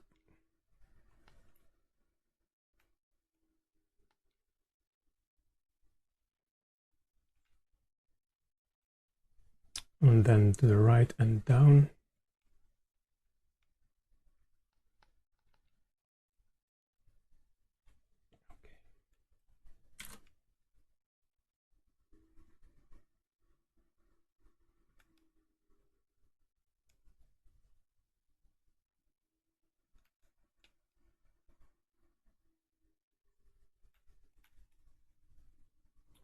And then in here and then down, I think. Yeah.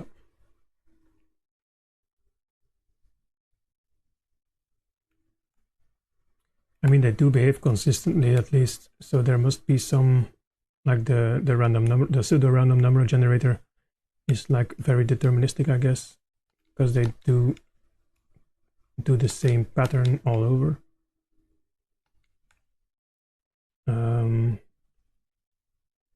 Yeah, is this a bat? Not sure.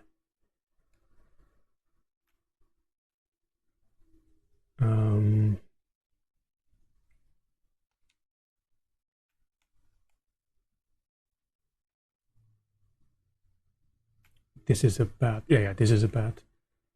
So we have C0, so bit 7 and 8 are set. Let's see if I take damage. Did I? At 34, okay, hit me, stupid bat. Yeah, it does take damage, and it's at C0. Okay, so it's not. That's also weird. Like that thing is not like that byte, which contains the yellow helmet, does not apply to the other helmet then.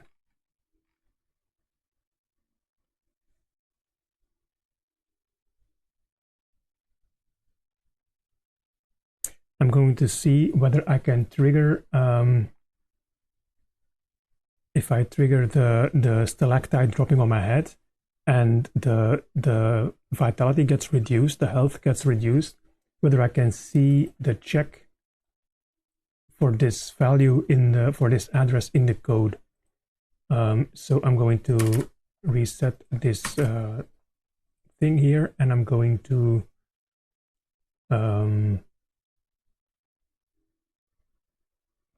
put a write on the health. Okay, and then take damage from a stalactite and see if I can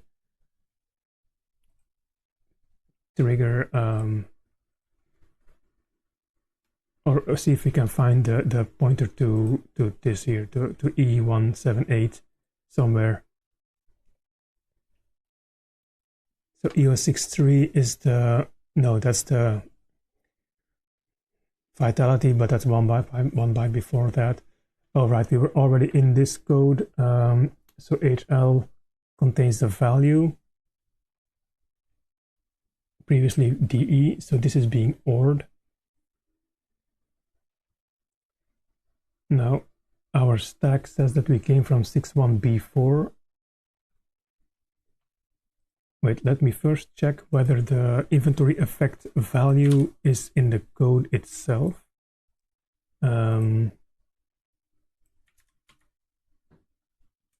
No, so this is always referenced as if it were in an array, which sucks. Actually, I should, maybe I can do a read watch point. I mean, what information would that give me though? I mean, I could see how it queries the values, perhaps. And then it will do a similar thing for the other bits, all right?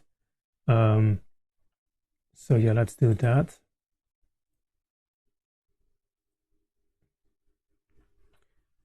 And no, I'm going to change you to a read watch point.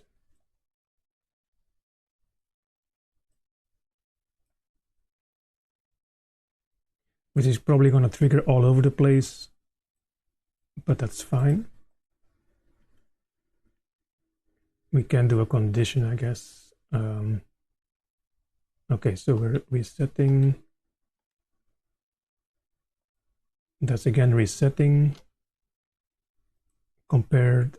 Okay, we're loading the thing. Like it's probably going to constantly. So we're subtracting 14 hex. That's also weird. Like we're loading the vitality in A and we're comparing it with 14 hex, which is 20. So something happens if something happens when the health is below 20 for some reason. So yeah, this is gonna keep breaking. Yeah, okay, so I hope we can do something simple here and say PC not equals OX6CCA. Is that the correct syntax? I'm not sure here. If it isn't, I can't do any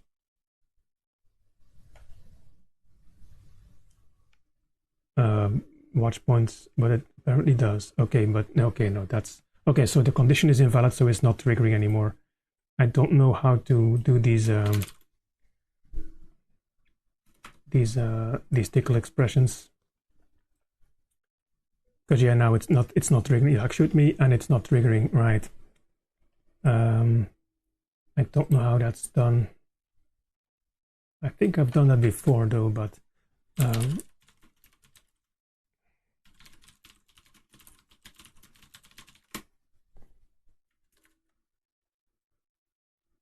as you can see that the link is purple here, so I did visit that. Of course, now that thing is not loading anymore.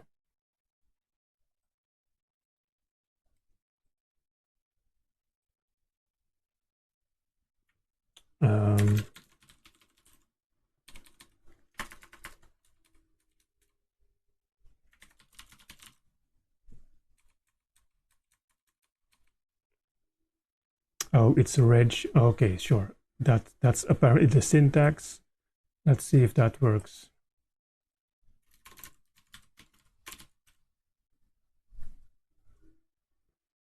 Of course, the first thing it does is stop at that exact address. So regpc is not equal. I don't know if tickle the tickle thing for equals or not equals is exclamation mark equals. Yeah, so that's here already, right? Not equals.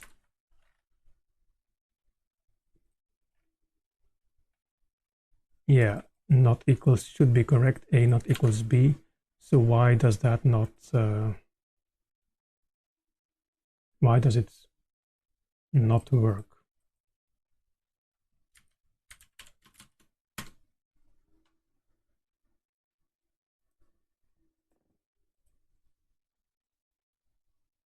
No, I want to be in game. So 4462, that's initialization. That's fine. And is the value? Oh, do I have to specify the value differently here? Surely not, right? I mean, that wouldn't make sense. Yeah, then it complains. Okay, sure. Okay, that's not a variable. That does make sense. Okay. I know. Let me change it. Okay.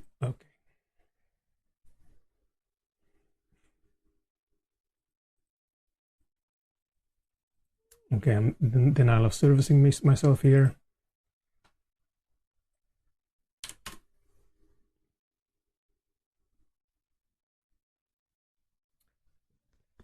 Yeah, that sucks because I need conditional watch points, because otherwise it's gonna break all the time. I need to stand underneath the thing and then have it drop on my head and then trigger. And it sucks that I can't do that.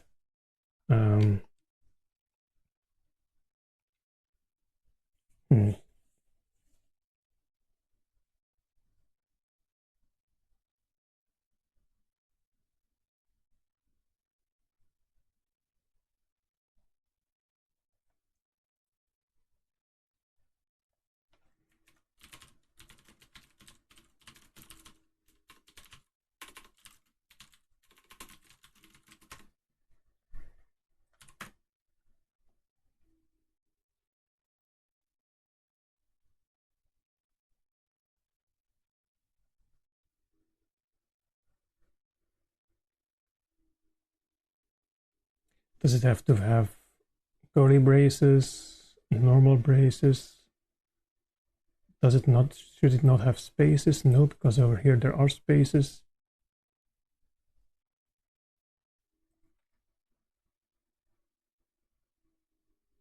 Oh, when the watch point triggers, the PC is already increased. Okay, do I need to go to the next one then? Right, that could be the case. Okay, that makes sense. That could be a thing. Wait. So let's put a watch point on health. So vitality at watch point of type read memory, but then not these guys because they'll trigger all the time. Okay, now it's only triggering on one thing.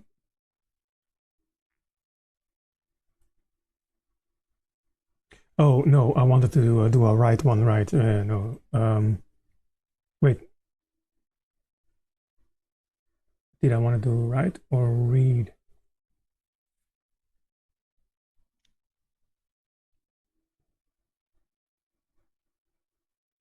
So this is testing vitality for 0 and return if it's non-zero. So I think this is the death routine. Okay, let's try skipping this to see if I can get it to work. So 4261 is what I need.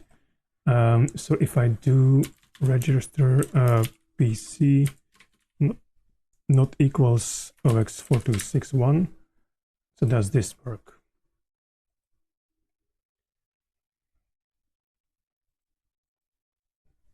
No.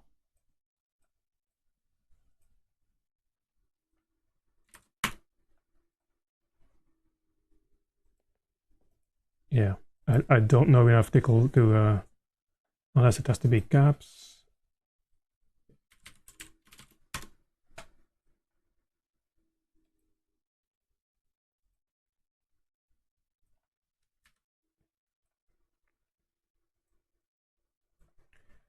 That sucks, but fine, I guess.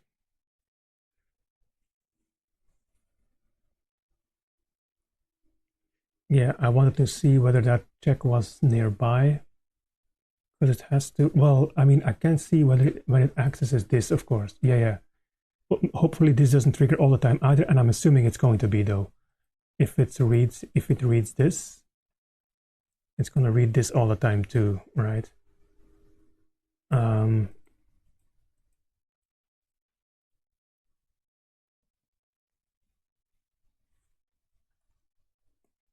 So we return here. This is this AND, right? It ANDs with HL. And that's going to be the return of a function then. Because, yeah, it looks like we are looping. Yeah, 6F39. Yeah, we're looping all the inventory things.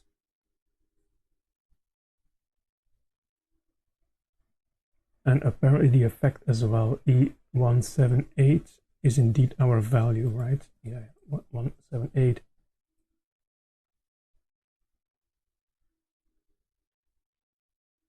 I already forgot what back visible meant.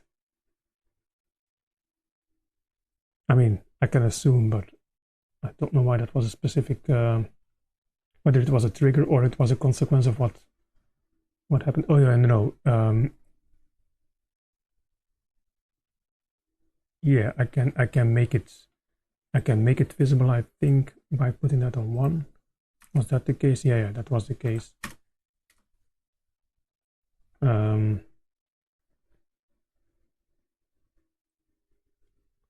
Yeah, so if I put a read watch point here, we only break here, right? Unless that also gets checked if I take damage here.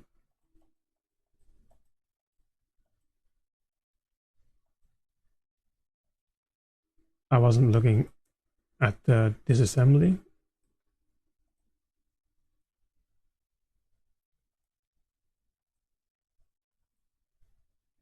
So let's try it again. Like if it jumps somewhere else, unless that's a function that it's the same function that gets called, of course, that's also possible. But if it breaks somewhere else, then when I'm taking damage, then that's a possibility too, right? And I can also look at the health here, 50. That once that changes, so yeah, let's hold to the right. So it's always 6F47.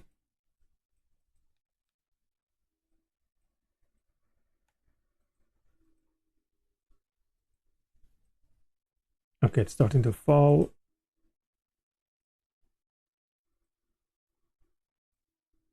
Always 6F47. The health hasn't changed yet. Yes, the health has changed now. So it's going to be the same function. Okay, so it just happened. Like my health is now 48. And it was this access of that memory address that was triggering, same as always.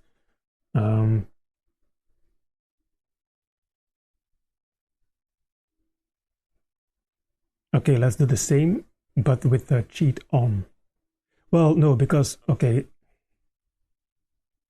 so let's escape this function here, right? So, ooh, that doesn't look good.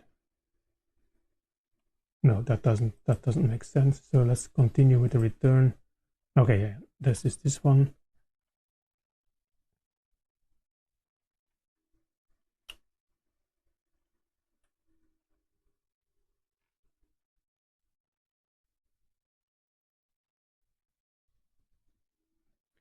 So is that always the same?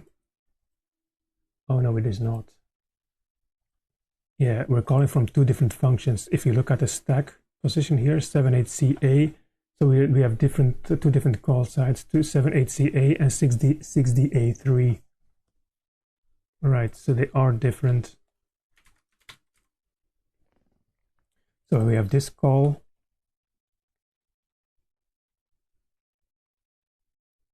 And it checks whether it's 0. And then we jump away to 6DB1. So we're skipping this piece here, an early return. Okay, that's already interesting. So we're returning from this function, which starts here. Yeah, that's quite, and otherwise we do some stuff. So yeah, we're calling and jumping out. Otherwise, we're loading E162. Do we know what E162 is? We do not. Which we decrement. Oh, could this be the timer, like the incidence timer? Like if we stand under the waterfall for like X amount of ticks, or the amount of stalactites that drop on our head. Yeah, so E162 is a timer that's being decremented.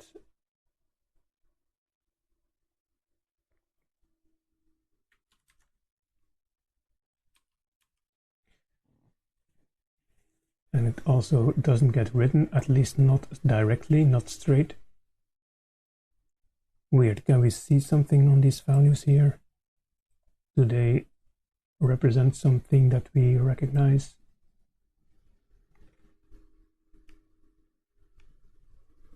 I mean, it is just 2 if I take damage. They don't change. Right, because there's no thing active, of course. If I give myself the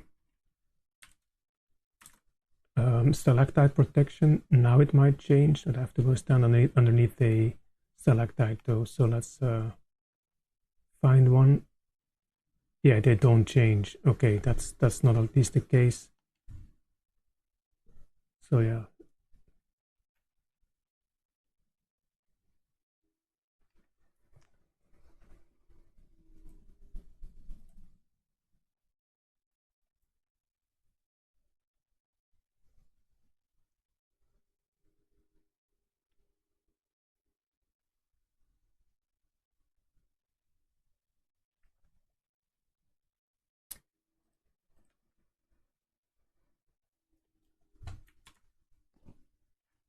Yeah, that's weird. I mean, they could be unused though. That's also the thing. And also, we do know what these spellbooks do, right? Those have positive effects. Yeah, for example, this one prevent damage. Well, oh yeah, no, we have skeletons and skulls. So if we find a blue one, which we can easily test in the first room here, we can test that by putting one of the next bytes on FF, for example, this one. And if we do not take damage from skulls, then that means that at least this also is one of those combined bit sets of active effects, right? So let's reset here. Yeah, let's see if we can trigger that.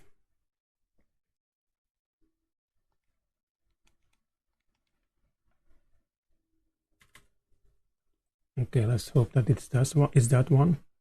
And let's see if we can, if we take damage. Yes, we do. So it's not this one. It might be the one in front here. Or it's combined in the raincoat effect, of course, that's also possible. Oh, boom. That is an effect, right? That is an inventory thing, like if you touch a defeat skull by walking into it. Yes. Yes. That, I think, was that effect. So I'm gonna try that with the next one here in the next screen.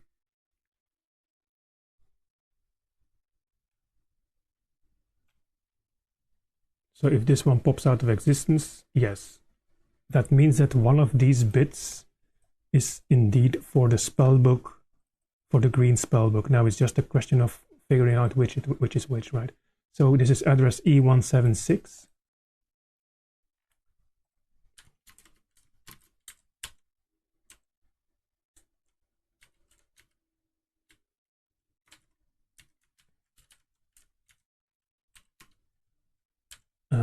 Let's change this out to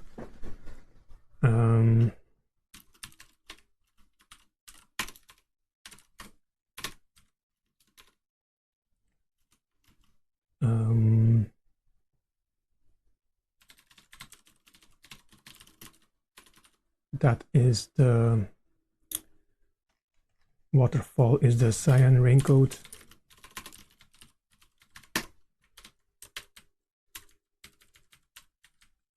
Two is steam protection. That is yellow raincoat.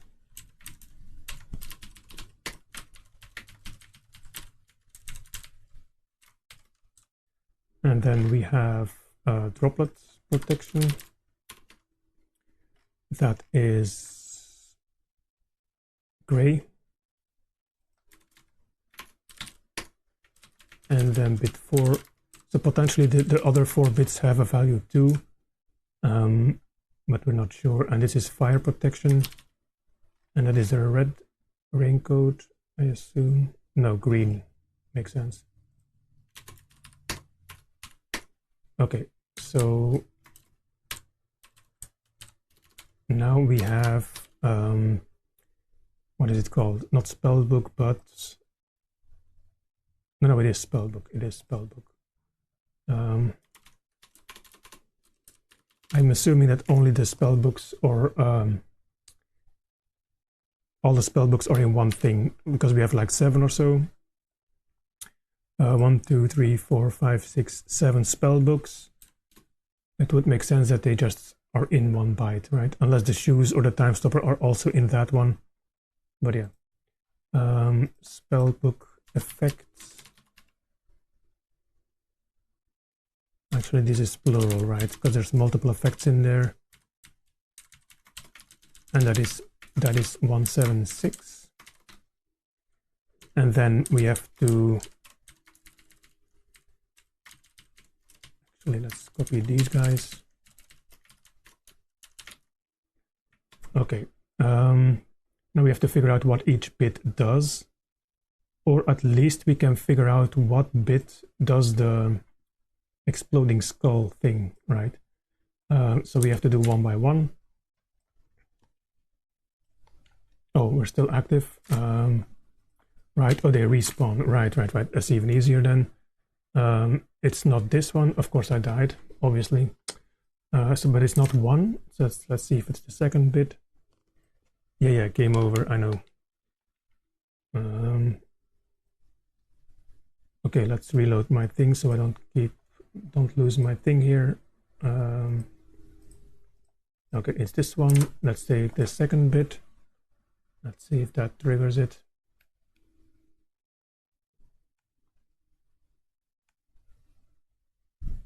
Nope, it's not that one. Okay, you go away. It's not 4.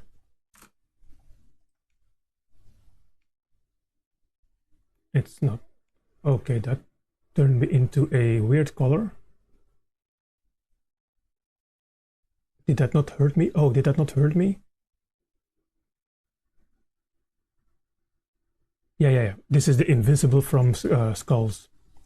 Yeah, it didn't hurt me. It flashed me cyan and white. So that's 8.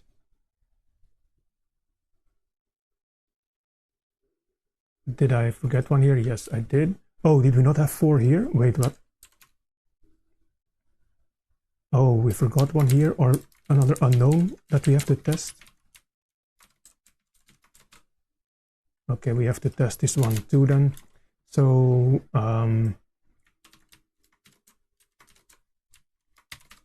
this is, and what item is that? Prevent damage from skulls, the blue spellbook. I think I call this cyan though, because there's no blue. Yeah, no, there is blue spellbook.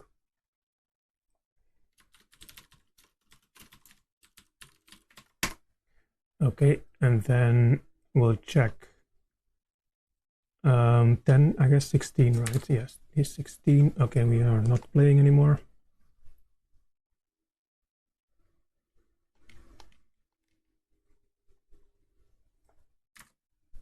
Okay, 16.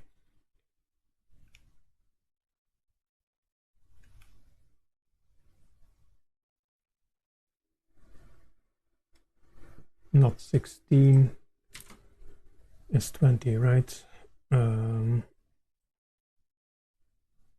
Yeah, that's the one. That's bit 6 is skulls die on impact. And that is, so we have this one, and that's the green spellbook. Okay, and then we need, oh, that's also an interesting one. So how are we going to test the other one? So we need access to skeletons.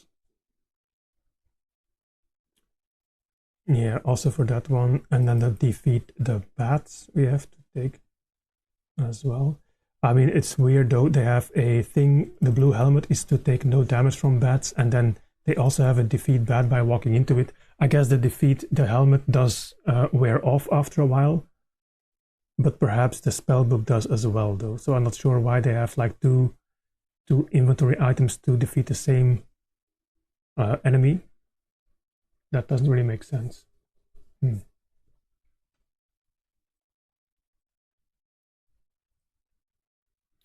All right, it's getting late.